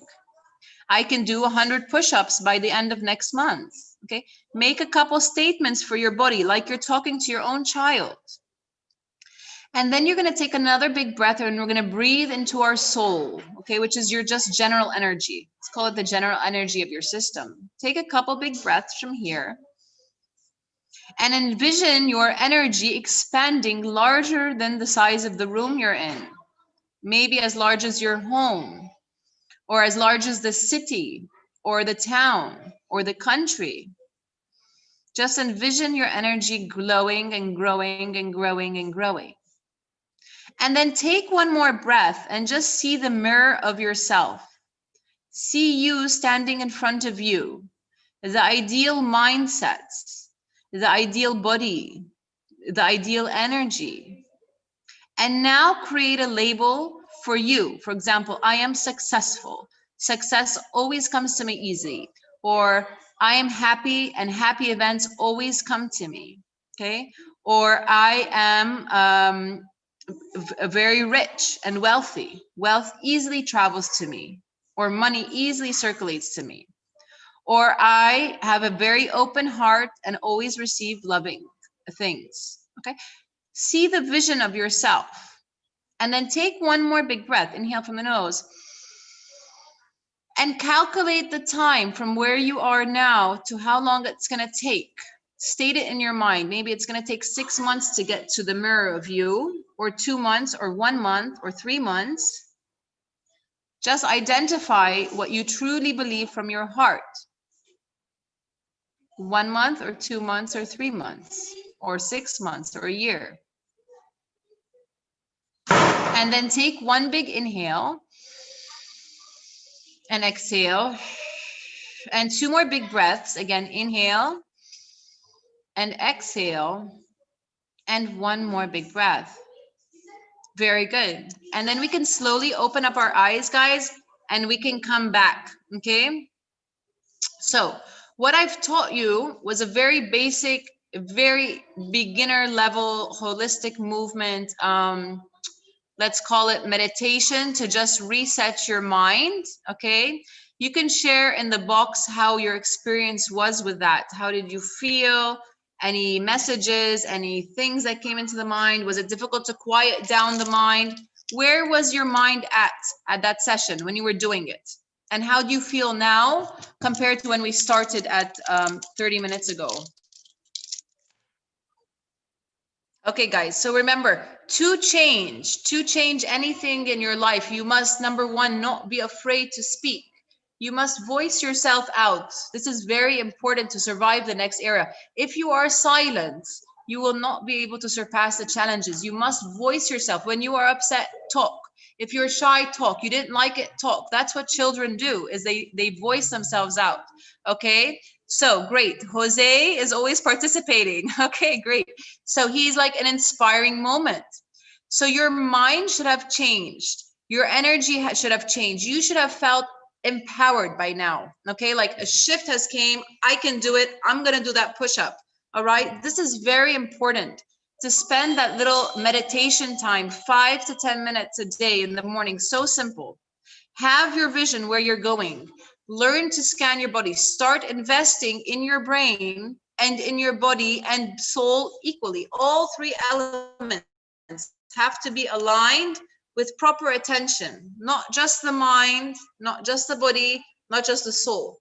If you feed all 3 properly and you learn to master this creator and your system and ignite your inner powers of, again, I can do it. I believe myself. I am confident. Without the junk of the past, you will seriously be able to surpass everything, and any challenge that comes to you, you're going to kick it away like a football. Okay. So check out my website. I'm happy to help, and everybody here can get a free consultation, again, to help you just as a friend, an online friend, okay, or e-friend. All right, to help you a little bit get started in the life, and just learn about the human body and mind. Okay. If you have any questions, let me know also. Okay. Okay, great. Any questions, guys? Okay, I think the sound is off. Yeah, so we can't hear you. No problem. Yes. You're welcome. Any questions? Yes, thank you, madam, for sharing all the information related to holistic fitness during this webinar. We have enjoyed your talk. Just taking a positive mind, body, mind, soul. Yes, thank you for sharing your tips with us. Welcome. Yes. Looking forward to meet you again next time. Thank you very much. Okay, thanks, guys. See you. Bye. Yes. Bye. It's a subject. So now we ask Dr. Jose Carlos Bomin from Nova del Jua University of Brazil, from Brazil, to join the event start presentation.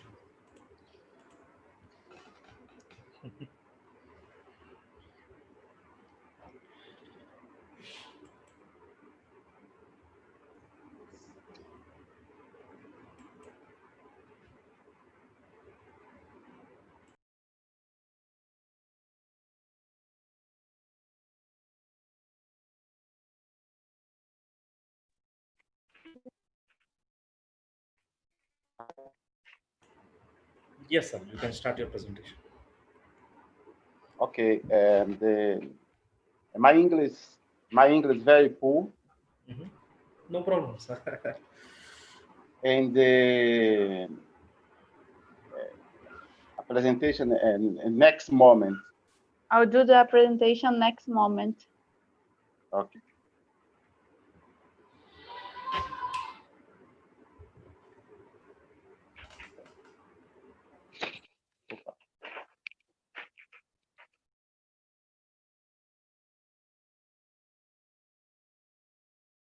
Yes. Yes, you can share your PowerPoint presentation on the screen. Apresentar, compartilhar a apresentação.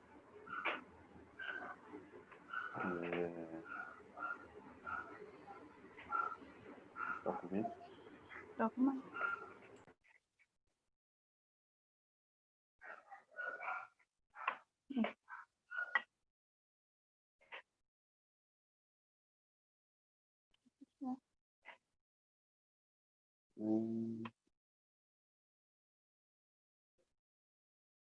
Documento.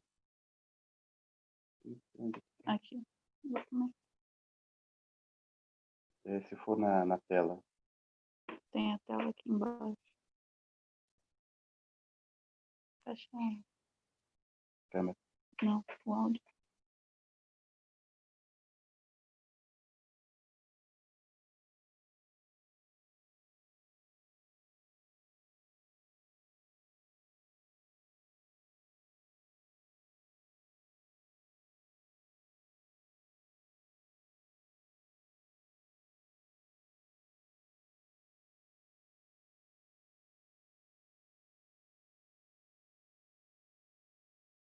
Sir, if you are facing a problem with your PowerPoint, just you can share to WhatsApp so that we can download from here and play behalf of you. We can share screen from here.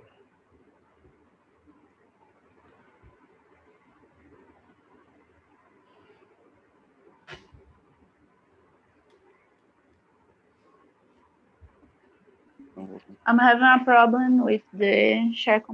The share.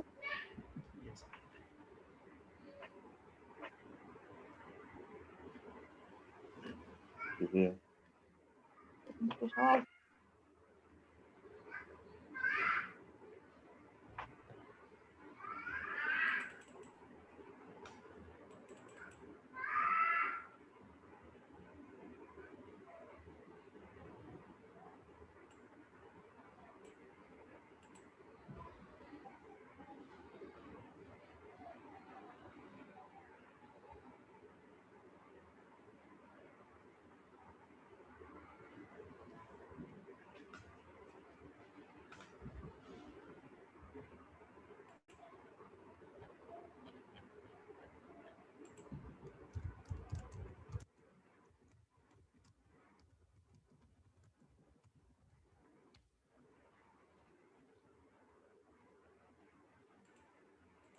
Sir, if you are still facing a problem with your uploading, just you can send through WhatsApp. Immediately we can receive and just you can play. We can share from here so that everyone can reserve.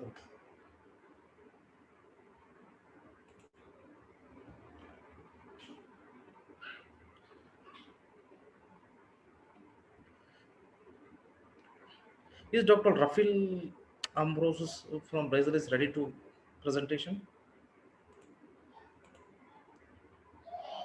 Sir, if you're ready, you can continue your talk, sir. Hello? Yes, sir. If you are ready, Can you hear me? Yes, yes. Okay. Can I start the presentation? Yes, yes. Okay, thank you.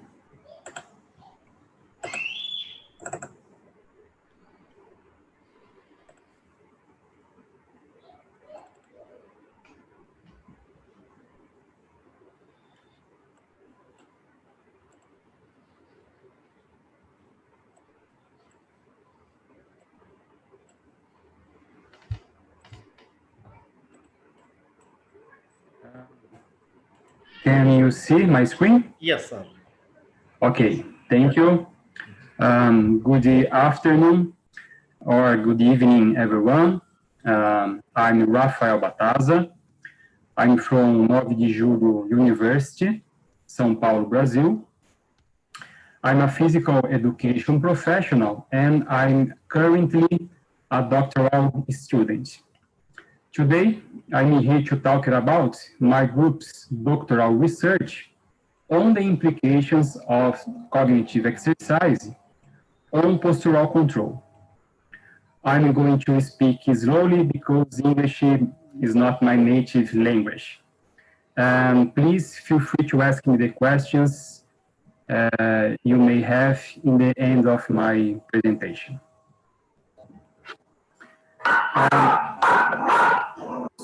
As we all know, impaired balance is a significant risk factor for falls among older people.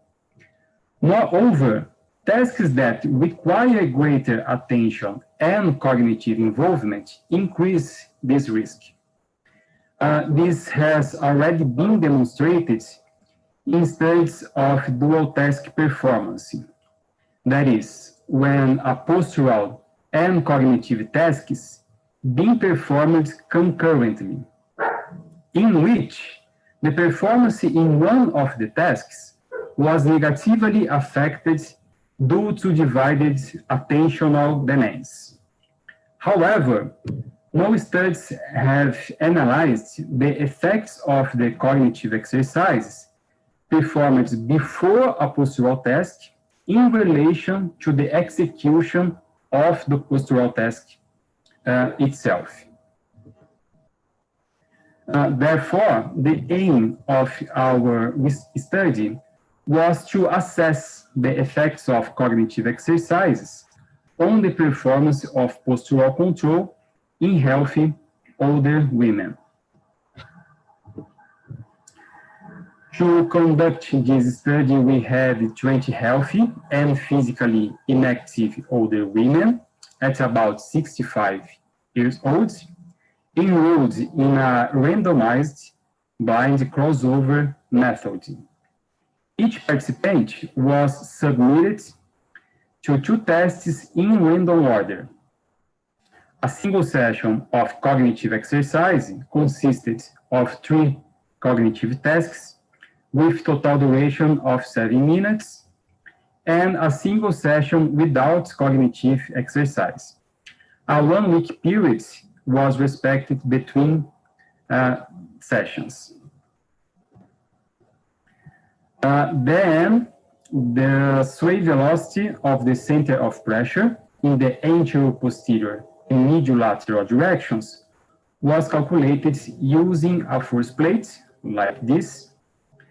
It was adopted the upright bipedal stance, timed 90 seconds, a series of 3 times with eyes open. This figure shows the experimental protocol.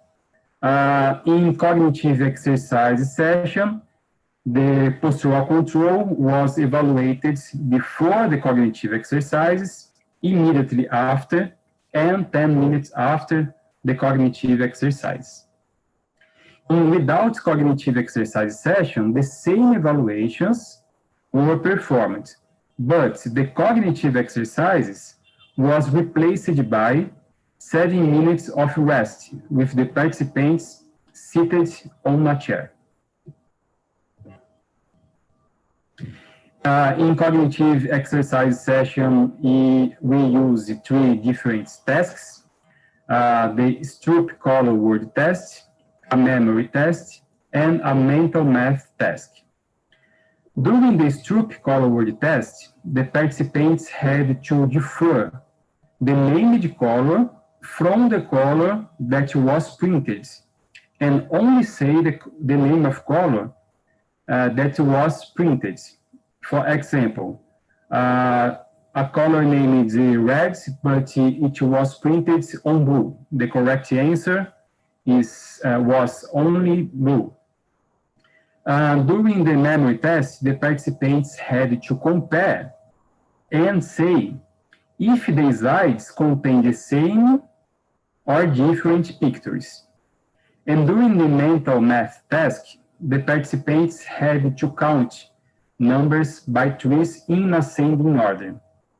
That is 150, 153, 156, and so on. So the results were obtained by a two-way repeated measures analysis of variance. If you look at graph 1 in left, you can see the mean and standard deviation of sway velocity in both directions during the 3 moments of evaluation. That is, before, immediately after, and 10 minutes after in cognitive exercise session. For this session, a statistical difference was observed when we compared the moments before the cognitive exercise with the ones immediately after and 10 minutes after in both directions. And as you can see, graph 2 shows the mean and standard deviation of sway velocity during the 3 moments of evaluation in without cognitive exercise session. In this session, the sway velocity did not differ significantly between the moments of evaluation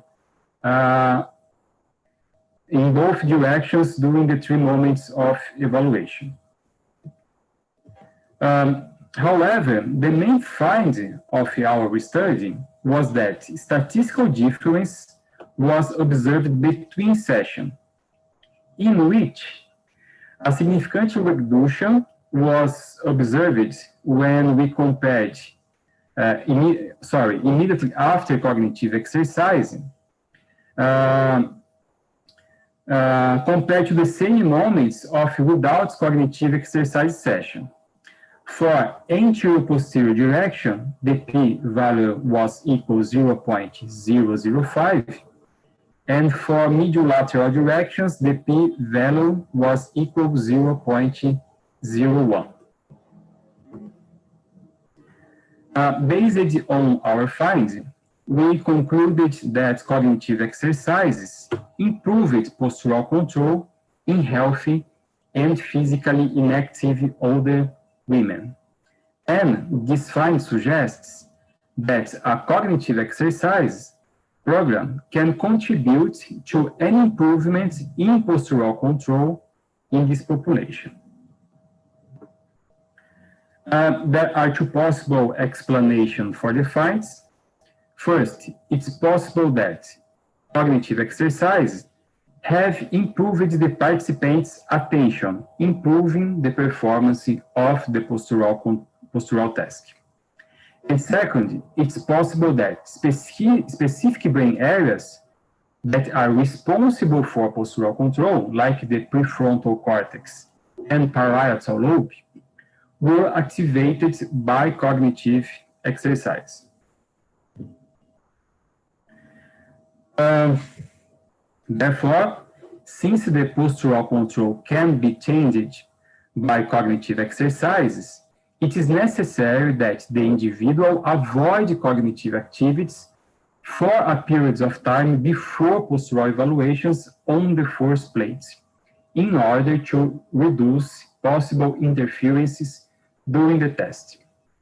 And finally, it is necessary to have future studies about the effects of cognitive exercise on postural control in other populations and also including more challenging postural tasks. In addition, future study could assess brain activity during the process by using an electroencephalogram to confirm if certain brain areas get more active.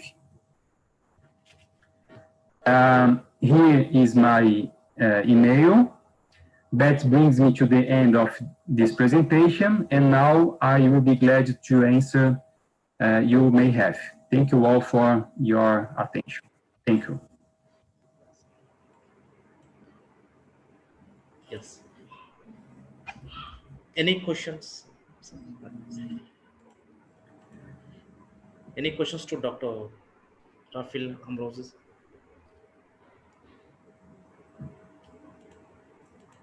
Any questions? Okay. Okay, no questions, sir. Thank you very much, sir. Thank you very much, sir. Thank you very much. Thanks. Yes, thank you very much for sharing your tips with us. Looking forward to meet you again next time, sir. Yes. So now we ask you to rejoin again Dr.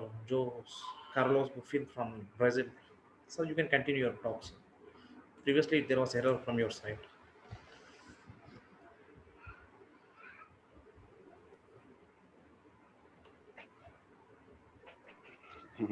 Tá ruim a luz, né?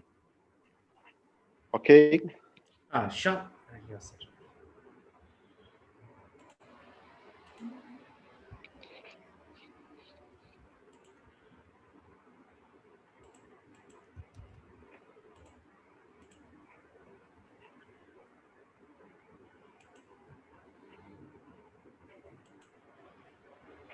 Ok.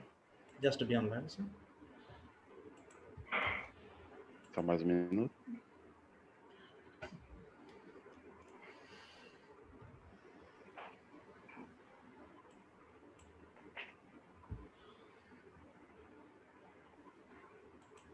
Yes, sir. You can view your presentation. You can start your presentation. The study is the effect of physical AMAP on postural control in health, physical inactive older adults. Then the physiological state of the individual during the evolution, the postural control, can exert an influence of postural performance in younger people after physical run-up. However, no study already found the heavy performance similar test with older adults. The aim of the present study was to assess the effect of physical AMAP on postural control performance in health older women. The method is 18 health physical inactive older women were enrolled in the randomization blind inclusive study, and the participation was submitted in two tests in the Hamad order in a single session of 2 minutes of AMAP in a treadmill and with mild moderation intensity. And without physical AMAP and the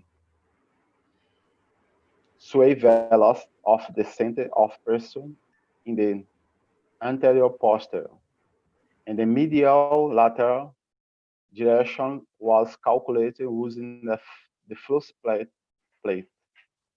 bipedal and 90 seconds, 3 times eyes open before, immediately after, and the 10 minutes after in the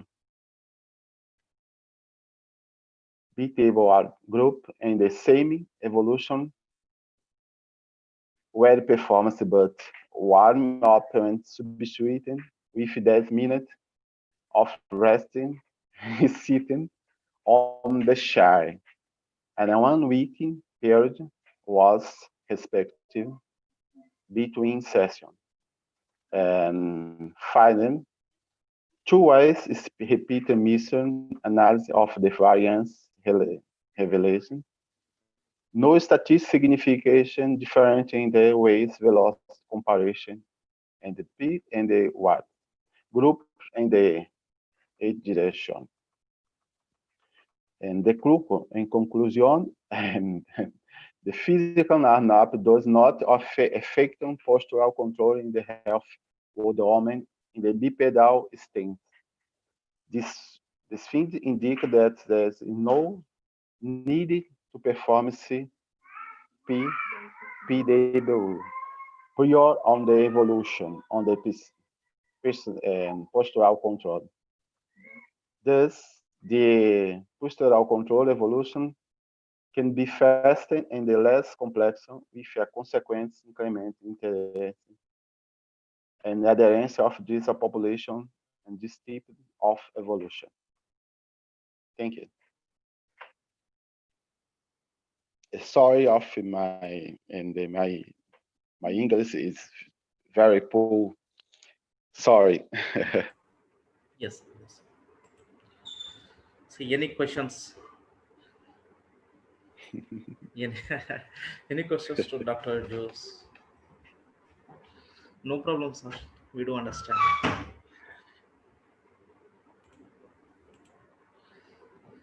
Thank you very much, sir. Actually, it's yours is a poster presentation. We requested you to deliver your talk in the form of oral presentation. Actually, it's your talk is in poster as you need to attend as yes. Thank you for sharing your tips with us. Looking forward to meet you again next time, sir. The last talk of this webinar will be Dr.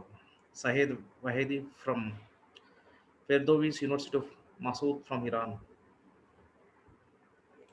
This is the last talk of this webinar.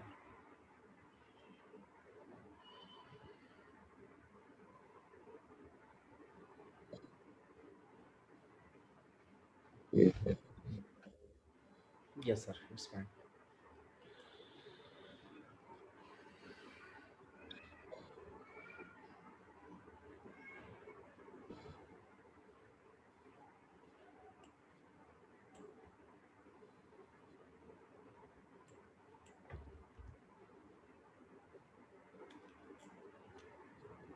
Yes, sir. You can continue your talk.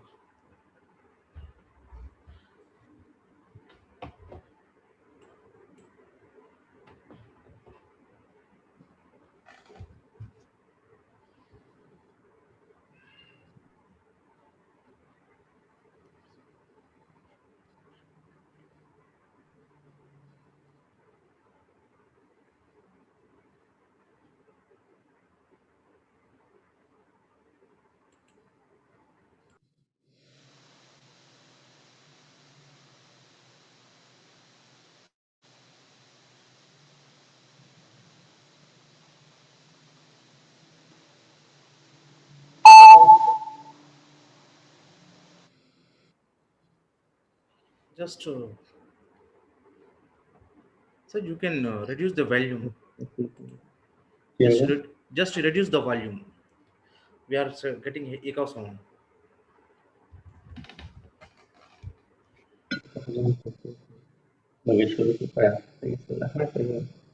Yes, you can start your presentations. Do you have, yes. You have a voice? Yes. Greeting. Just reduce the sound, sir. Just reduce the sound.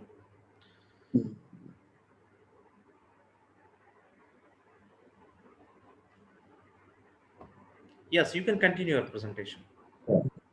Greetings and respect to all the ladies and gentlemen and contributor to the conference. I am Dr. Sanai. On the behalf of Mr. Saeed Wahedi, I will present you his work entitled Comparison Effects of Warm and Cold Temperament on the level of muscle damage and anaerobic threshold of the aerobic exertion activity in non-athletes.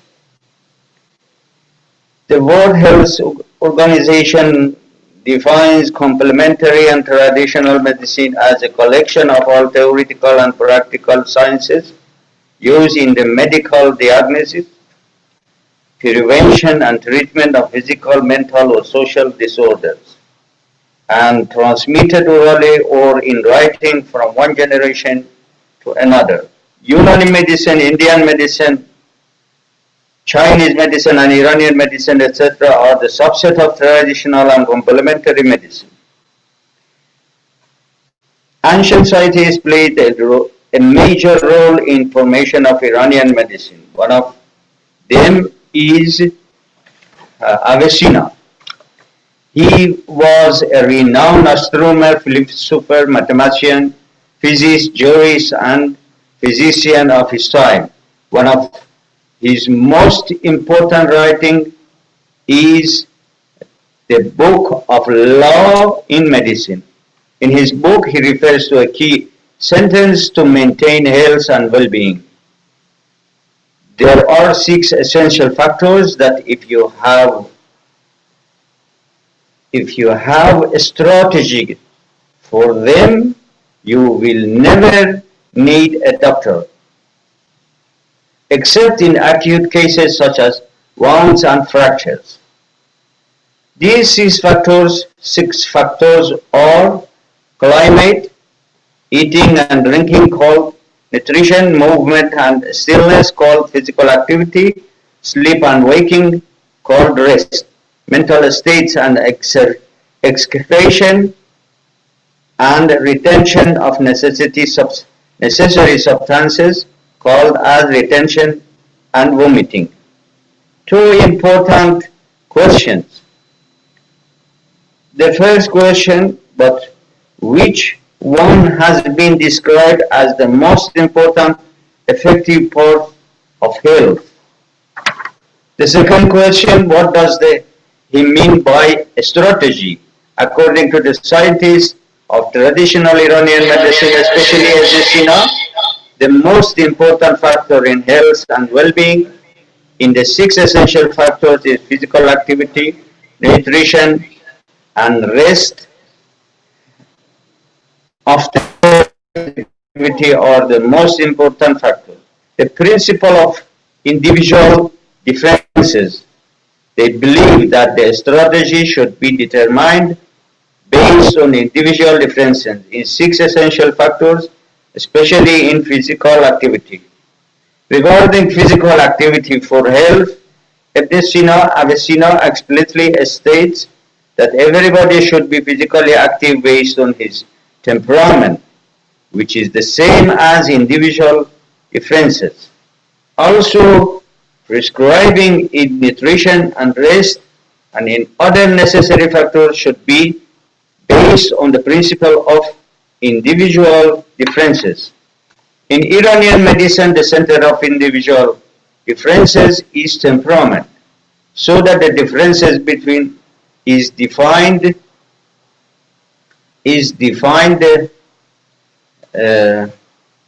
based on their temperaments.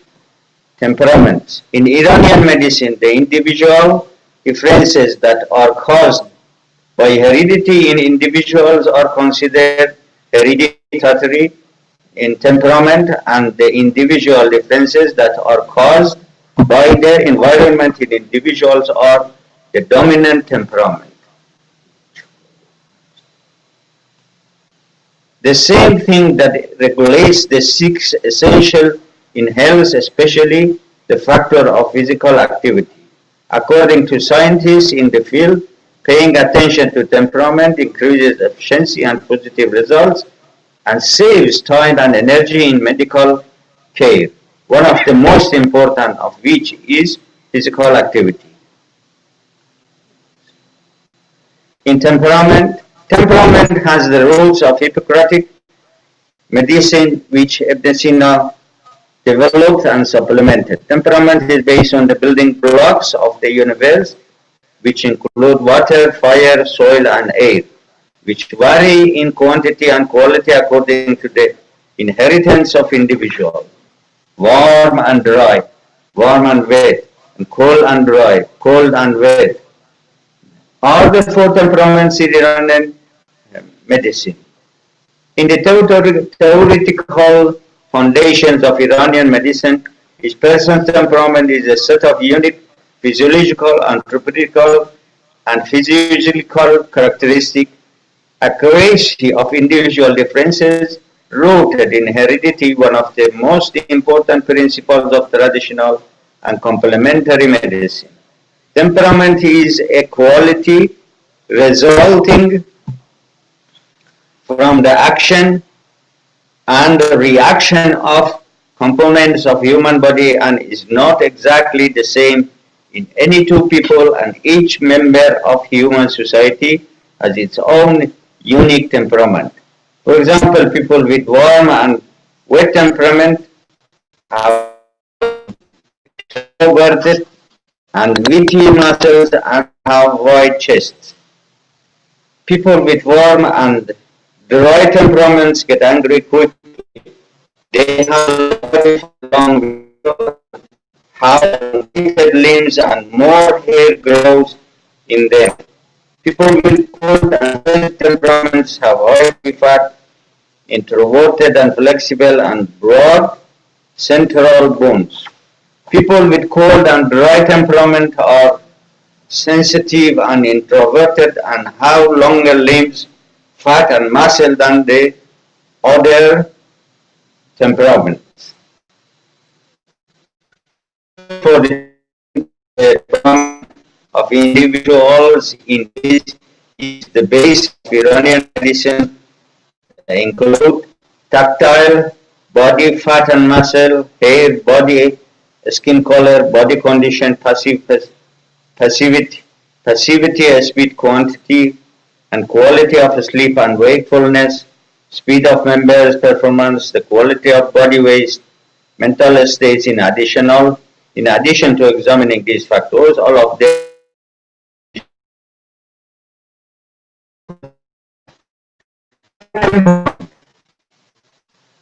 What is the importance of temperament? Temperament is the identification of potential hereditary characteristics of individuals.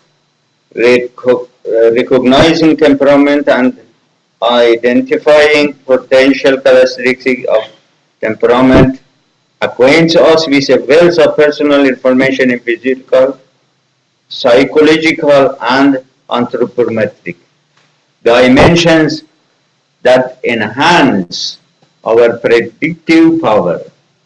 This information helps us to choose a better strategy so that our time and money are used to and ultimately increases effectively overall system productivity.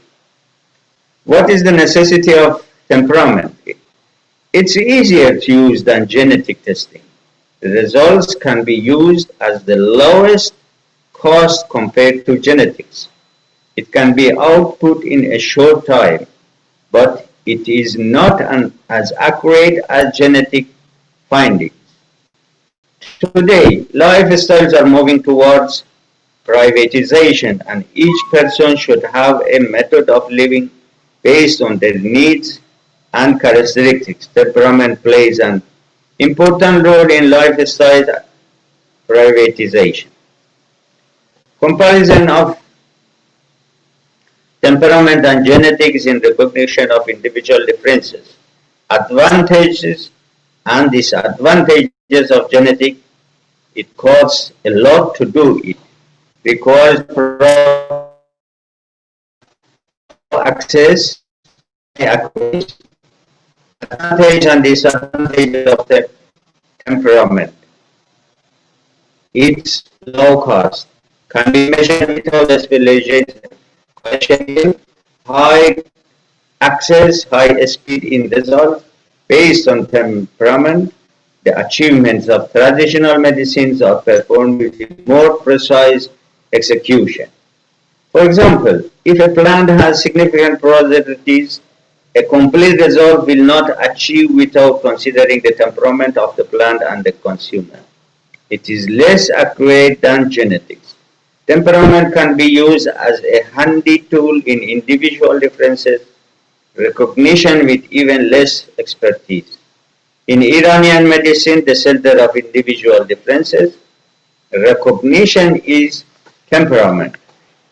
A brief report from our research group on temperament over the past 5 years. Shahabi et al.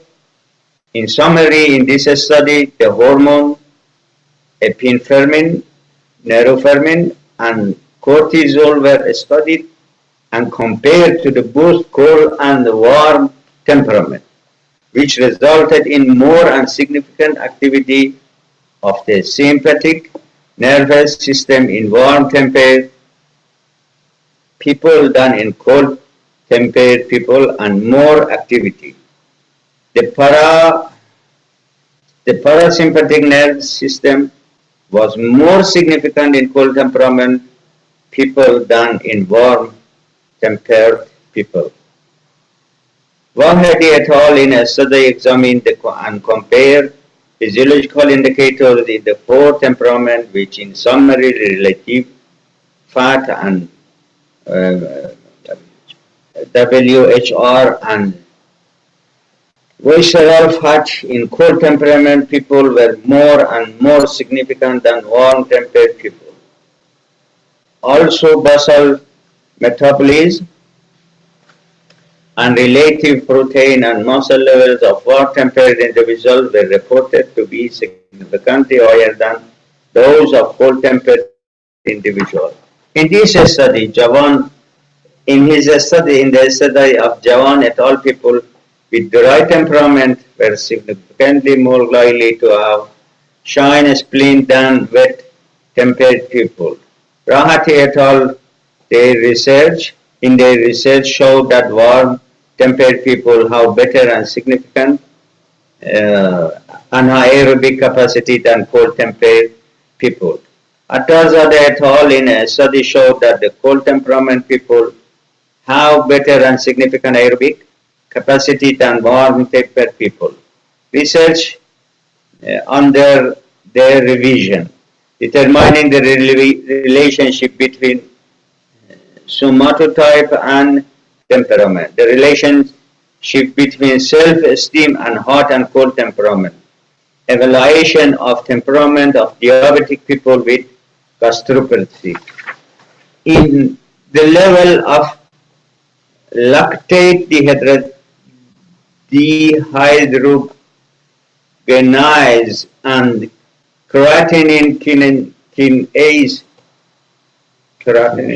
kinase in the blood are important factors in determining the extent of cell damage.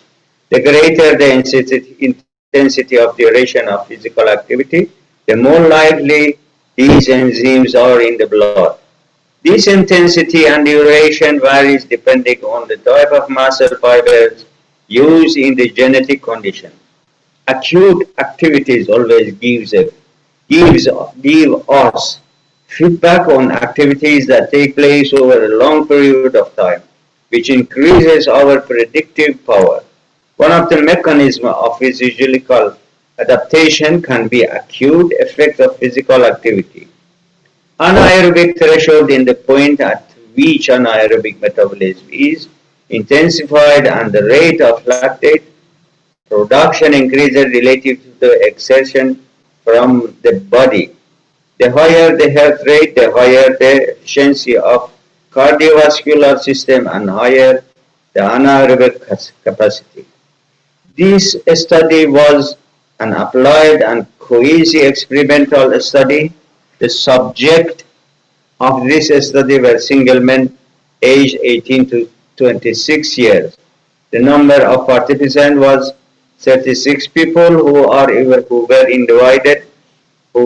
divided into two groups of 7 cold-tempered and 19 warm-tempered people by the standard temperament determination questionnaire. Blood sampling was performed before the immediately after the excursion, exhausting activity of both groups. The exhaustive capacity protocol was gross test, which did not stop until the exhaustion stage. Anaerobic threshold was measured by DMAX method. After data collection, data analysis was performed with SPSS software version 21. As you see, this predictive statistics data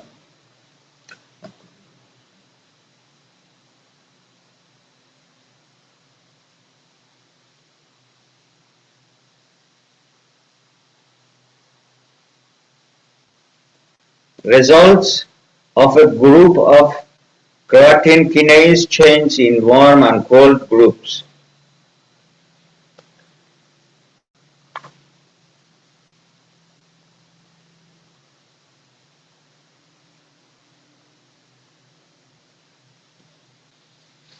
results of intergroup anaerobic threshold change in warm and cold groups.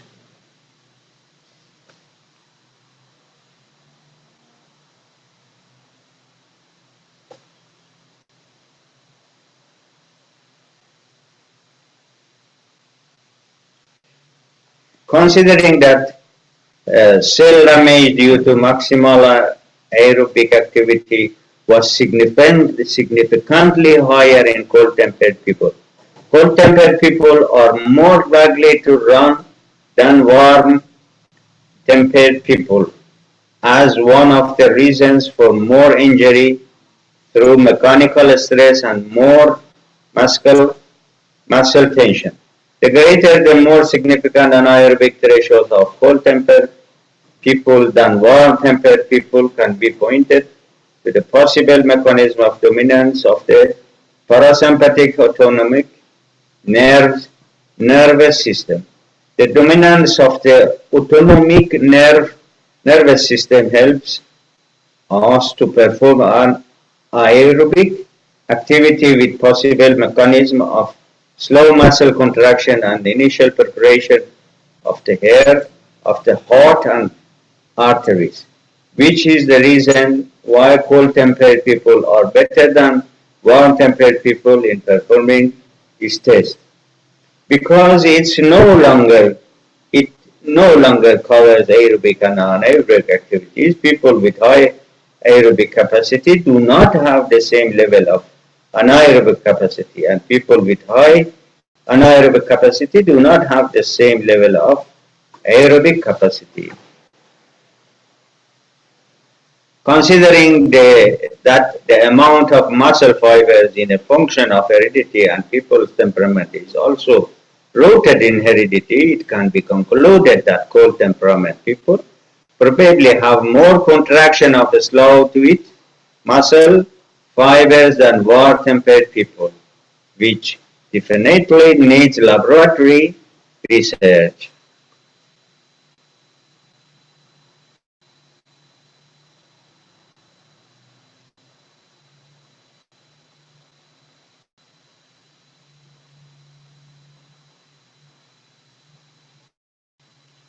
With thanks for your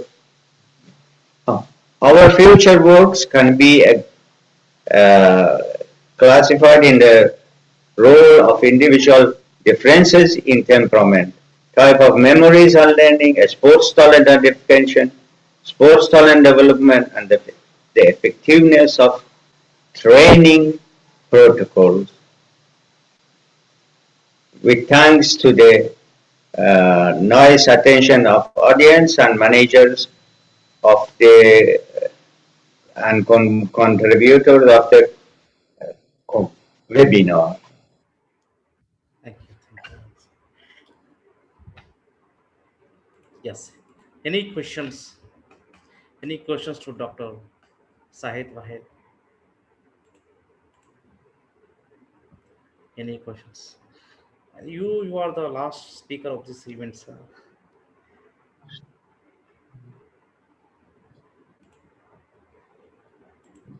Any questions?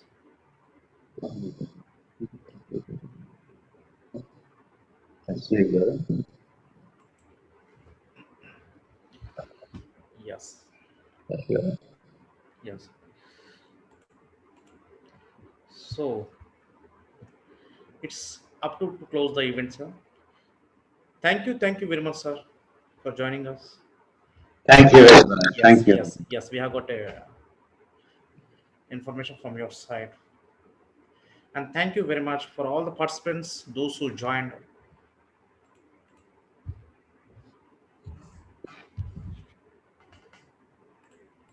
Those who joined this webinar from miles of distance during this period. Our most sincere thanks to all the keynote speakers, students, delegates, general collaborators, media partners who has joining from different destinations around the globe to support and cooperation. Let us thanks those who responded so well to our invitations to participate in this conference. We have received several papers which will form the basis of our discussion in these various sessions. Let us thank you for all associating with this conference by your presence. A special thanks to Program Manager Mr. Madhu as well as Mr. Kevin Brown for their continuous effort in putting us all together under one platform in this online event. Especially we thankful to Dr. Mahesh Javari asking number of questions during this event as well as Dr. Manisha Ratri, Dr. Himanshu Tiwari, Dr. Ayman Nais, Dr. Jose, Dr. Rafil, Dr. Syed, Dr. Sergio Benengo from Dr. Julio. They have got a different presentation from your side, especially from Dr. Sergio Crescenio from Samsung Strong, as well as the lead donologist, Dr. Sahar Bazuri. We'll be sending you the officially through email, electronic certificate, as well as conference proceedings, electronic book. Yes, yes. Finally, we extend our appreciation to each of you for your participation in this online events. Thanks you again. Thank you again. This is signing off, Madhu. Thank you. Thank you very much, sir. Have a nice day. Bye.